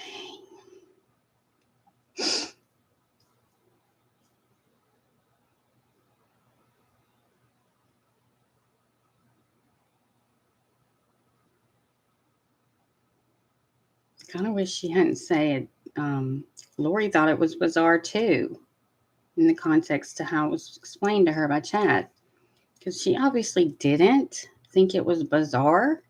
She used it for it to be okay to kill the body.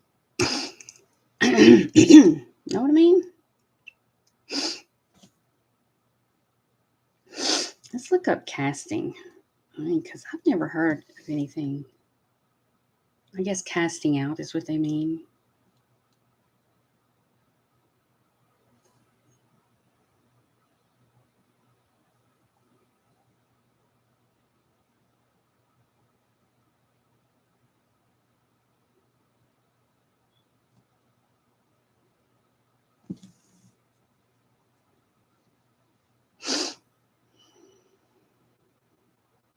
Wait a minute.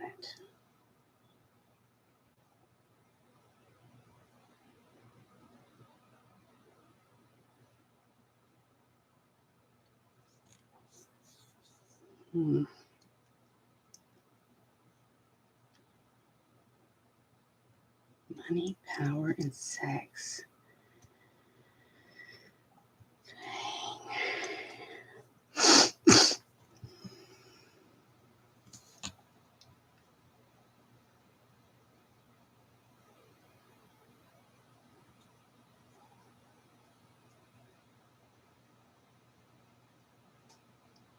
She already had the belief in multiple lives, as she called it before she met him, because the church believed it.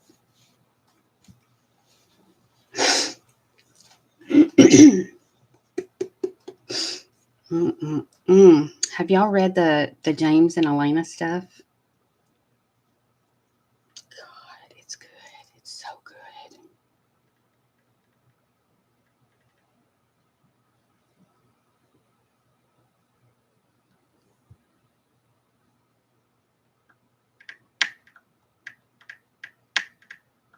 It's so good. My goddess lover. Oh my God.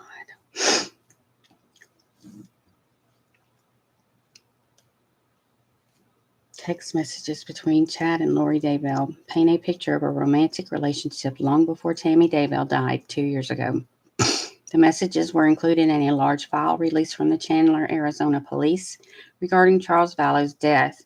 Charles was married to Lori Vallow before her brother Alex Cox shot and killed him on July 11th. Quote, I am heading to bed so that I can come snuggle tightly against you in his closet. Chad texted Lori 2 days later. I adore you. You are truly my best friend on earth and throughout eternity. See you in a minute. Chad, an author of Latter-day Saint fiction books, they make him say they're fiction and he says they're not, began writing his own story to Lori the next day in a series of text messages, according to police documents. And it's their story because it's exactly what happened. A detective described the writings as a romance novel of sorts and noted that it follows the relationship between the couple, but names were changed to James and Elena. The story begins with James arriving in St. George, Utah, where he had a voice tell him he would meet a woman who would change his life forever. You're not kidding. While at an event, James was introduced to Elena by someone Chad wrote was MG.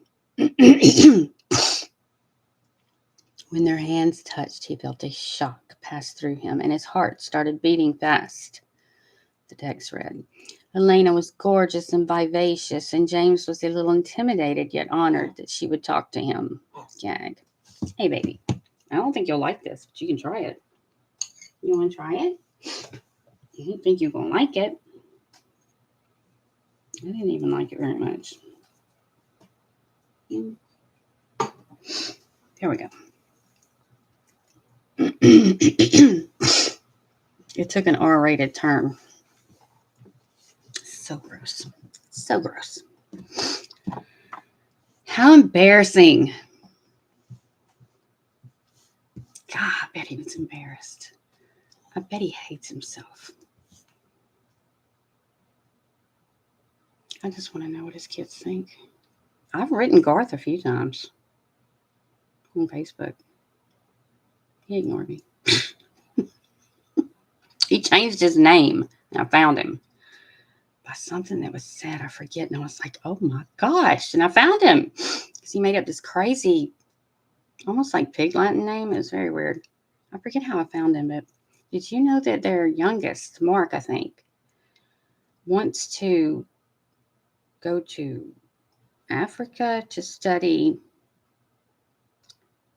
whatever the term is for bones, I think. He was asking for donations or anyone that has a couch he could sleep on over there. He wanted to go to school. I don't know. It was weird. When I looked up what it was, I was like, damn. I think that's about bones.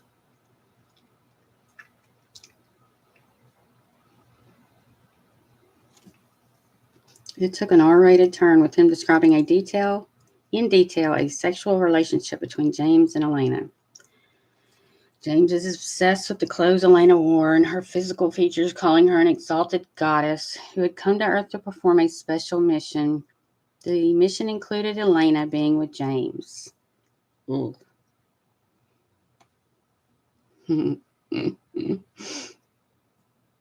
No. Anthropology, I think. Yeah. I was like, I wonder if that's a joke. That's not funny. Now, Raphael and Lily was two other names he would call themselves. One of them, Chad, calls Lori his goddess lover. That's hard to even say without gagging. While Lori listed Chad in her phone as Bubby. B-U-B-B-Y. That means brother. That's weird. Tonight I figured out who I feel like, Chad texted Lori. I'm a grown-up version of Harry Potter who has to live with the Dudleys in his little space under the stairs. I forgot about that. How insulting. That's how he describes his marriage, his life. Fool. What a fool. I don't like him. That makes me mad. It was her that should have felt like that, not him. He could sleep on his lazy ass late every morning. He didn't do shit. What a loser.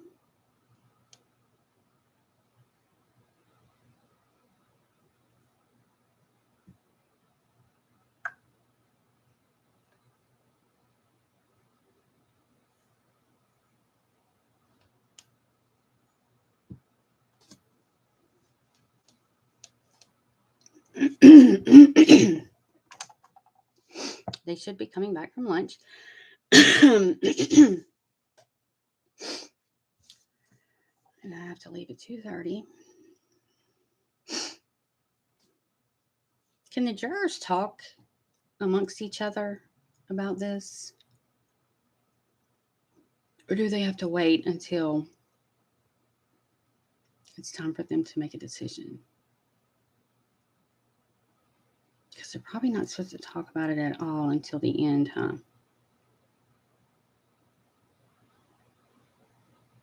Yeah. They sold the dirt in the blocks around the fire pit. That's sick. That's sick. That dog hair everywhere. Oh, they have to wait? Okay.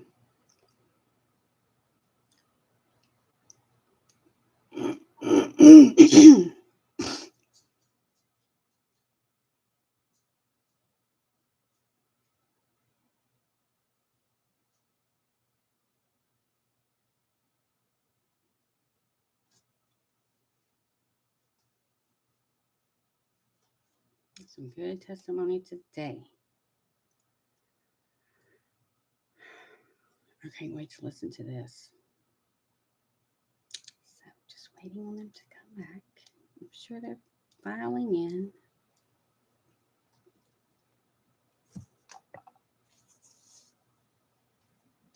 Just waiting.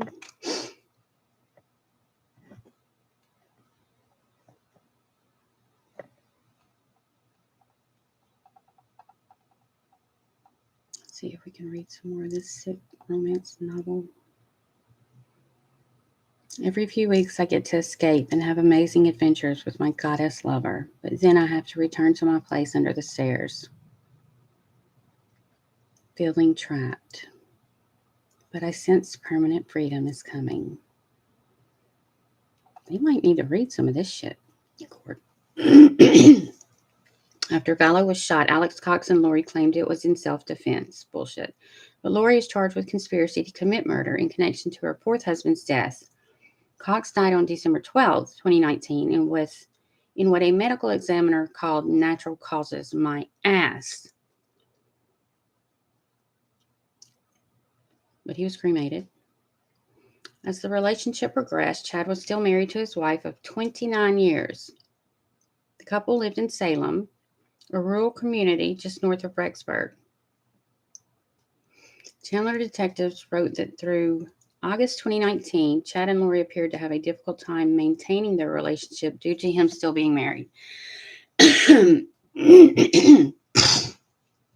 It's probably what hurried up Tammy's death, because Lori was like, let's just don't do this. You're married, and I think she was doing that on purpose to get things, moving along. You should give all you love and your attention to your wife and family, Lori texted. Yeah, this is it. Chad on August 11th, 2019. I'm just a distraction. Go have fun with your family. I really do want you to. I just can't be in the way anymore. If things change, we can talk. But we have nothing until things change anyway. Despite the difficulties. Hold on. Hey. What are you doing? I didn't mean to call you. Oh, okay. Well, let's talk later then. What are you doing? I'm on live.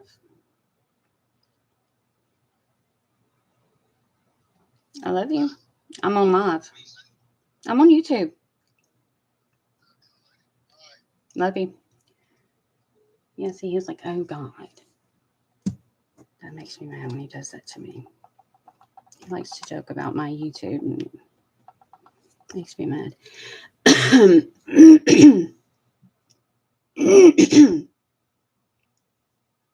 Despite the difficulties, Lori packed up her belongings and moved to Rexburg from Arizona by the end of August. The text messaging continued with the saying they would fight off evil spirits attaching to people around them. Oh, she moved there before Tammy died? Damn. Hello, sweet angel. Big news about Tammy. Please let me know if you are awake and can talk. I love you.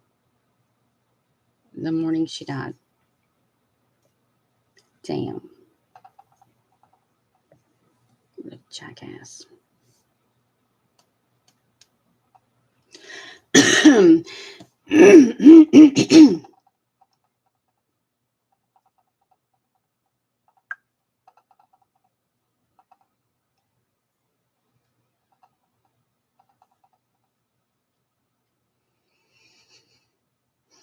Come on, y'all. I'm getting put off with their damn breaks. They need to come back when they say they're going to come back, and they need to start right away.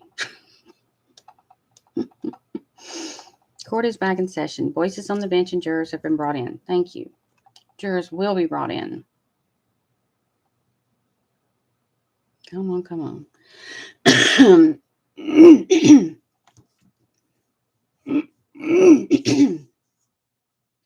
I hope it'll come in as motivation, because I truly believe it did.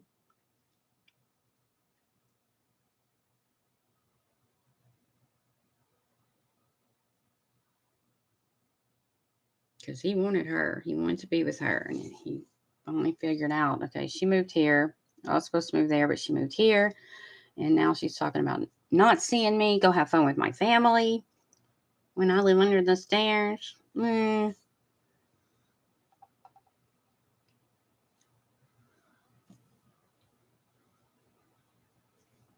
to have to roll myself before I get in the car because I got so much hair on me.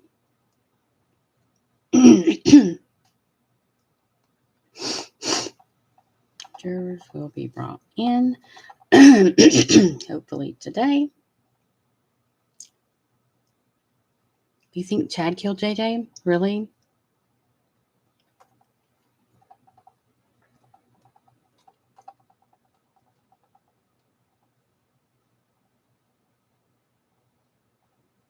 Yeah, I think Alex was cleanup crew too, because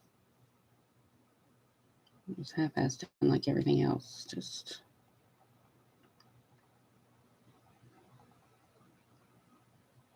I wonder if they even told her that, if she wasn't there for the burning, and I wonder if they even told her they tried to burn her, or if it was all a big surprise when she heard. I don't know. Doesn't matter because I think she was there when they cut her up, and I don't know why they had to cut her up. I mean, damn, it's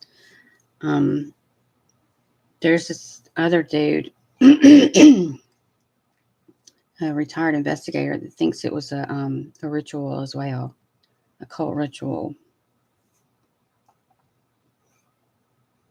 Because it's just kind of. Donna actually has a video on it that explains it much better than I have, but it makes you wonder.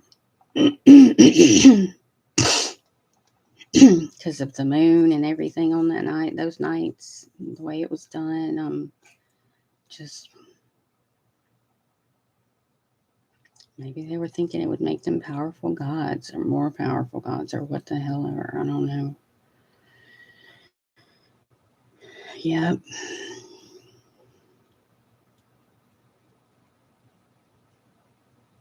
Yeah, because originally I guess they were planning on shooting Tammy, huh? I do wonder if Tylee got shot. Even though that's not how I saw it happening in my head when Donna described it, but something was shot at that day. Of course he said it was a raccoon, but it wasn't. But a shot was heard. But they may have said that when they found the skull, they probably would have said something about it. Looks like a shot, but I really don't know. Did they say JJ's cause of death?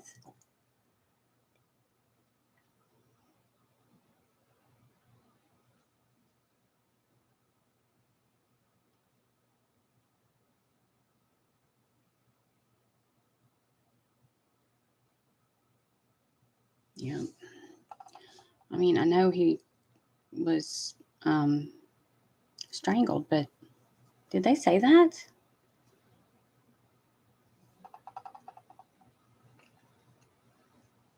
I hope to God he was strangled quickly and did not have to just die under a plastic bag, because that would just make me even sicker.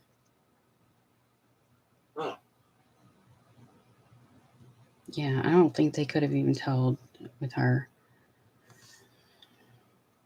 It's awful.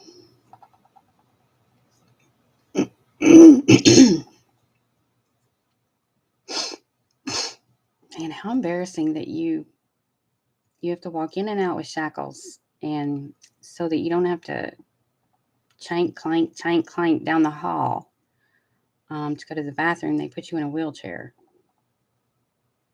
I don't know what's more embarrassing. Damn, they ought to make her walk down the hall like that.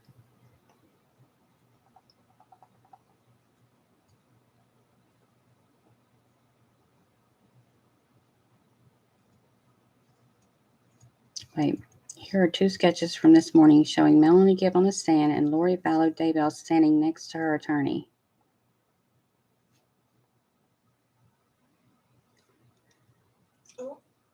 I don't see the Lori Vallow Daybell one. I don't know.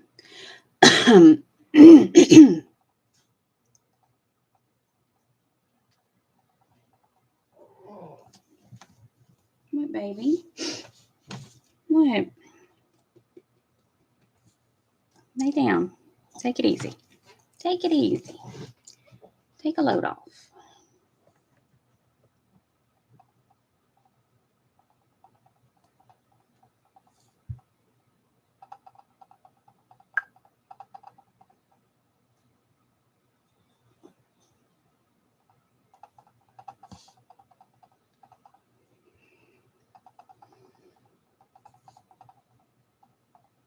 Okay, there's the other one. She's standing up, smiling. I just don't think she should be smiling. The sketch artist seems to be getting better, though, as we go along. Exactly. Charles was as good as gold. If you aren't happy with that man, you can't be made happy. You just can't.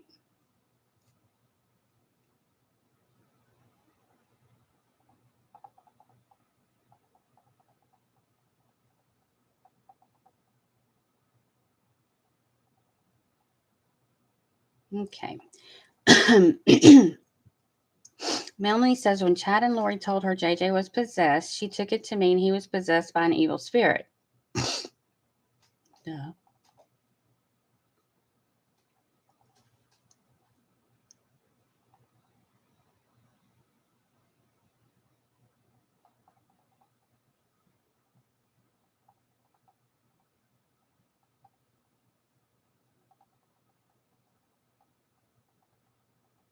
I hope suffocation. Oh, you think suffocation?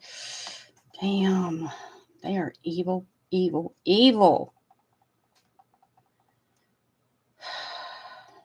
I mean, you hear of some parents, drugging their family before they kill them.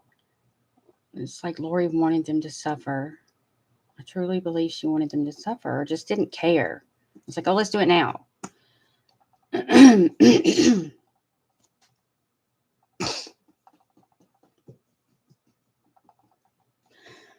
I wonder if these are my glasses because I need some really bad. I can actually read with these, but I don't think these are mine. Those are huge.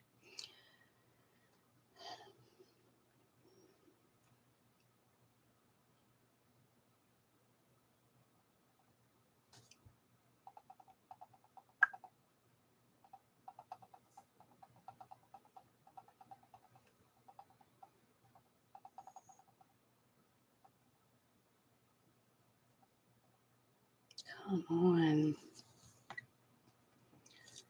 No, that poor baby.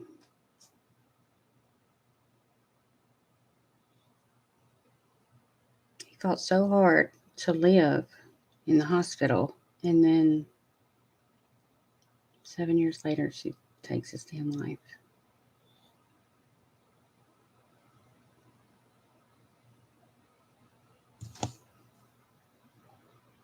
Does anybody know, though? Did they play anything from Summer Shiflett visiting Lori or Colby visiting Lori? I thought the same thing. Why'd she take that picture? It might have been one to tell somebody it's go time. I thought he had one of those cups that you turn into a phone, but he may have been drinking something, huh? I might have to go back and look. I would like to think that he was drugged and just totally asleep. But I mean, she killed him anyway, so.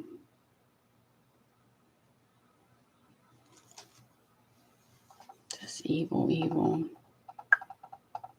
They're the ones that somebody needed to be casting things out of, for real.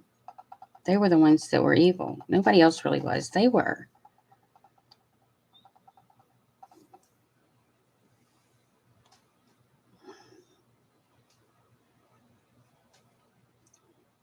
I don't know what's taking so damn long on the phone, but it's making me mad.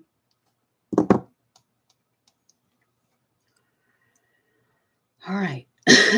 Here we go. Thomas asked Melanie about her relationship with Tylee. Oh, Lord. Melanie says Tylee didn't like her, and Melanie tried to be kind to Tylee. I'm always kind to everyone, and Tylee didn't like her from the beginning. Thomas asked if Kay was going to receive the life insurance money from Charles's death. There wouldn't be any financial incentive for Lori, correct? Melanie says she doesn't know. Thomas asked Melanie where she heard Chad would lose his exaltation if he got a divorce from Tammy. Melanie says that's what Lori told him. That's why she said he didn't get a divorce.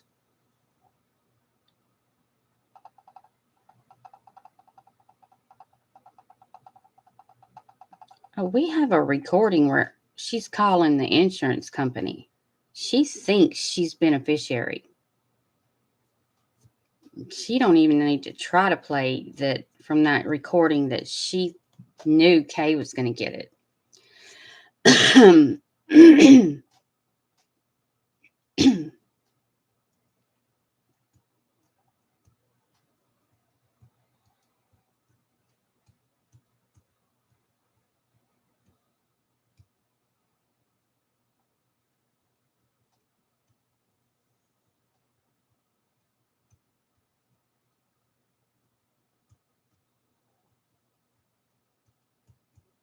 He sure wasn't worried about getting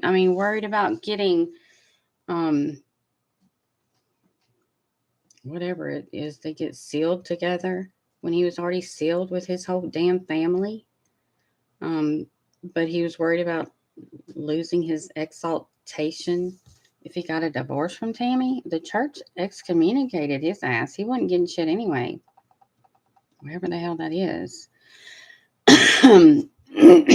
Melanie says police in Idaho called her twice when they were trying to find JJ. Melanie says she told Gilbert police, I had him, but I don't have him anymore. She told Gilbert police that Lori came to pick him up. Melanie says that was not the truth. Here we go. Thomas asked Melanie if she and David Warwick ever got married. She says they are married. Okay.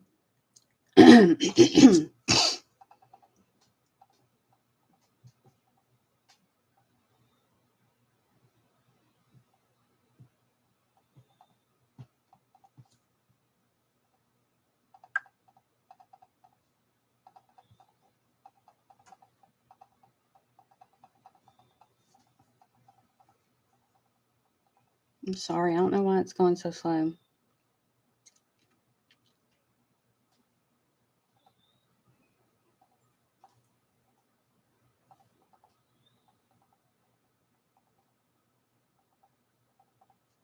I know.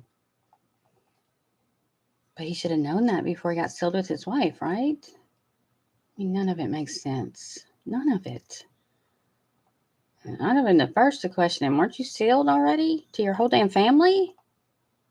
Can't be resealed. Obviously, you and your wife have had all these lives together. You want to be sealed with her, which means has to be her. You're sealed with her. So that's how much bullshit all that is. That there's just so many ins and outs and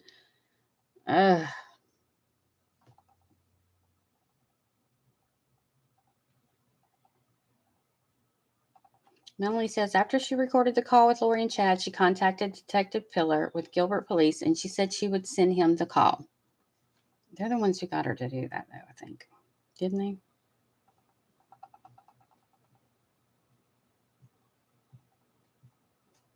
Hey, baby.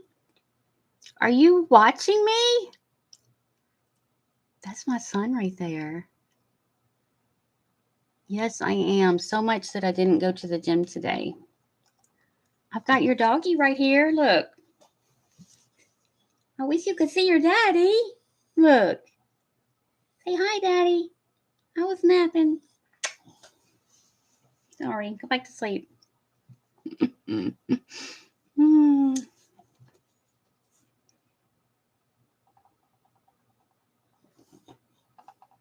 Sorry, y'all. Don't know why it's so slow over here. Besides that my internet must suck.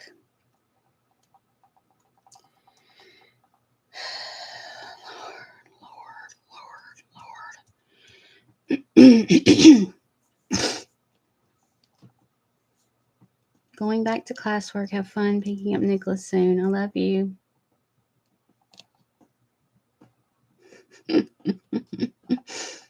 That's my oldest child. He saved my life. He's just the love of my life. He's amazing. He's me in boy form. We were born the same day. He got the same birthday as mommy. Come on. And Melanie's going to last all day. I wonder who's coming on after Melanie. Do y'all know? Who do you think it is? I thought there'd be some more detectives. Like Detective Hope or something. So they could maybe play, what? Do y'all know who Ian Sumnerhotter is? One of the most beautiful men in the world. It says he's following me, but I don't think so. I don't think so. Thomas asks about dark portals. Melanie says, Chad explained to Lori how to make a portal. Lori's was in her closet, and Chad's was on his bed or in his room somewhere. Probably in his bed. They could communicate through their portal. You couldn't physically see them, but it was made up in the spiritual realm. Thank you. Thomas says, did you have a portal? Melanie says, oh no. Yeah, it was those two fools that portaled. But they would still fly places. I don't know why. The only place they can't portal from is prison, obviously. Thomas asks Melanie who Corey Horror is. She says he's an antichrist in the Book of Mormon who was struck dumb by a prophet. Melanie says Lori had become an antichrist. Corey Horror almost sounds like a name for her.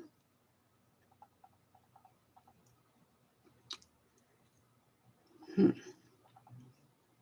I guess he's not LDS. I wonder if the judge is. I mean, aren't most people there LDS? Thank you. I think so too. He's cool. Let's see, I have a picture of him right here somewhere. I don't have so many pictures, but a new one. Corey Horror. Am I saying Corey Horror right? Sounds funny to say it like that if I'm not. Thomas asks who Alma and Joseph Smith are. Melanie says Alma is a prophet in the Book of Mormon and Joseph Smith translated the book. Oh my God.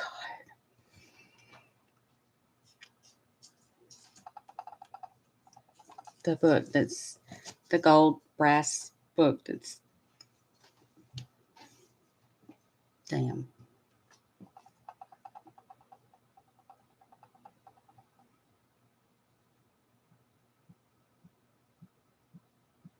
He didn't know who Joseph Smith was.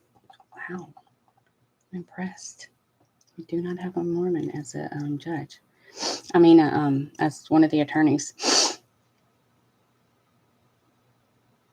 Thomas asked Melanie if she has any reason to believe Lori was not in Hawaii when Tammy died. Melanie says she had no reason to believe otherwise. Who freaking cares where Lori was? It's just like a mob boss. You have a hitman. Mob boss tells hitman, make the hit. Well, I'm way over here, away from it, and then clean it up. I mean, shit. She didn't want to be near. See, she went away. Chad wanted to hurry up and get her ass back, so he hurried up and killed her. It's the only way she was going to come back. She loved to run off to freaking Hawaii.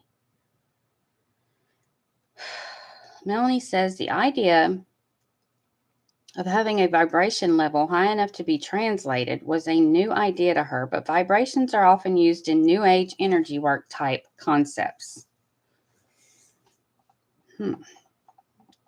Lama would know about all that.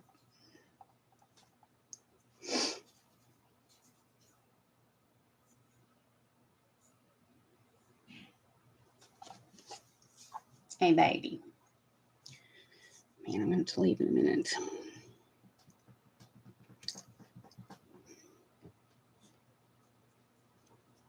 His name is Ethan Mesh. That was my first married name. Last name was Mesh. It's very Cajun and Cajun mobsters. And then I have, now he's 23 right now, but he'll be 20. No, he's 24. God. He's 24. My daughter's 23. And then I have a 13-year-old that's still home. My daughter's in Baton Rouge. Ethan's in Pennsylvania. Aubrey's in Baton Rouge. And Nicholas is here with us. And he's from my second husband. Nicholas is.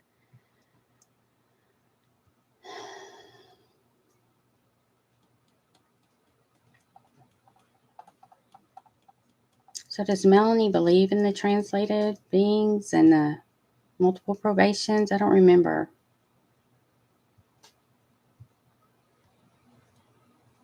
New Age energy work. I mean, I'm not saying I don't believe in vibrations. Just this translated being thing. I don't really understand the vibration thing enough. I mean, if they're talking about like the scientist that worked with that, I believe a little bit in that. I can't think of people's names today. It's just like, come here, baby. Come here. Ooh.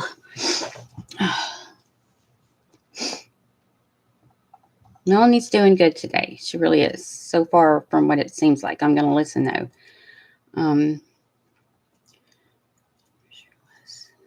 That just wasn't her. Yeah. Yep. And did you ever hear the recording where they're trying to, Chad is calling and acting like he's a family member or something of Charles's and trying to find out how much it would cost to transfer his body to Louisiana? They make me sick. Just lies. I'm so glad so much of this was recorded.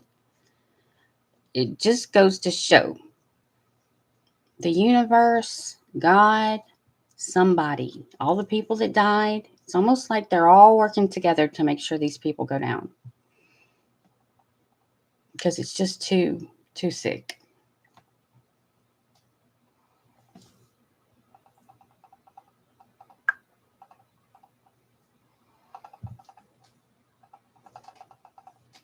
I can't listen to any of the recordings from the day until the next, like tomorrow morning, because they put them out at 7:30 at night, which is 8:30 for me, and that's my bedtime. I go to bed, straight to bed. Unless I know I can not have to get up in the morning really early, I'm in bed at 8:30. I love my sleep. But I get up at 6.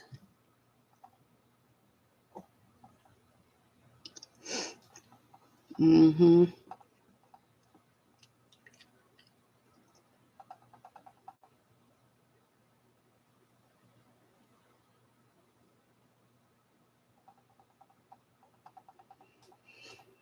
Okay.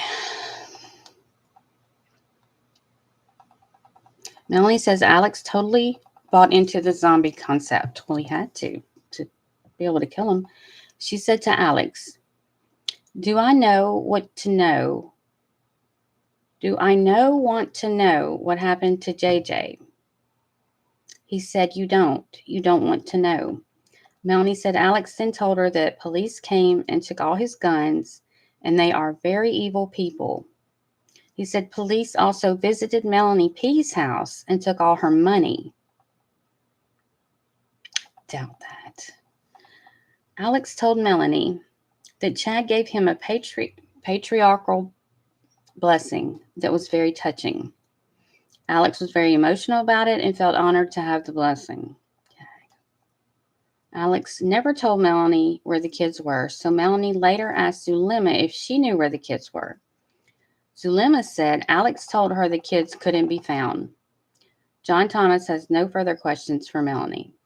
And they could have screamed hearsay, but they're the ones asking the damn questions. So And of course, we want this shit to be said. So I didn't know Zulema knew that. She said they couldn't be found. I would be talking to some damn police. If somebody, especially in my household, said the children can't be found and you don't want to know where they are. And the police are evil because they took my guns? Were you planning on using them some more? I mean, who else has to die?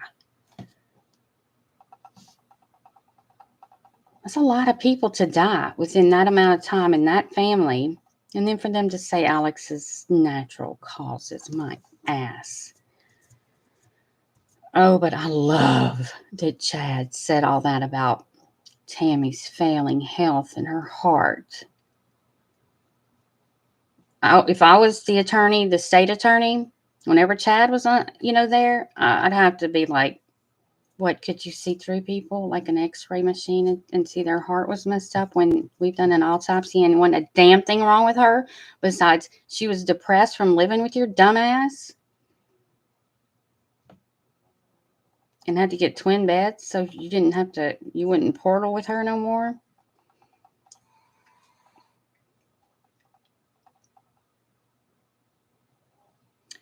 Lindsay Blake now follows up with some questions. She asked if there was anything about Tylee's behavior that was out of the ordinary for a teenager. If you have teenagers who are ornery and disrespectful, she would fit in that category. Melanie says Lori was usually pretty calm with Tylee and tried to be friends with her most of the time. That's where she went wrong.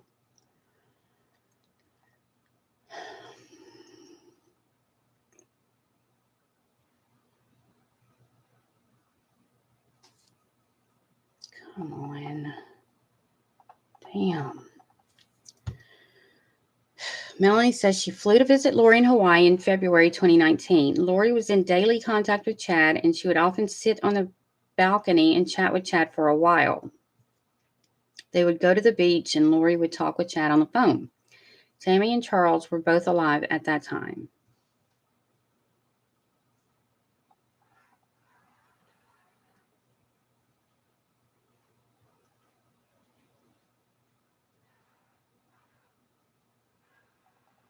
Coco, you're okay. I spent a lot of time with him this morning. Let me go turn the heater off. He probably wants the heater off. I'm coming. Let me turn the heater off. You might see one. Well, maybe very warm. How about that? Yeah, boy.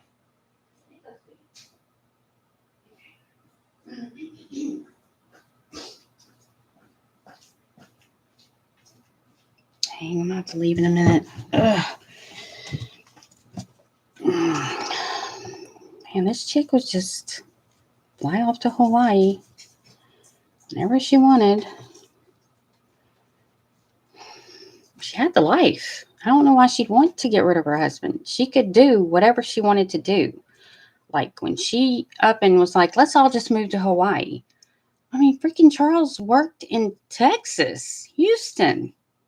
So wherever she wanted to live, he moved and he would just fly to work. And she wanted to have her own little frozen drink or something like that, little thing in Hawaii. Well, he bought her one. She never worked there. She just go by and get the money. She had the life. He even bought a house in Hawaii for her. I mean, Lori told Melanie that she had been on the earth before. Blake asked if marriages are common in the temple for those who are LDS. Melanie says, hi. Maybe she said, no. Quote, did you want to believe Lori? Blake asked. Melanie responds, sometimes. She's very convincing.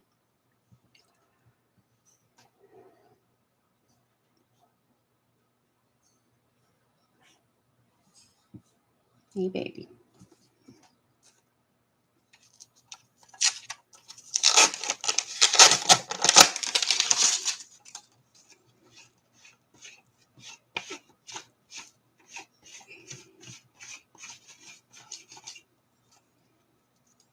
Yep. Like a teenager wasn't fun for Lori anymore. She's like, oh, I'm out. Let's blame it on them.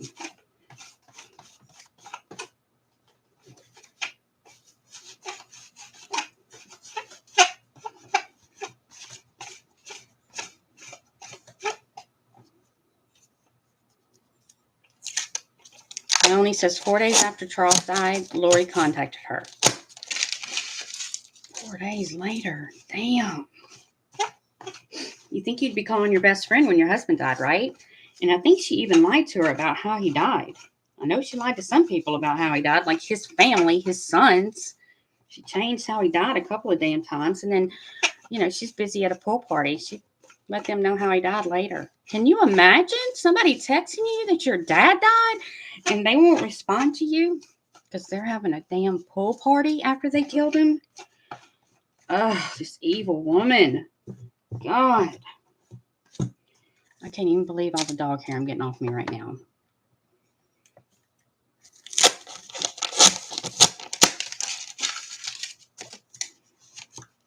Yes, he sure was. How he got out of that pisses me off. Because he was attempted murder in 2 states. I never understood how the dude had a gun. Made me mad.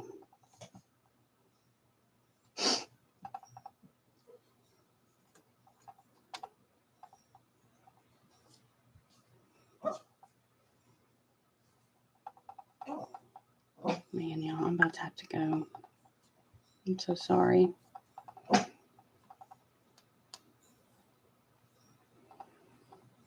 Can't wait to listen to this, though. Man, it makes me want to stay up. I'm not going to.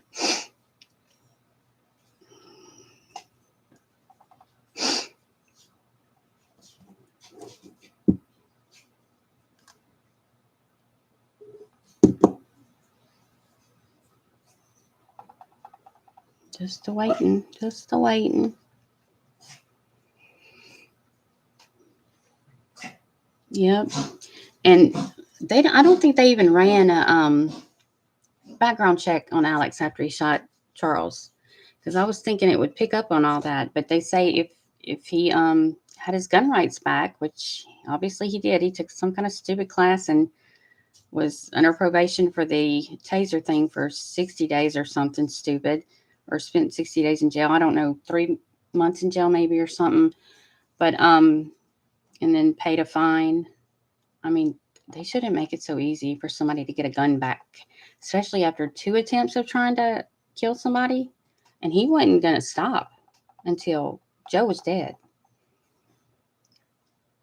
And I wouldn't doubt it if he's killed other people.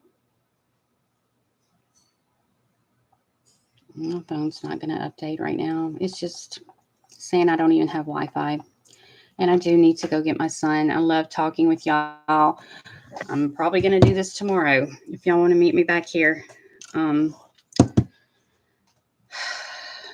son showed me how to get Discord and multiple screens to come up on his computer. And then this morning, I forgot to get him to show me how. So I was on this one again.